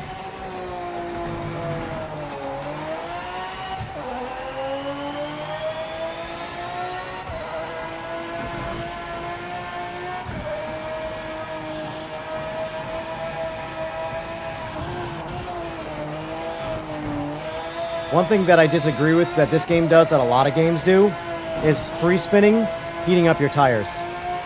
Is not how it works. You'll flat spot the shit out of your tires, but they're not going to turn, they're not going to get 50 degrees warmer because you just spun out. Believe it or not, gripping is the fastest way to heat a tire up. Full traction. Really, really flexing the carcass of the tire is what heats the tire up. Like doing a burnout, a quick burnout, doesn't touch the carcass. It heats the surface of the tire real quick, but that's it. And when you spin out, it's even lesser because now you're only heating one part of the outside of the tire.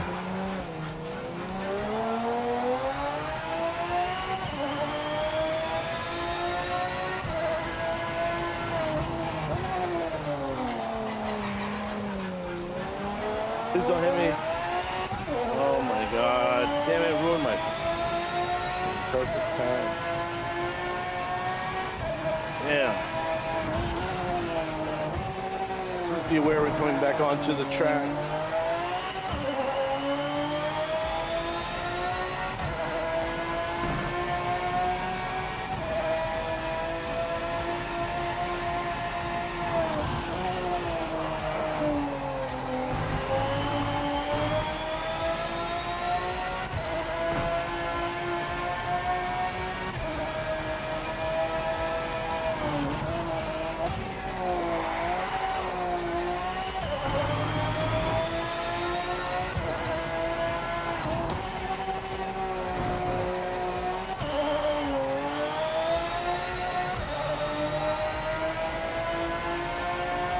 Oh shit. I'm driving sloppy as hell.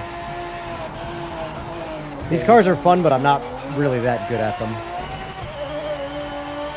I don't really... The problem is that the cars are too much fun, and cars that are more fun, I tend to not follow a line as much. I tend to just enjoy driving the car, so I tend to drive a little more sloppy. And that's kind of what I do with the GTs. I might stick to mediums, though. My fronts are getting way too hot. Alright, that's not gonna work. Oh, boy.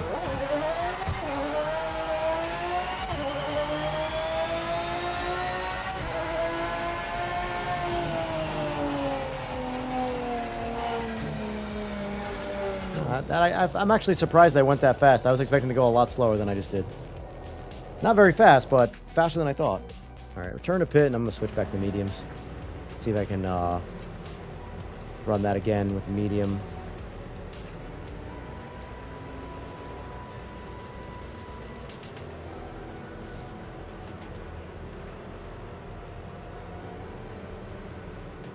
All right. Alright.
right, let's go for a lap.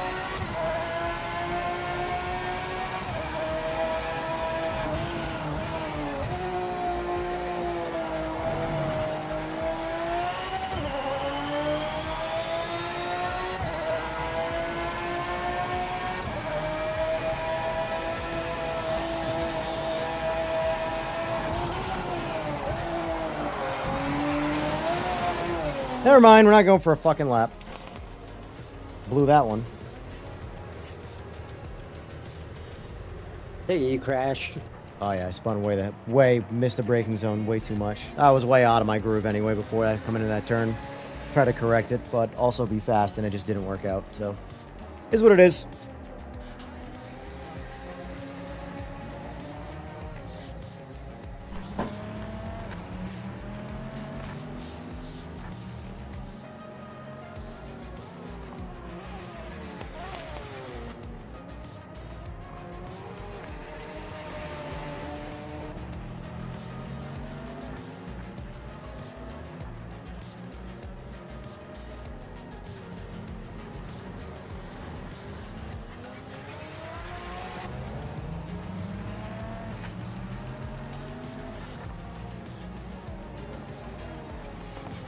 This car is so loose.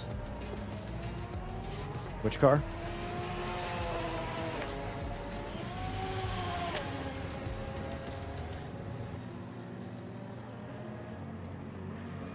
Magic.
Take that. A 135 with how messed up my lap was.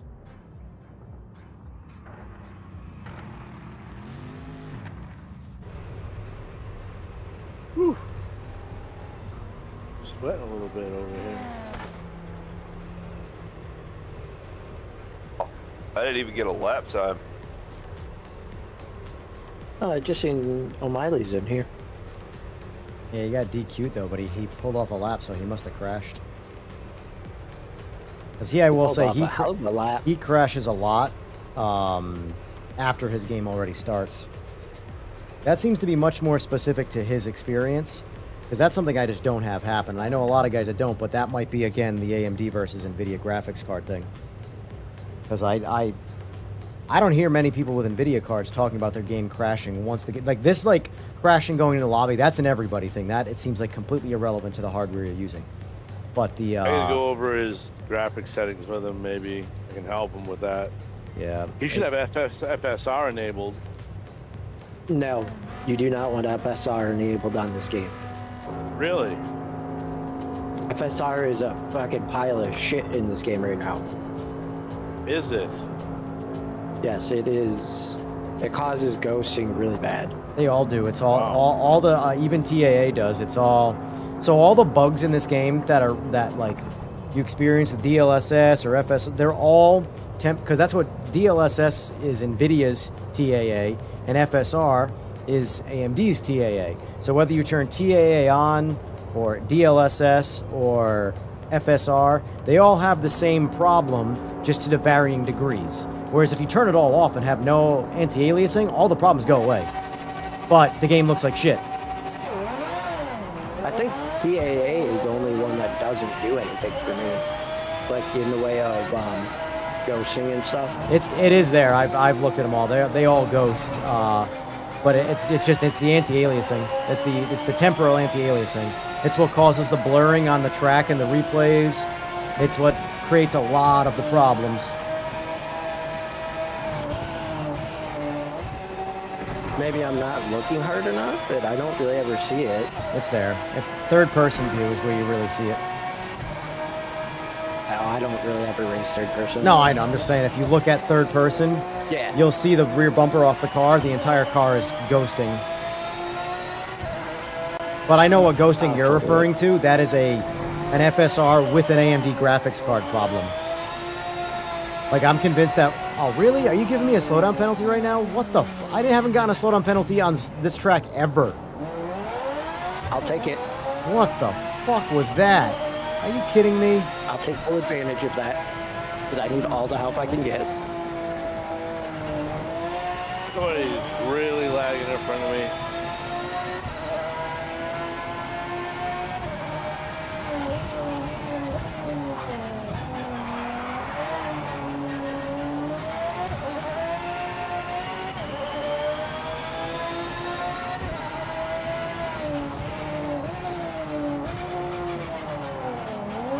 How the hell did I get a slowdown penalty? I'm basically in last place.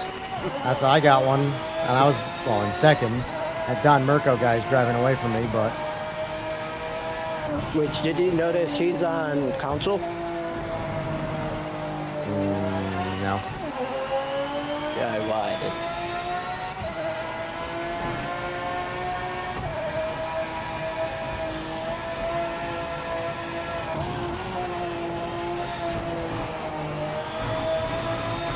Dude, I can't... I'm gonna get a hit again. Oh, no further action. Wow, that's surprising.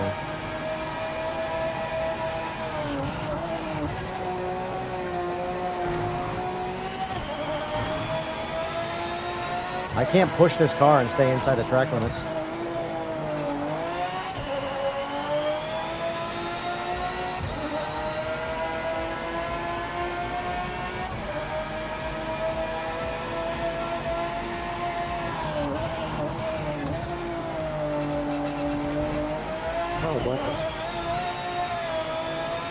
I don't know where you were in a rush to go, wee man, but you can't park there. The car doing goofy stuff because it wanted to fucking oversteer that way. I'm coming for Seaberg right now. Smell me? Uh-oh. Better let out my oil slicks.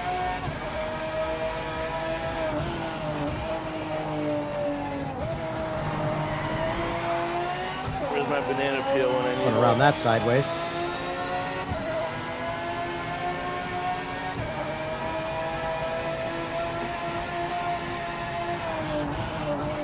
Oh, I overshot it.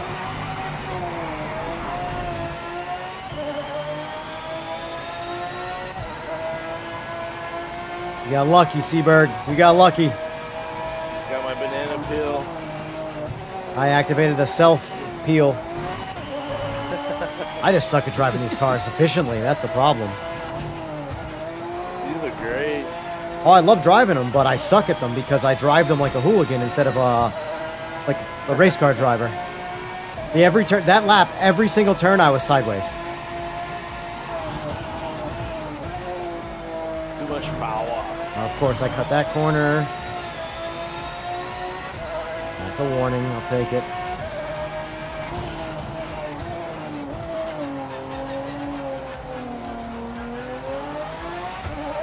Just blow that last corner.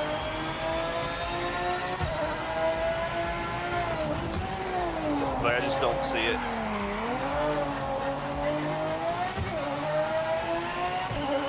I'm falling apart back here. I think we need a car change up. I just don't have it for the GTs tonight, I guess. Sure. What do you want to do next? Oh no, Monica! Monica! Oh, you just glitched on me.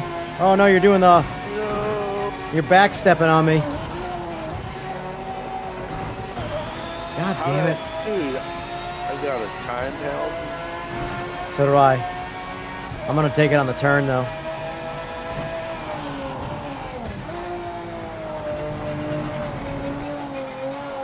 Just give it to me. I don't care. Oh my I'm gonna God, run my go! race. This is bullshit. I hate that stupid time penalty. I don't pay mind to it. He's got another one. I'm out. I checked out.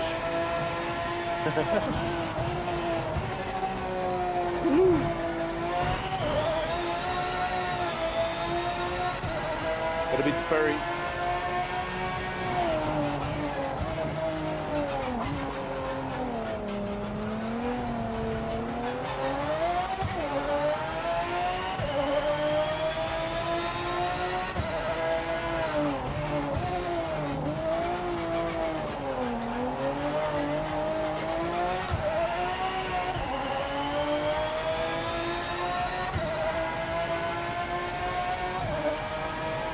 I don't know why I drive these cars like such ass. Because they're like... They're relatively easy to drive, but I drive them like shit. Like, it's frustrating because I know it's a me problem. And I just can't do it. My brain is too stupid. Alright, I gotta go back to the pits. I need to get out of the car. When I start stressing myself out like that, I just need to get out of the car. Quick rage quit. Move on. Watch the race. Because I'm only going to drive the car worse and worse and worse and worse as I'm actively paying attention to how bad I'm driving the car. Gotta get out of the car. Let me out of the car, Cole. Let me out of the car. The amount of people watching that have no idea what I just said will make me sad. I'm here with you. I don't know what you said. Wow. What is that? What movie reference is that from? Let me out of the car, Cole. Let me out of the car. Come on, someone in chat. Someone in chat. Give me this. I have a guess, but I'll let chat take a stab at it before I butcher it. God. Y'all hurt my feelings. It's a movie about racing. If anybody should know about it, it is the community of people watching this right now. Oof. Berg, you got some internet going on right now, that's for sure. Uh-oh. Let me know when they're done gassing, and then I'll gas. Come on, there's still 62 of you watching. Someone's got to know what that's from.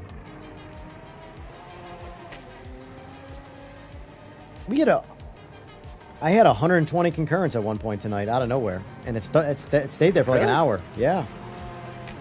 Good shit, though. And that's a prime example of why streaming on YouTube is better than Twitch. Yeah. Well, it all comes down. I will say this: every channel I look at that multi-stream sim racing, they have more people watching on YouTube. I will say I don't think Twitch is a good place for streaming sim racing. I really don't. For me, it's Twitch is. I don't think. I think Twitch is good for Me Too games and IRL stuff. But outside of that, if you're not going to play the top 3 or 4 games in the world, that from a community standpoint, like the amount of people playing it, like on YouTube, I truly don't. I shouldn't say I don't think it matters what game you play. I do think to an extent it does, but I think discovery of niche things is better on YouTube, because no one's gonna go to Twitch to look up race cars, period. Whereas if you go on YouTube, you might get fed some live streams of race cars going around a track when you're looking for race cars. That's never gonna happen on Twitch, ever. No, that's like right now it is saying that there is only 5 people viewing PMR on Twitch. Yeah, there's 5 people on PMR, and there's 63 in my own stream. So, like... Yeah, there's... The thing is, though, is that's like on... That's less of Twitch, a me thing and more of a Twitch thing. 1,700 following it. Bang out the LMPs. Following that game. Yeah. Alright. But that's like you're saying, jump over to like art. There's like 80,000 people. Yeah. Yeah. Or at least I quote that 80,000. Yeah. No. Twitch is the best place to go for IRL streaming. And the niche stuff does not work there. I actually don't know why anybody who's sim racing is on Twitch. I know that like it's better to multi-stream than it is to like if you're going to stream to YouTube, it's only better to also stream to Twitch. But if you're going to strictly stream on Twitch, you have to do the popular stuff. And then you have to stand out somehow. Good fucking luck. Pretty much. And a lot of the success that I've had doing this on YouTube is that I had a head start from already having an established YouTube channel. Yeah, from all the motorcycle stuff. So, Because I mean, the good thing is it was a lot more of a lateral movement. Even though, yes, it was a genre switch up, it's still racing related. It's still adjacent. It's just a different kind of thing. But, like if I had switched to my YouTube channel about knitting, it would probably completely restart. yeah, you're swell on that. But like, for example, let me look at my YouTube analytics quick. I want to see how many people... Well, I actually want to see how the new Fanatec Podium DD is. What's his name? Boosted Media just released a video on that. Mike Ford. ATD. Yeah. Let's see. Yeah. Analytics. Subscribers. Go away, go away. That's just one thing I gotta figure out how to do though, is to multi-stream.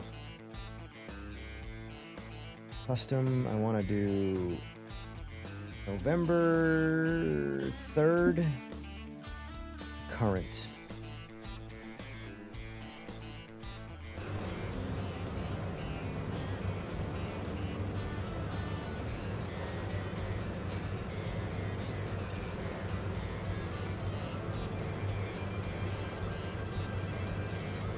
See, it's hard to get this analytic down correctly.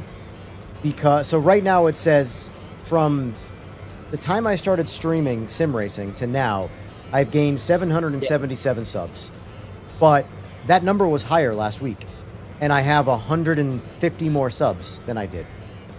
The reason How's why, that work? it's because it's a real-time plus-minus sub counter. It's not...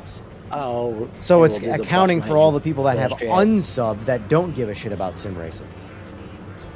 So I've gained 777 subs since I started streaming from a global number standpoint, but that doesn't tell me like a scale of you've also lost 300 other people in the process, you know? So that's a big part of why my growth, even though the number is going up, I pay attention. The number is plus or minus. There'll be times where I sign in and I've got 20 less subs. I'm not sign in, but and it's motorcycle people that haven't logged in a while that go, what the hell is this shit? I'm out of here, you know? Okay. So Side note, like you're saying, no, I do see ghosting, but it's not as bad in Yeah. third person yeah, it is there. as though. like the FSR. Mhm. Yeah, because I'm sitting here cruising at 40 miles an hour, and I see it on the wing more so than anything else on this BMW in third person. Not a single person in chat said anything. That really bugs me. But to answer the question, it's what movie did Talladega Nights spoof? Because Talladega Nights was a one-for-one spoof of a real movie. I just said the movie. What? Days of Thunder. Oh yeah, I didn't hear you say anything. The whole cold thing gave it away. Let me out of the car, Cole. Let me out of the car. They're supposedly making a second one. All right, course. gang. My other gang is beckoning me. What's that? I must move on. Battlefield. Oh, you poor, poor soul. Furry, are we losing you too to that travesty, or are you continuing to race? I don't play that shit. Oh, good man. Perfect answer. Perfect answer. I don't play that shit.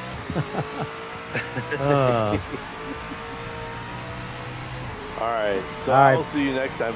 Are you streaming tomorrow? I don't know if I'm going to do a daytime stream because, again, my buddy's coming through from their Florida trip. I don't know if they're going to be here when I'm not going to stream.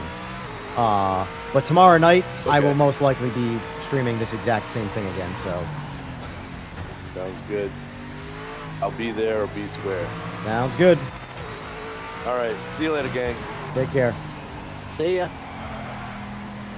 Yeah, I want to get at least one stream in tomorrow because I'm not going to be streaming. I'm not going to be able to do any supplemental streaming Tuesday to make up for it because the internet's getting done.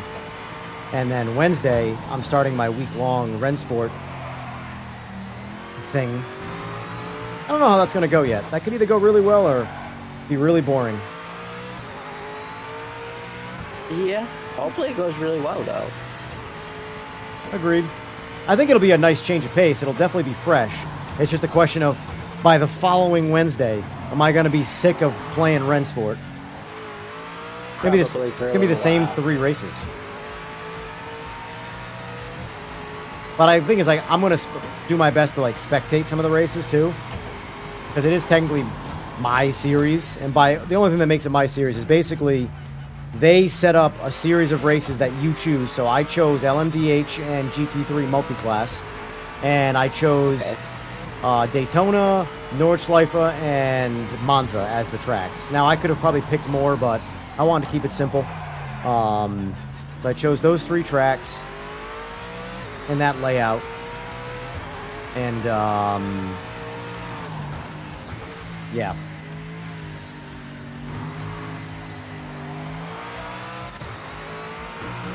And I'm hoping by the time I come back, there will be a patch release or close to a patch release.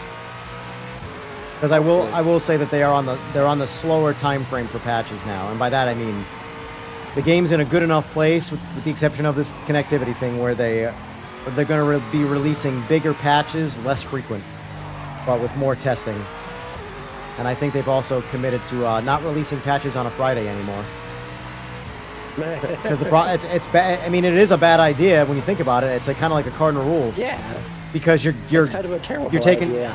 You're releasing an update and then taking 2 days off. So if that update breaks something, you have no way of doing an immediate fix, you know, or you have to work overtime technically to do it. From home. Well, they worked all weekend. So like last weekend essentially, or whatever weekend it was. Oh, I just went out. They didn't take time off. They worked all weekend. There's a reason why the patch was released Monday. They were working on it all weekend. And that goes back to them shooting themselves in their own foot. Oh, yeah, for sure. And that's one of those, at that point, for lack of a better word, sucks to suck. You did it to yourself. Yeah. That's my train of thought on that specific situation. Yeah.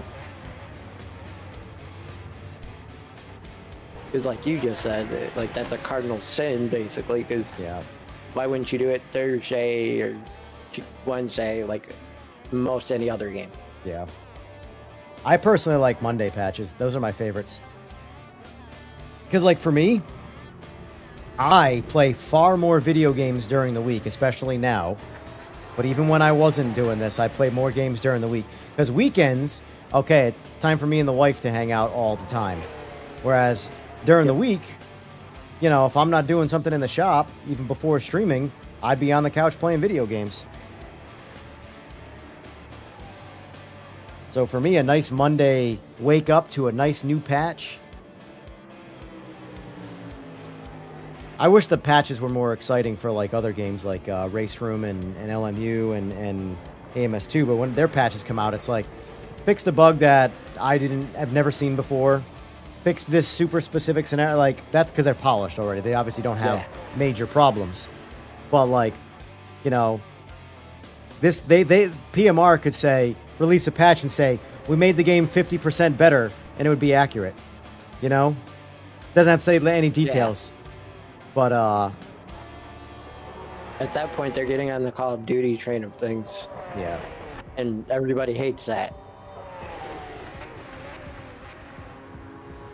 'Cause It that's does. like Call It of does Duty. suck too that my two other favorite games don't generate any buzz.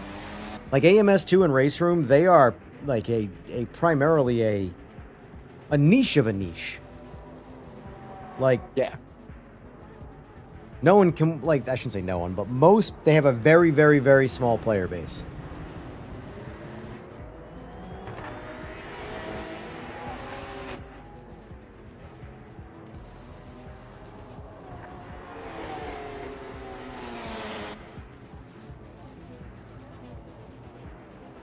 Let me see something quick here. Let me get back in my car.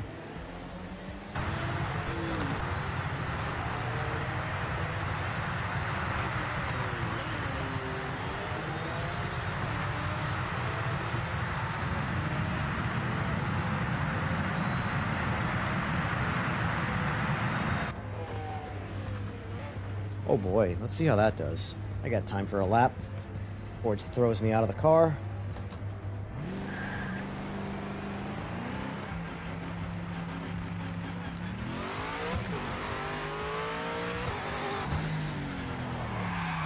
Nope.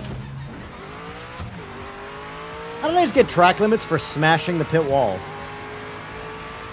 And I actually got a warning. What the?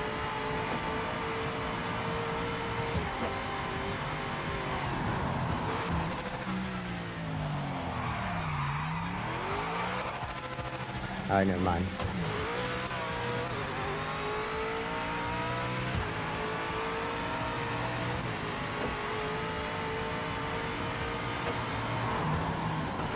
Yeah, AMS2 definitely feels a bit too slidey. Especially when you play any other sim that you get an AMS2 right after it, you can't drive. Like with me, with AMS2, if I play literally any other racing game and then I get into AMS2, I cannot drive those cars. But if if it's the first sim that I play and I just jump in AMS2, I don't have a problem. Because I don't feel the slidiness nearly as bad until I play something that isn't as slidey.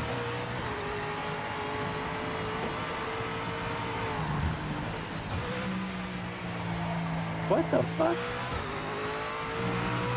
That's weird.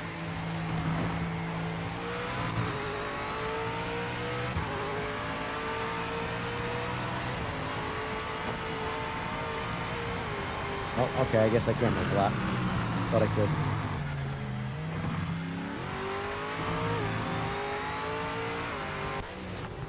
Then after AMS2, you're ready for iRacing.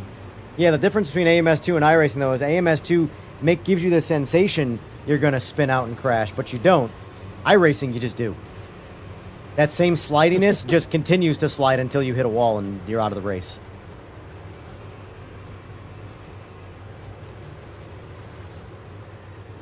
I And am it's unfortunately... assuming that Audi is the fastest one in the class.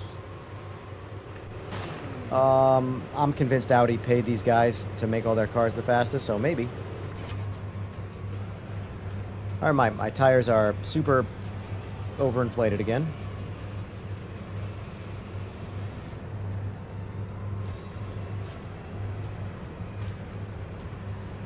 You try driving this car with a different wheel. As I just inflated mine more from what this setup is.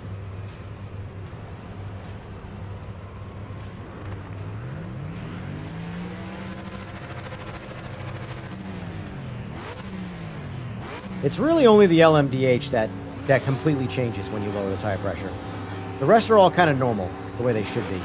You get a little bit of grip and a little bit of...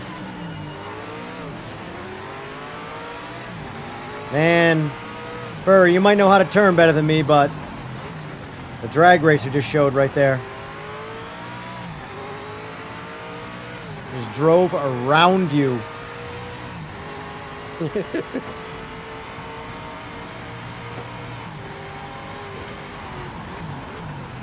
It really is easy to launch the cars without... Oh my god. There's a turn, though, because I am American, so I can't do everything right. What was I going to say? It really is easy to figure out once you get it. You just put the car on the limiter.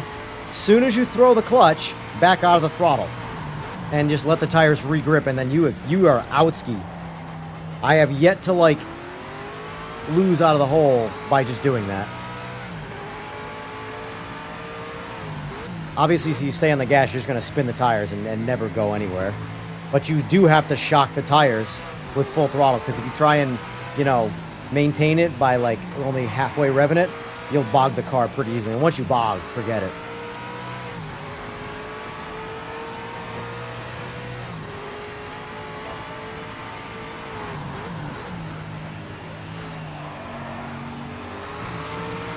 Oh, don't you dare.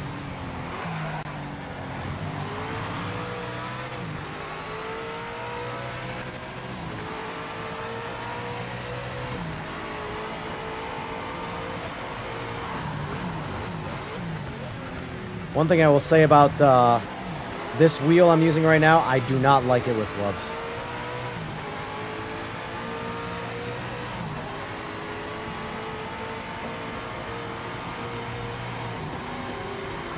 Is that Audi really that much faster? These guys are driving around me. Like, in the straights, just get the hell out of the... Oh, great. God damn it.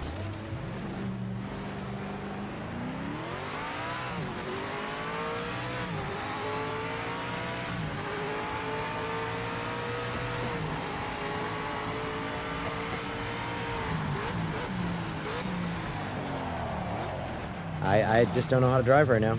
I think it's a me thing. I mean, like, I have no idea. I'm forgetting how to drive cars I should know how to drive. It's getting that time of night where, like, I start sucking really bad. I got that.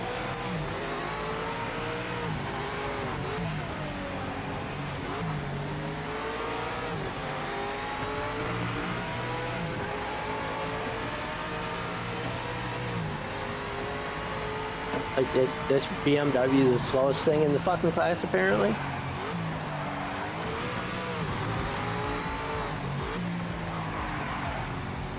I can't drive. I don't understand. I have zero level of ability to find any kind of line right now. I'm sliding all over the place.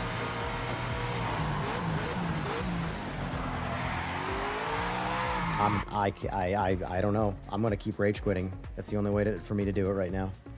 Because when I start driving like this, man, we go downhill quick.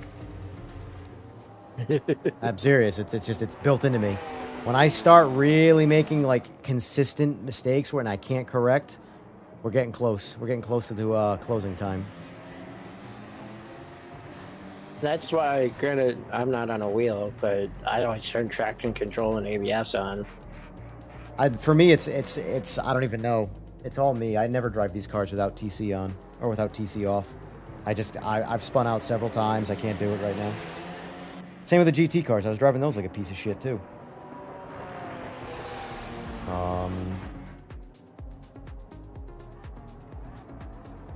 Like, I haven't spun out or anything. I just got left. Yeah, we'll try LMDH on the Nordschleife next. Really make you guys sweat. Make sure you don't forget to pull qualifying.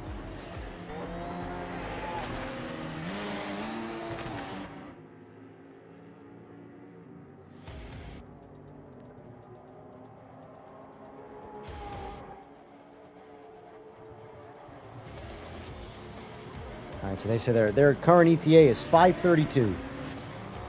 Oh, I have to keep myself awake for another 2 hours. And then some, because then they're going to be here and...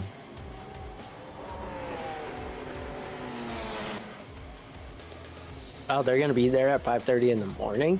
Yeah. God dang, I'm surprised that they're getting there that early. Well, they left middle of the day and Sunday. Oh, okay.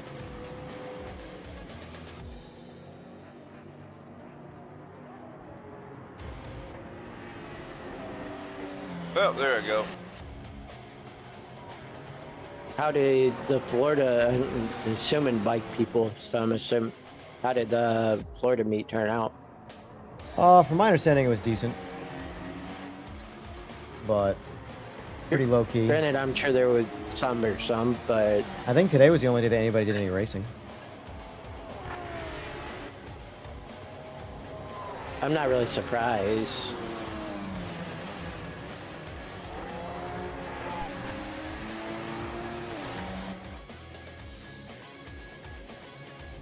I'm actually surprised anybody did any racing in general.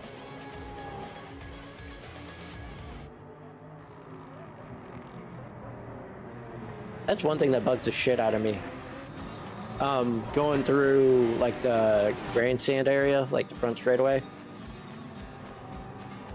how there will be like a random light spot by the car.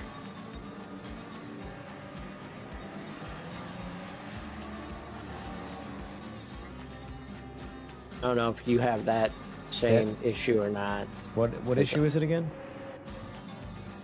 Like when I go by the grandstand, there will be a light spot, typically like as if the sunlight was still traveling with the car. Gotcha. I'd have to look. I'm spectating. I haven't been doing any laps.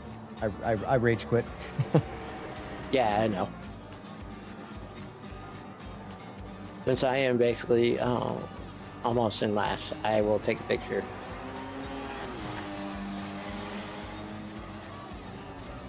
Let's set up on the last corner.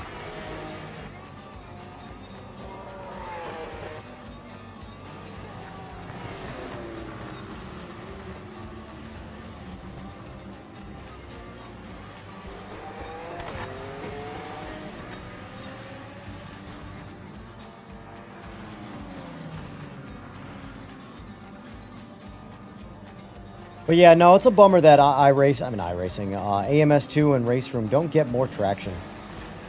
Dude, like, it's wild to me that I uploaded a decent video today. I mean, you don't know if it's a decent video or not until you click on it. But it didn't get clicked at all. Like, nothing, nada. And here's the thing, it's all YouTube algorithm. Nothing else. So it's sitting right now at 110 views at 24 hours worth of time. And nobody clicks on it because it's not a buzzworthy game. And I literally even said, you need to drive these. I will say this, though. I don't know if it's me and the people that do follow me or what, but there is like zero F1. Like if I post a picture of an F1 car, no matter what the game is, nobody's interested. It doesn't ever pick up traction. I don't really know why. Really? I'm kind of surprised by that. What am I looking at here in this picture? Okay, if you look over by like the left front, there's that bright spot. Yeah. That should be dark like the rest of it, because I'm all in the shaded area by the grandstand, hence like the whole rest of the track being shaded. I'd have to actually look at it and when I'm on it and see like what the entire landscape looks like.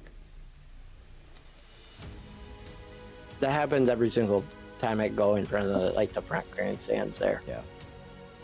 You guys want to do 1 lap or 2 laps? Nordschleife. That's your last one, or? Not my last one. My last one, so do 2. 2? Okay. Okay, if it's going to be others, then yeah, you can do 2. Yeah.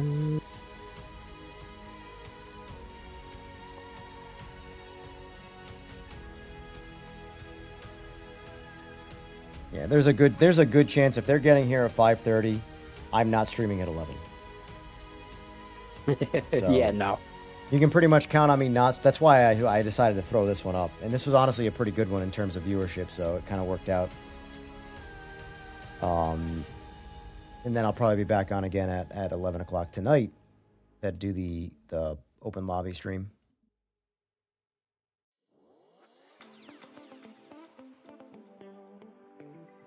God damn, everybody's going caddy.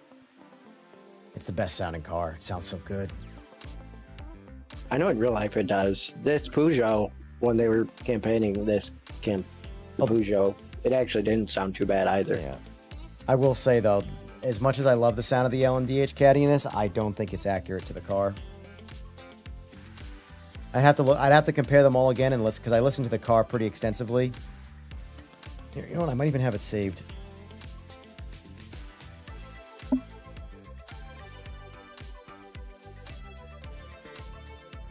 Let me mute my music quick. Hey, listen.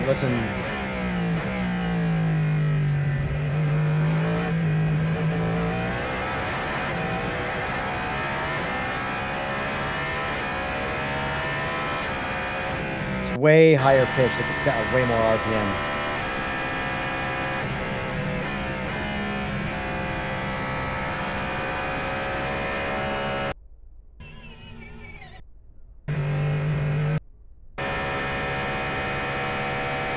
Fine, I think I have this better one.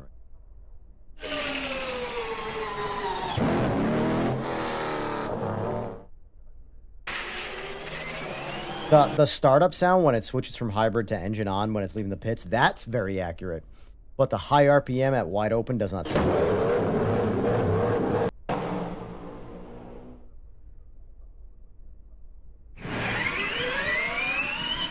And you're saying for these cars, drop the tire pressure all the way?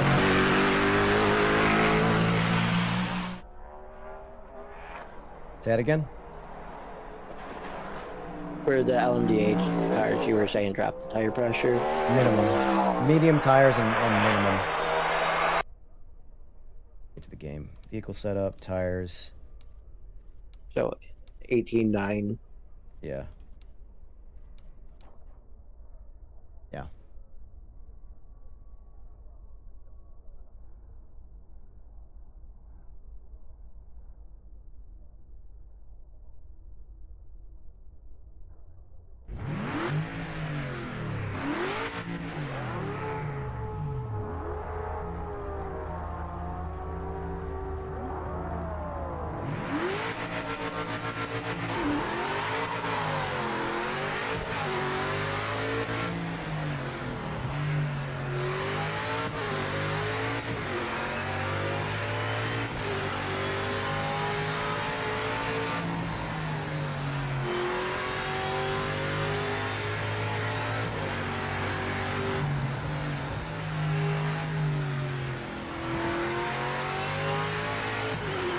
What the fuck?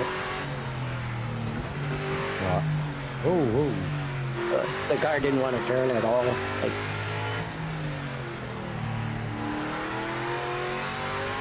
oh, yeah, I know why.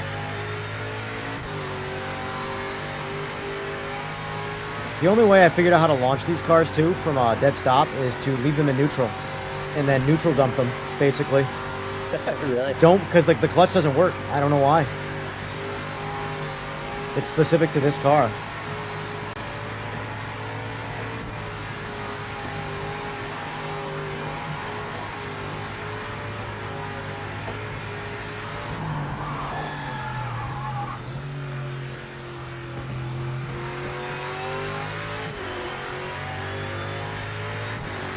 Does PMR feel like AMS2? No.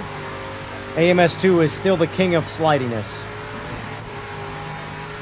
This car will feel like you're driving on a railroad track by comparison to AMS2. Is that an Aston Martin? My bad. In my opinion, when PMR does get a car right, it's the best driving car of that car.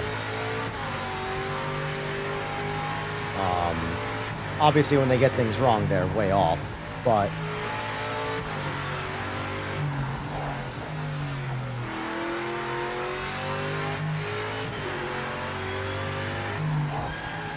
I think if these cars get the grip levels at low tire pressure, at higher tire pressure, so it can use the mile an hour better, these cars will be really, really effective. Like, this car drives great right now.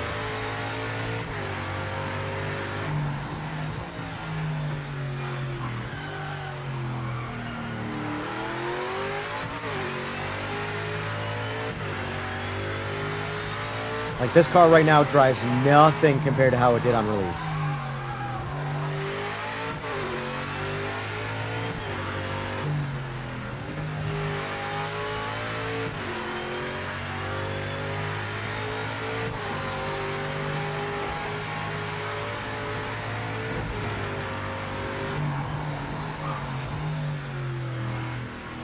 Ugh. Stay off the damn curbs.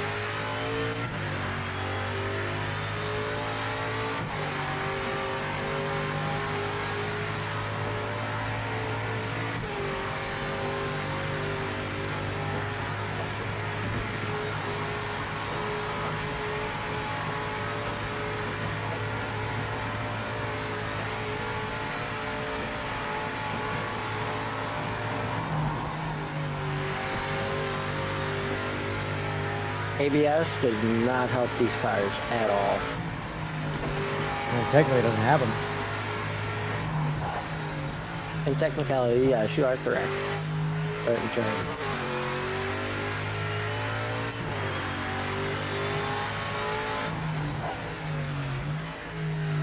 Since I'm playing on a controller, I use ABS. Yeah, it makes sense. Since there's not as much modulation. I'll never fault anybody for using assist. I don't care. The internet cares a lot, but I couldn't give a shit. Oh yeah.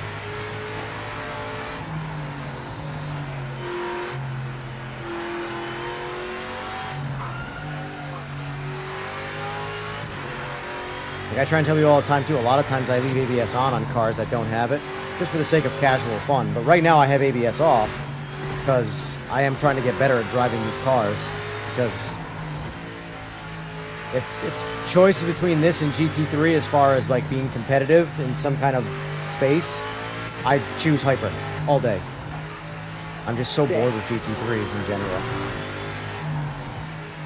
So I do want to get better at driving these cars. That's why I've spent so much time with the LMDHs in this game, because I'm trying to figure out where they lack and where they are problematic compared to the other sims.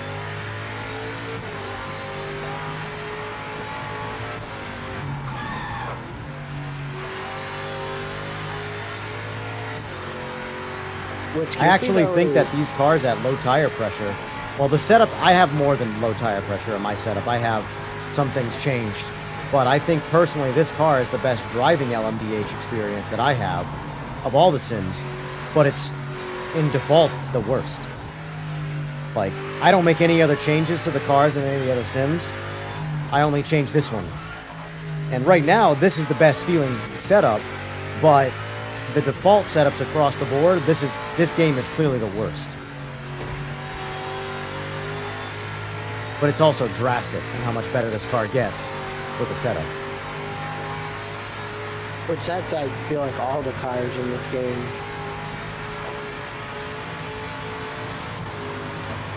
No, I think I think the LMDHs are unique in their current shittiness, that they get that much better. They really are a rough experience in default, because the problem is you can't push. The cars are like, right now I just hit 180, 181, 182, 183. This car will do 195 miles an hour on that spot with the tire pressure being higher. So it loses a lot of straight line steam with the tires being low, but you need the grip. So if they can get the car to get the higher tire pressure, have grip, which is just a bunch of coding, so it's not like they can't do it, but maintain that mile an hour, these cars are going to be a lot of fun to drive. But what's goofy with that, though, is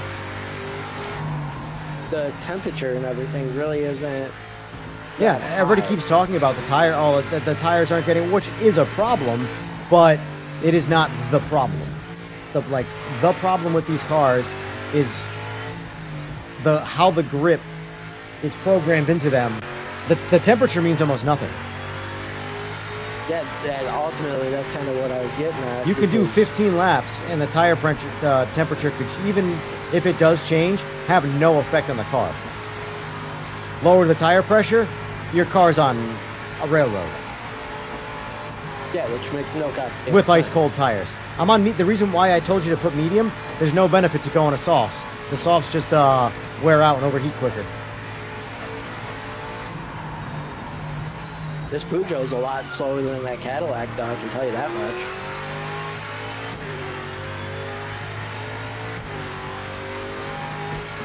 Because going down that big straightaway, fastest I seen was 182. That's what I did. 182. That's what I did. I was saying it did 195 when the tires are inflated. No, I thought you said you were doing 185 before. No, going on the downhill part, it blipped 183. It was doing, in the straight, it hit 180 and stopped there. And going downhill, it slow climbed to 183. But I'm saying that same car would park itself at 190 to 195 in the straight with just inflated tires.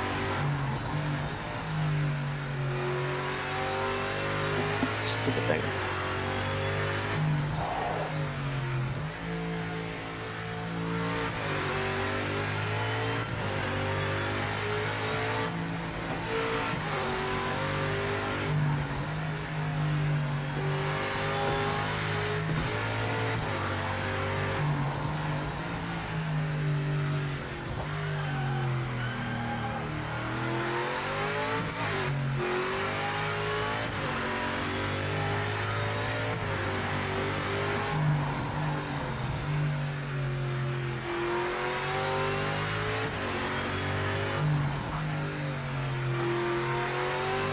In game, the Cadillac doesn't sound bad, but like you said, it doesn't sound like the real. It's not high pitched enough. It's not, doesn't sound like it's revving the RPM that it's actually revving. It's a very good sound. It's just not an accurate sound. Pretty much.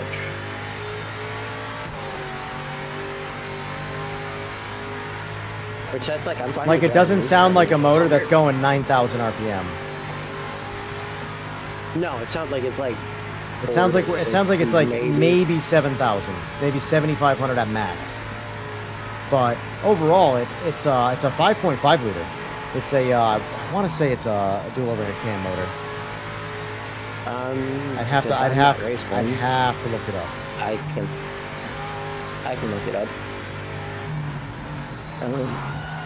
Oh, finally crashed. Finally hit a wall, brake too soon.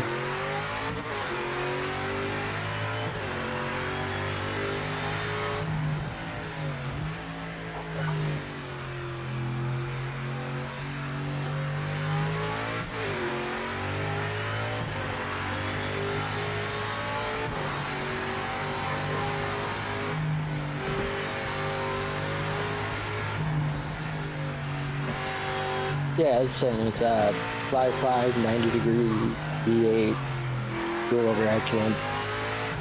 Yeah, that's what I figured.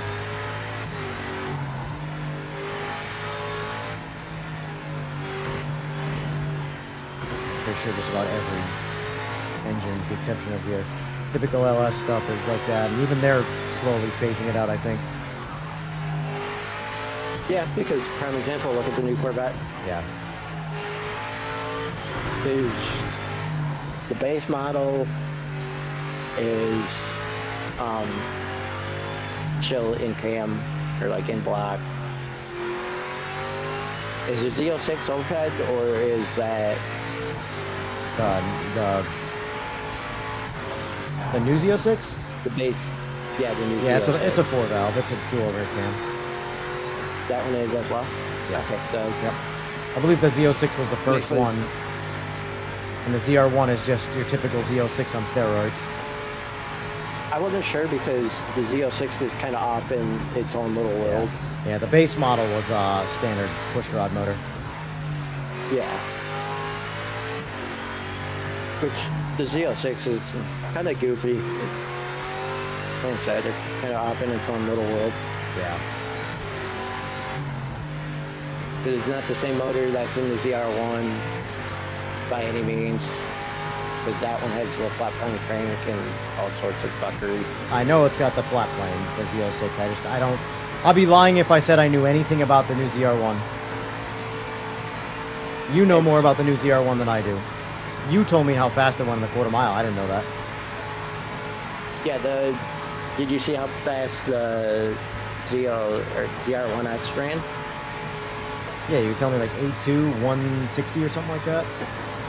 Yeah, I'll tell you in a second. Hold on. Insane. That's absolutely insane for a production car. Yeah. 867 at 159 is according to Google. I remember when it was insane that you could buy a production 9-second car. Now you can buy a production mid 8-second car. Oh, That's what I'm telling you. There's no point to building a car in 2026 anymore. No point. And well, to be completely honest, there is no point in buying a new GTD Mustang. Oh well, yeah. It's all GTD is also a kit car though. It's not what people think it is. It's not a production car. It's like a Saline or it's a body and white an car that got RTR shipped from place or out. yeah. And that's what's funny because they towed it around like it's all something great. And it's like, well, it's a race car that has a fucking VIN plate on it that is slower than shit. Yeah. I have a chapstick on. My lips are falling apart.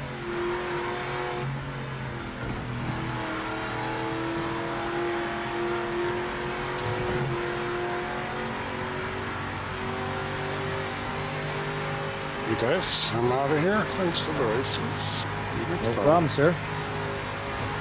The Ended it on a loss. good luck. Ending it on a loss. Oh man. I'm gonna stick to the LMDH for a minute. I just I'm like. fine with that even. I I on can get used to them. I like driving them with the tire change. Obviously, with they're miserable. They're my worst driving car in this game or across all the sims without fixing the tires. But a temporary fix right now is just slow them down with tire pressure. Seems to work out pretty good. Let's see, track. What's another good LMDH-ish track? Let's do some. We did Monza? Daytona. Yeah. Daytona's too meh. Too schmeh. Hey, whatever works. Try Mossport. Let's do a quick sprint around Mossport. At the end of the day, I don't care.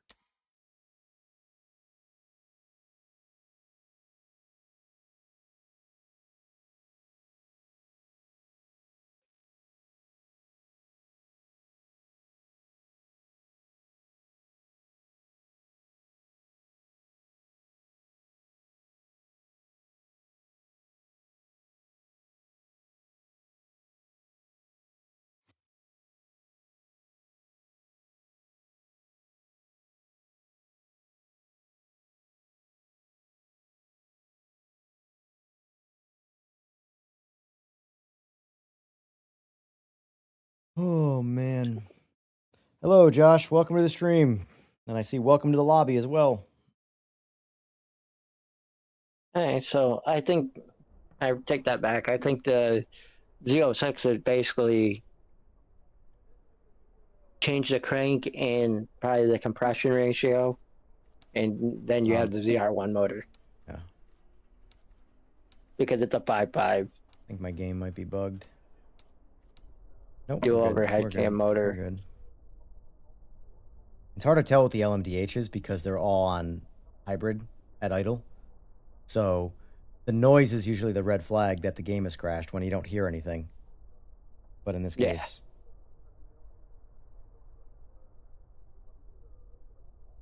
Is there a way to turn the hybrid on? Because that's what I noticed racing that Peugeot. It didn't ever seem like the hybrid system actually ever worked. Because the battery system never depleted. Yeah. That's kind of how it acts, at least. Yeah. I could be wrong. Yeah, there's definitely something with these cars too on the start that I haven't quite figured out what's up with them. Like getting them going is not there's something there that's wrong. Because like if you were to put this car in gear right now and pull the clutch in, it's gonna drive right through the clutch. You're gonna get a false start. Like the clutch doesn't work when it's on battery for some reason, and that's part of the problem. So, like me, I put it on the limiter and then I throw it in gear. Okay, apparently I'm not able to race. That's goofy.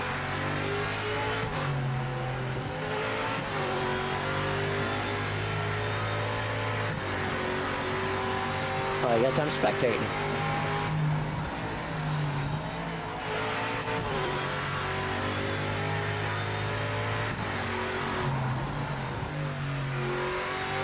Like it didn't force me to the car, it just threw me into the pits. So, Did you not hit driving time? essentially, yeah. Alright, so that's technically on you. Yeah, that's a weird one that this game does. If you don't get in the car, or I shouldn't say it's a weird one, I guess that's like all of them. But if you don't get in the car in time, you're... But what it needs to have you do, though, is like a timed penalty where, like, once the race... If you don't get in your car in time, you get a timed penalty where you're in the pit, and then once everybody clears, then you get to pull out of the pit and chase. Yeah, and in reality, that's how it would be in real life. But it's one of those, you need to have a timer or something active to begin with. Because I didn't see a timer. Because I was even just going through the setup and trying to see if there was something that I could change in the settings.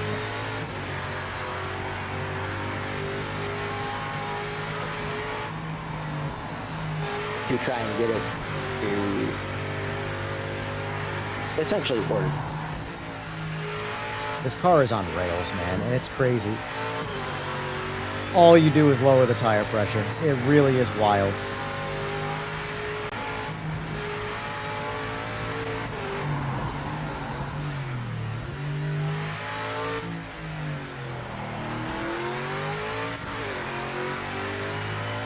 I don't think my tire pressure is saved at all. Well, they don't... I dropped You have to do it every time you get in the car. Because there is a general tire bug in this game. Across all cars. The tire pressure resets if you don't apply it every single time. If you get in and out of the car in the pits, like if you go into practice or qualifying or whatever, and you get in your car, and then you get out of the car, like let's just say you set your tire pressure, then you get in the car. Then you get out of the car, and you get right back in it, the tire pressure resets. Yeah, I'm just like, I have zero control. What's your tire pressure at right now? Oh yeah, it's too high. 28. Yeah, it's too high. I set it at 18, and then I don't know why I didn't save. No, if it's, it goes by obviously temperature too, but your base temperature when you first start is 21 to 22 pounds. The highest you'll typically see it get is 24 during the race.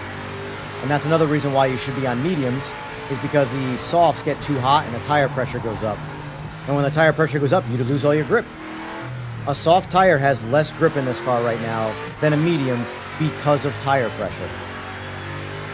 Everyone's so focused on the temperature and what the word is, medium, soft, when the pressure is all that matters. This is like literally undrivable. This is the easiest car to drive.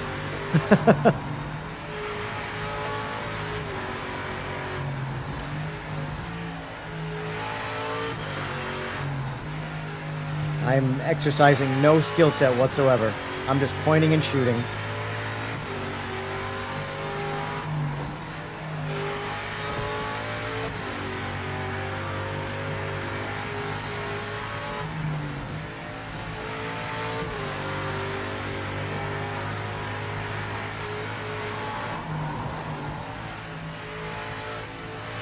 Whoa, hello. Yeah, I'm just trying to get out of the way. Like, I don't think I made a single corner.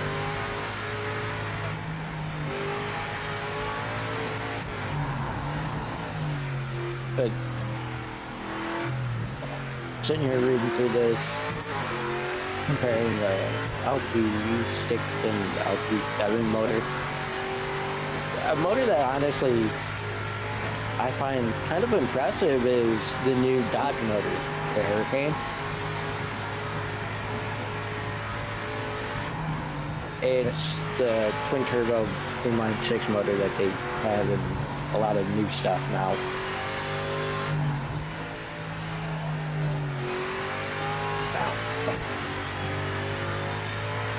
Because I'll say YouTubers that they gave it to. Yeah. Or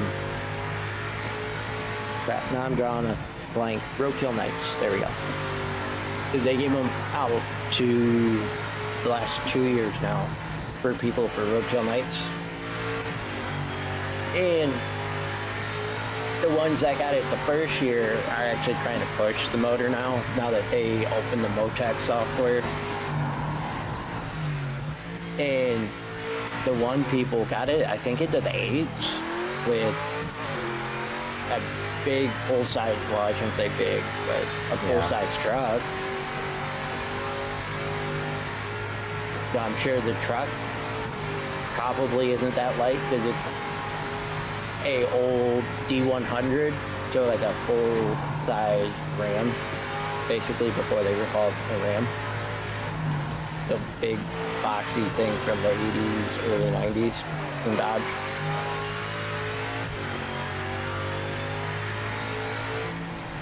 And it's still stock fuel system, stock internals. The only things that they changed was the water to air, the exhaust manifold, and the intake manifold, and changed the turbo setup. Yep.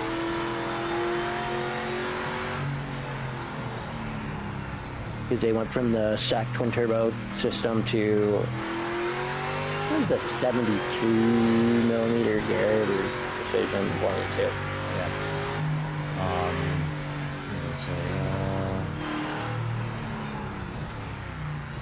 Turn 1 is a bowling alley, asking life's most important questions. Yes, it always is. Every sim, turn 1, even in real racing, turn 1 is where the crashes happen. Always.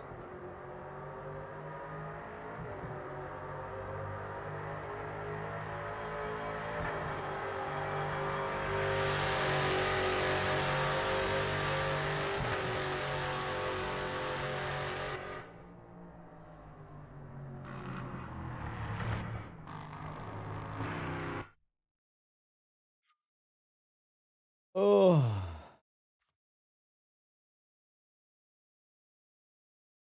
All right. Let me do another track. Same. I'm not getting out of this car, so I can I can do multi-class if you guys want to do something different, but I'm gonna stick to the Lambda. I'm fine with it. The Lambdas.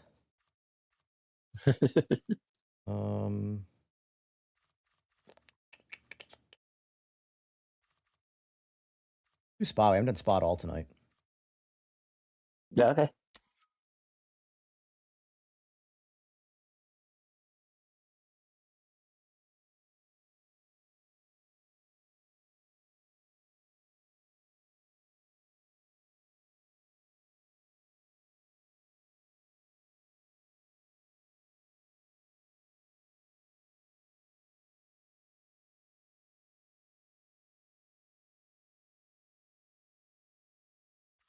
Is that just what drop the tire pressure all the way down and run mediums? Yeah, leave it on medium. It's on mediums by default. And set it to 18.9 pounds, which is the minimum it can go. But make sure you do that. And then you get in the car and you don't get out of the car, which I think in the case of the race, you can't get out of the car anyway, so.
Just basically, if you're watching my screen right now, literally, so I have it saved as my setup, so it always defaults to it. But if I just get in the car without doing this, my tires are going to be at 28 pounds. It's a bug.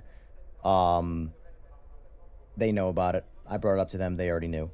But you basically do this. You cycle up to 19.1 and then back to 18.9, front and rear. And that recycles and reapplies the tires. Even though it's not one for one, I think it's that the only thing I can think of is that tire pressure there in the pits is an ice cold tire, and I am running technically pre-warmed tires. Because the ambient temp out's 40 degrees and the tires are 160. So technically, yes, if those tires drop down to 40 degrees, they're going to be, you know, probably what the temperature's supposed to be.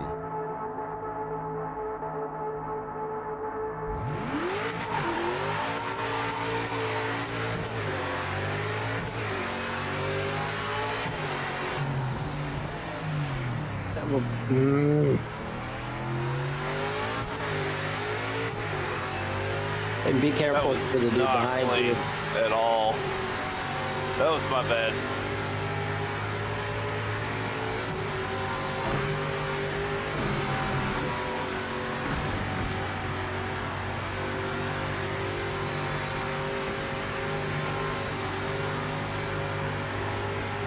Oh shit. Yeah, I can actually drive this instead of just getting absolutely murdered as soon as I go in the corner.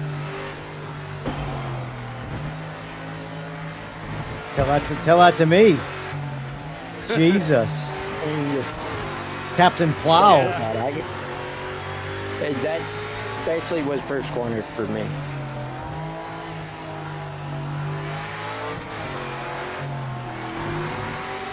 Oh shit.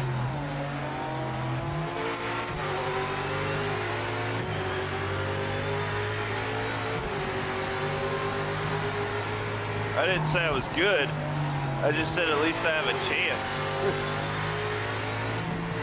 Better than me now. Especially after I just spun out.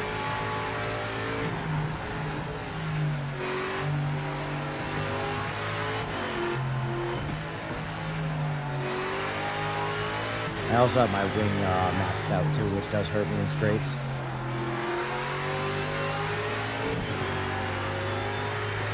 This thing acts like it has no goddamn steering. Mine acts like it's got no straight, no horsepower. My car's out of battery. Which I just changed the battery to see if it acted different, and it doesn't.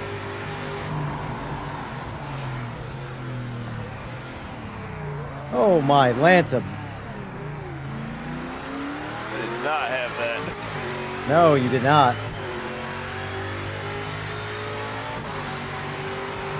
Two-second penalty. Holy. Well, yeah, you cutting across the track. I probably earned that one.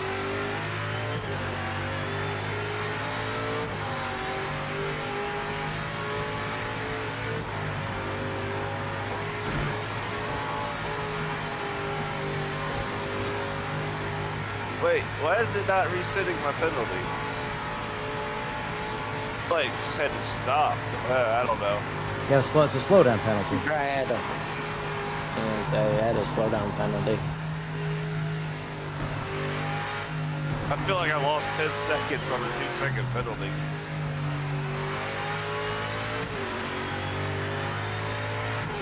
Yeah. Well, I guess I'm done now. Well, better than me. I'm still a minute behind, so. At least this feels good. Like, you can actually drive it versus like having ice skates.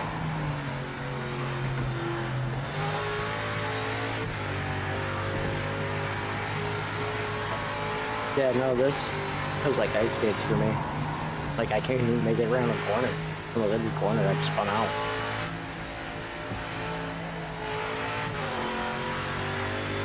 Can't give you all my secrets. Well, that's like even the basic download tune. It was of no use. Yeah. I will say this, I've tried a few other tunes for other cars in LMDH.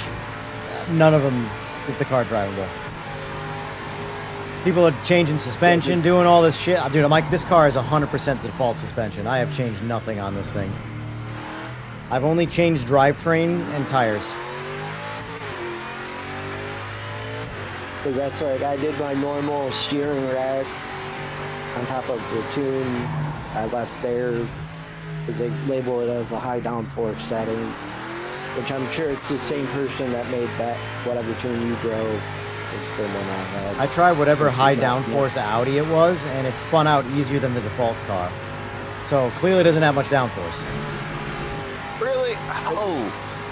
But yeah, that's like when you look at the downforce, like the rear downforce, the wing's been maxed out on some of their settings. Yeah, which is how I run most of my cars. Like this car, the rear wing is maxed out. Max rear downforce. Yeah, and that's normally how I run mine. I'll have to try the default setup to and basically like you're saying, add a bunch of downforce and The tires are the biggest thing. whatnot. Rear downforce, tires, and clutch and preload. That's it. Just the diff stuff. So it doesn't shock the rear tires when you downshift as much. That's Yeah. all that does. Which then I gotta also do the steering rack. Because from my understanding, the devs are trying to make this car hard to drive by including some challenge to learning how to drive it, which I'm fine with, but it can't be useless. It can't feel like a useless car, because then you suspend my disbelief, or you don't suspend my disbelief, and make me think that this is just unauthentic, because I don't believe that a race car like this would handle this poorly.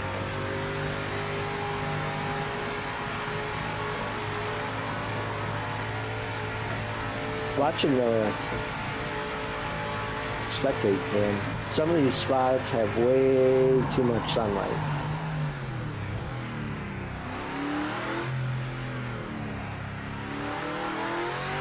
Because like the reflective strip and stuff, Yeah. they're not reflective, like the white lines and stuff are acting as if they're like a reflective strip and just glowing white.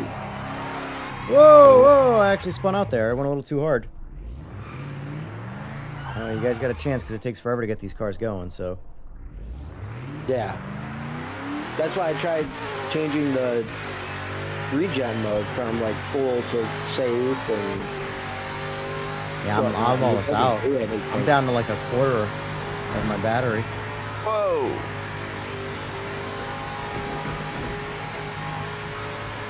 That's like you can change how low you can want it to deplete and then how high it will go, but it still doesn't feel like it's ever using the damn thing.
Alright.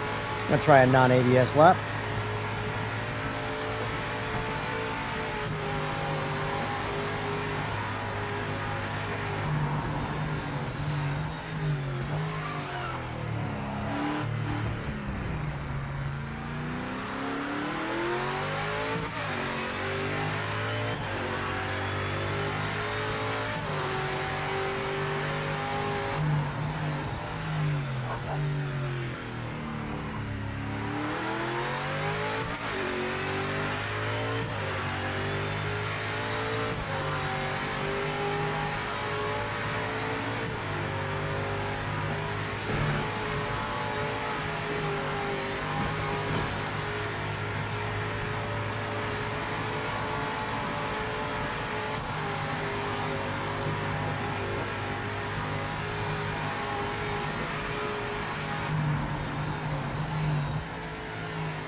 Ah! Terrible. Well, so I got to downshift twice right there. Can't downshift once.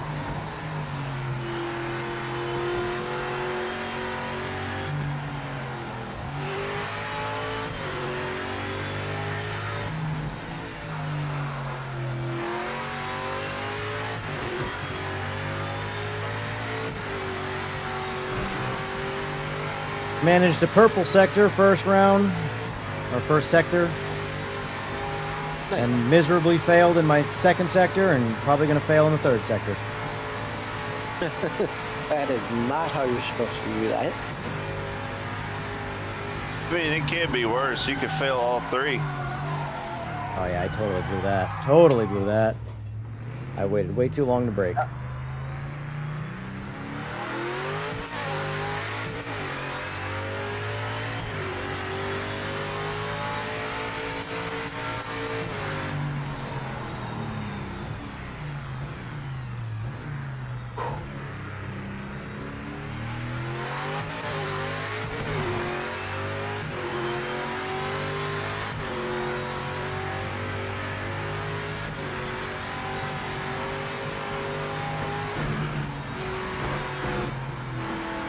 All right, I think I got one race left in me, and then I am cooked. My goose is cooked.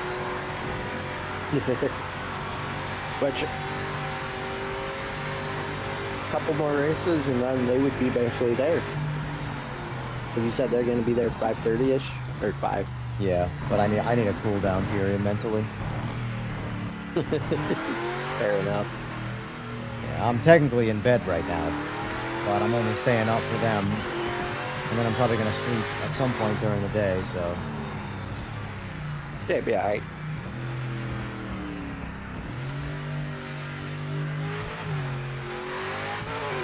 Oh, boy. Are they just passing through or actually So, spending the it's night? 3 of the guys. One guy is crashing for a little bit. The other 2 are taking off. Ow. Well, at least you'll get to see them as they're passing through, basically, and then Yeah. whatnot.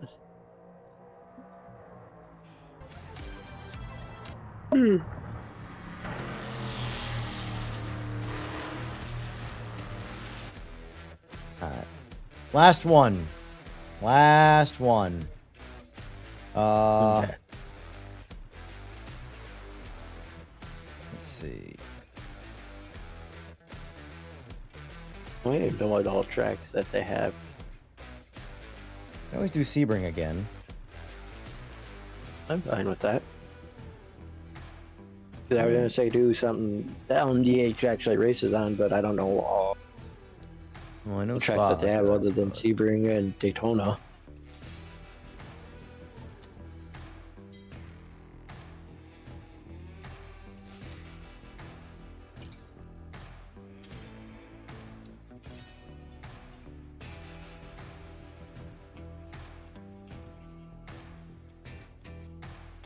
This stretch on my shoulders is always so good.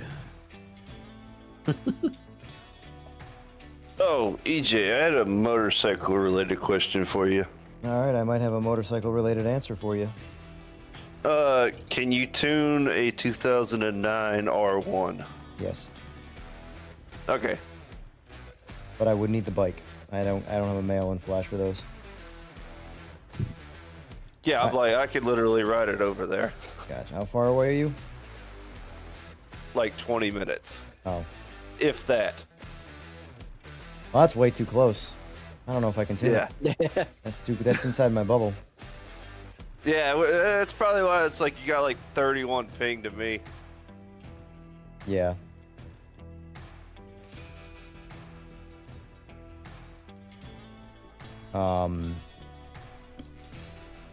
What was I gonna say though? Yeah, no, I can tune that. Well, that's cool. My game just crashed. Nice. Well, we can back out. Here, for the other guys in here, well, it's really only just Josh. Back out, and we're gonna start it again so our boy here can get in on the last race. Yeah, like I don't know why it just crashed like that. Like it AMD, bro. You got the 1-2 punch from PMR and AMD. Pop, pop. Well, you're half AMD, so Yeah, it's not a CPU problem though. It's always a GPU problem. Listen, technically, AMD's GPU division is Radeon. And Radeon's always been problematic. They've gotten a lot better, but outside of the past 2 generations of video cards, so the 7000 and the I guess you could maybe say the 6000 was fine too, but AMD has never produced a real good graphics card outside of the past couple generations. So Nvidia's been producing bangers for a couple decades now. So and you also have the fucking Nvidia tax with the graphics card. yeah, well, that's what happens when you're the king of the ring. You can charge whatever you want and people pay it. It's a Ferrari tax, you know? Essentially, yeah. Except in this case, AK, it's actually good. the 5090 series versus... Yeah. I mean, the funny thing is about it, if you really like pay attention to raw compute, it doesn't ever translate because of CPUs. But Joshua, waiting on you if you're coming back. There he is. He's back. All right. Like if you look at the actual cost versus performance, the 5090 is a bargain. It's quite literally double the compute performance of the 5080. And nowhere's near twice the price. The problem is everybody always looks at it from like a gaming standpoint. It's like, oh, but it doesn't generate 100% more performance. Which you're right, it doesn't. Because the CPU is always holding back graphics cards. If the CPU could perform at a 1-to-1 ratio of a GPU, I'd be getting 500 frames in this game right now. This game is all held back. Everything is held back by the CPU when it comes to graphics.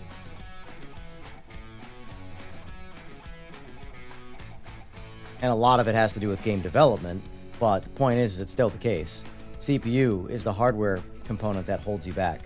Never the, like if you were to compare an actual graphics performance test that would just tax the GPU without relying on the CPU to keep up with it, the numbers are twice as much.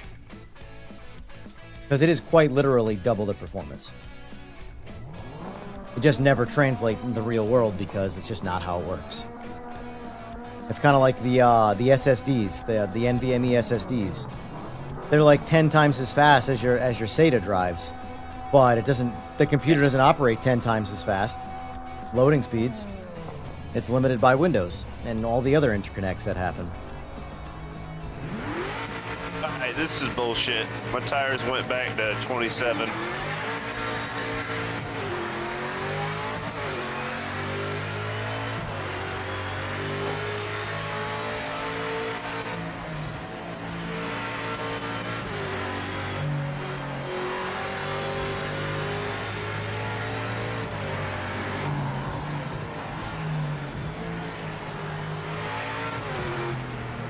Vader's got to work on finding a brake.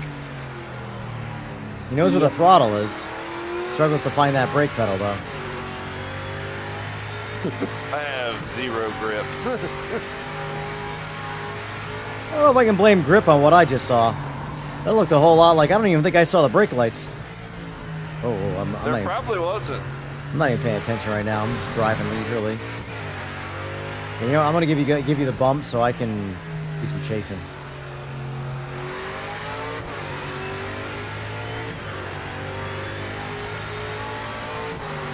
It's like I'm at full brake and I'm still sliding off the track. Whoa! Get back in there. I ain't taking advantage of that one. I want to pass you legitimately. Okay. Hell no. Like, I know I specifically set my tires to 18 and I've been here with 28. Maybe I gotta save it or something? Yeah, you probably have to save I haven't experienced it having to save it. You just got to move it. You just have to physically move the tire pressure.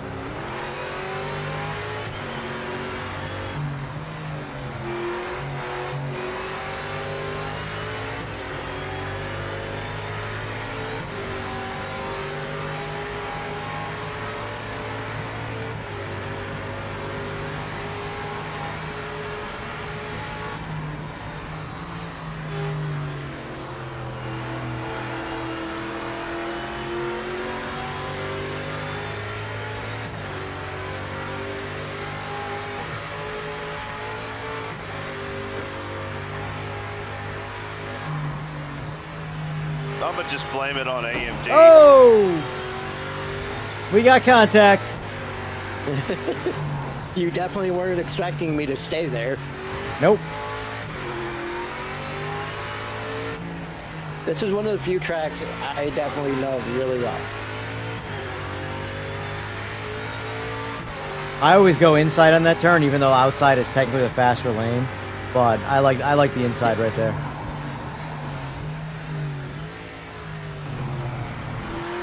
It depends on if I have somebody on the inside.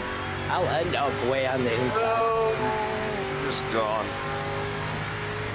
And then basically drift back towards the far right side as corner exit.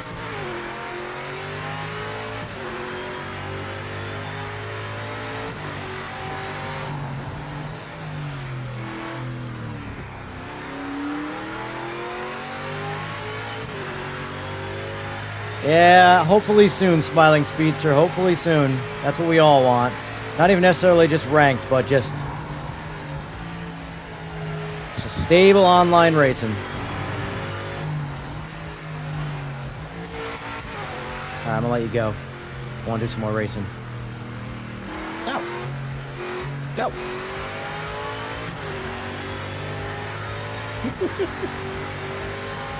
If you hit me, it made no audio.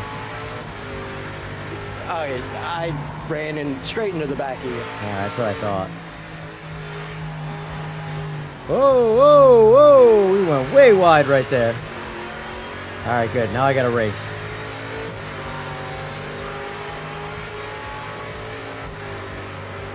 Well, I don't want to have it given to me. I want to earn. I'm not giving it to you. I just don't want to sit out in front doing solo laps. I want to do some chasing. Oh, shit. That ain't how you do it. Nope. Yeah, I'll do it too. There you go. Now we're even. Oh, it's going to take me 6 years, though, to turn around, because that's just how it goes. All right. Come on! Let's accelerate. There we go. Jesus. They got to fix that battery issue. The battery just doesn't get you moving. I have the feeling it's related to the clutch issue as well.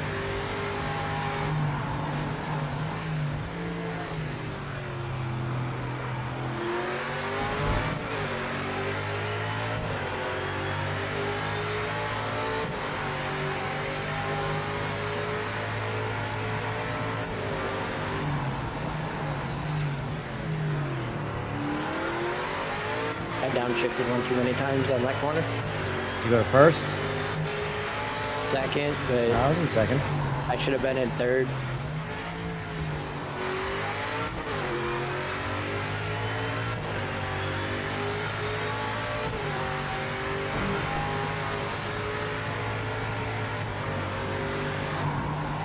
God damn it.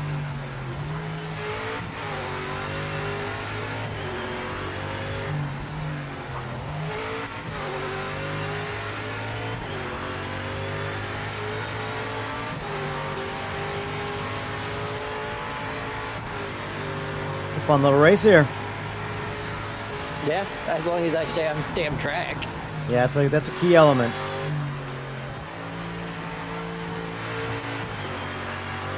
Yeah, this staying on track part's not going so well. Yep, it's a learning experience. Especially when you don't normally drive these cars. I've, in my defense, or in your guys' defense, technically, I haven't got out of these cars all week. Oh, whoa, whoa, whoa, whoa! That was, What was that about? I downshifted too many times, and it snapped the rear out. That's my fault. Ow.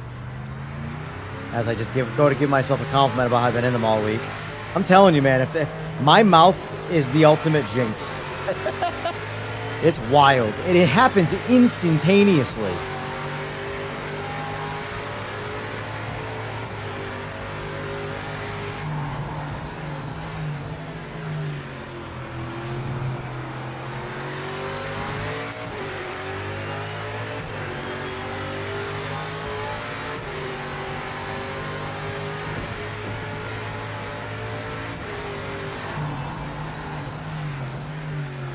Up, up.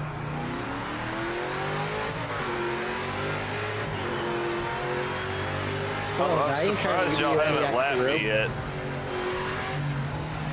Well, we're playing competitively, so if one crashes, the other one lets out.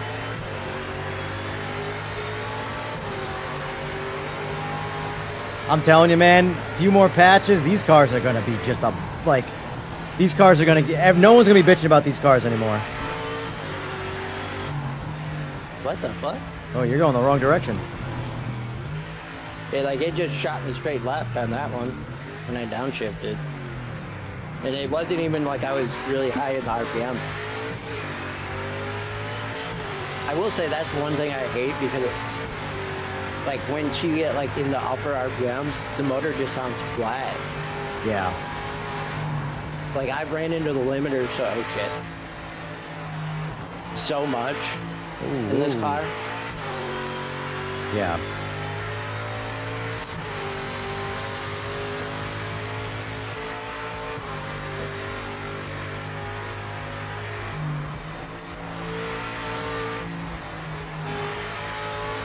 I gotta try that in 5th next time.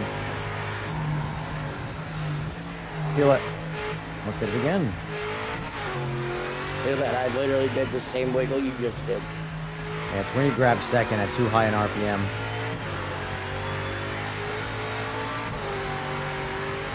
Mine did it in 3rd. It's probably because you don't have them touch the clutch and stuff like that. Mine won't do it in 3rd, but it'll definitely do it in 1st and 2nd.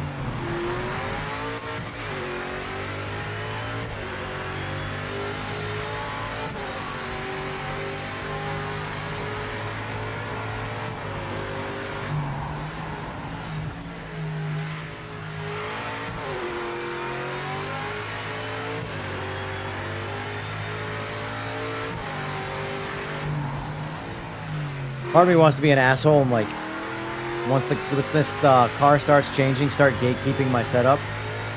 Like, nope, nope, I'm not gonna put this out there.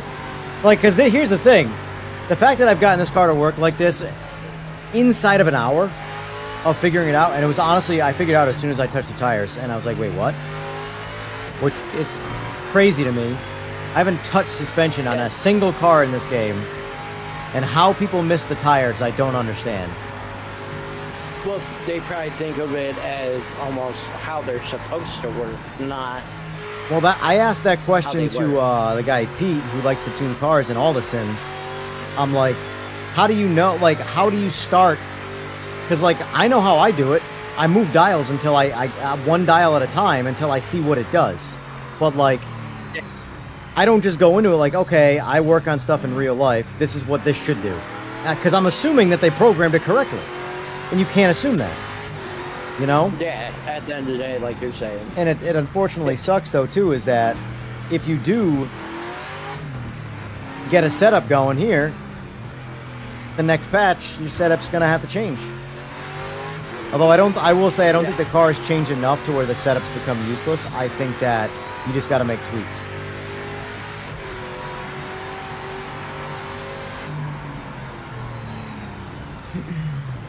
Considering how close I was to you, I'm surprised I was that far off pace on lap time. Especially that last lap. Like, I didn't think I was that far off pace. Yeah, that just like snap oversteer is just brutal. Yeah, That's all, like you mentioned before, the rear diff. Yeah, which is, yeah, it's like with the tire pressure, like completely goes away. Yeah, you need the tire pressure at minimum. You absolutely need it. It's like very different even at 28. 22 versus 28 is a completely different car. And like, yes, fundamentally speaking, if you lower your tire pressure on a real car in real life, you will gain more grip and you will lose top end. But 5 pounds is not what happens. I mean, this car loses like 15 miles an hour from 5 pounds and gains an insane amount of grip. That's overly exaggerated is what I'm trying to say. Let alone with that. Like, if you lower the tire pressure on a GT3 car in this game, the cars drive almost zero different. Which is how it should be. Now, if you go from 35 pounds to 15 pounds, you're going to feel that. But we're talking 28 to 22. It's not a lot. Like, the only thing that you would probably really notice would be how long it, or at least that you should notice, is how long it would take to get up to temperature. Yeah. That goes back to the if they did their job correctly. But Yeah, it's like almost undrivable to like completely drivable. Yeah. yeah, Yep. that's the sad part. Which they've gotten, the game's definitely gotten way better, but it's like they are still miles off with the mark, I feel like. Yeah. Oh, man. I'm debating if I want to do one more or not. Depends how you guys feel. Do I mean, I'm down. do Daytona with whatever car. I just like Daytona. I will do Daytona. We can even do Group C.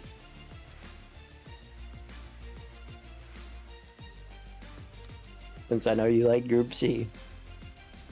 I do. I'm gonna go with my Mazda though. I'm not gonna go with the Sauber. I just don't feel like driving the Sauber right now. It's just it's too much. Too much driving.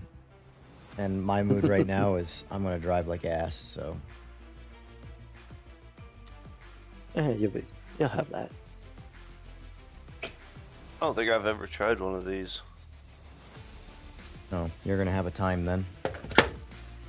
Yep. Not necessarily a good time, just a time. I recommend, yeah, the Jaguar or the Nissan for your first time. Sauber's the hardest one. It's the fastest one, hands down, though, especially on Daytona. Like, Wee Man's gonna say goodbye in the straights. Even the Mazda is not a bad one. Mazda's a great handler. It's my favorite Nordschleife car. It's my favorite one, but in the tracks like Spa and Daytona, you could drive worse than me considerably, and you're good. There's a good chance you're gonna win. You know what? We're just gonna go for it with the Sauber. All right. You are not going to have a fun time. Just a fair warning. Mm-hmm. The grasshoppers, the hip ones, all gathered in secrecy and flying. I mean, odds are pretty good that I don't win anyways, but if you don't swing for it, you'll never hit it. Well, the good thing about this is that there's not a whole lot of turning on Daytona. Yeah, and this is one of the few tracks I actually know. Yeah, but do you know how to find the brake pedal? That's the real question. That's No, the No, brake it's pedal not. is That's- optional. Yeah, that's the secret. It's called a stoptional. Yeah. I just jack the brake pressure up so when I brake late, maybe it works. Actually, I'm gonna lower my this guy back down. Actually, I'm gonna lower it. I'm gonna turn it off. There we go. We're gonna go minimum. Give me as much top end as possible. This might be a mistake, but I don't care. We're gonna send it anyway. Well, what will help you is I'm running a high downforce setup, whether or not. Well, what I was just saying won't is that help. I just turned my downforce off. I have 0. My wing is at 0.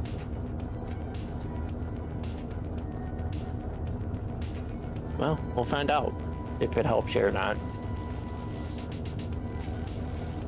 Because there's only like one real high-speed corner. And that's that little left in the inside.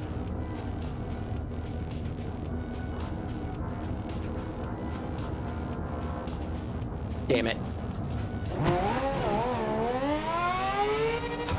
I was working on getting my shift knob on. Well, I fucked myself from the start already, so there's that. I gotta get my gloves on somehow.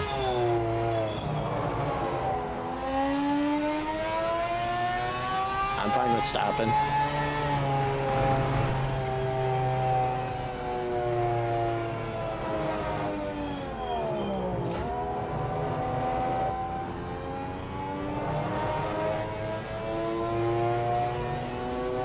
Alright. Are you trying to get your I'm gloves good. on? I'm good. They're on. Okay.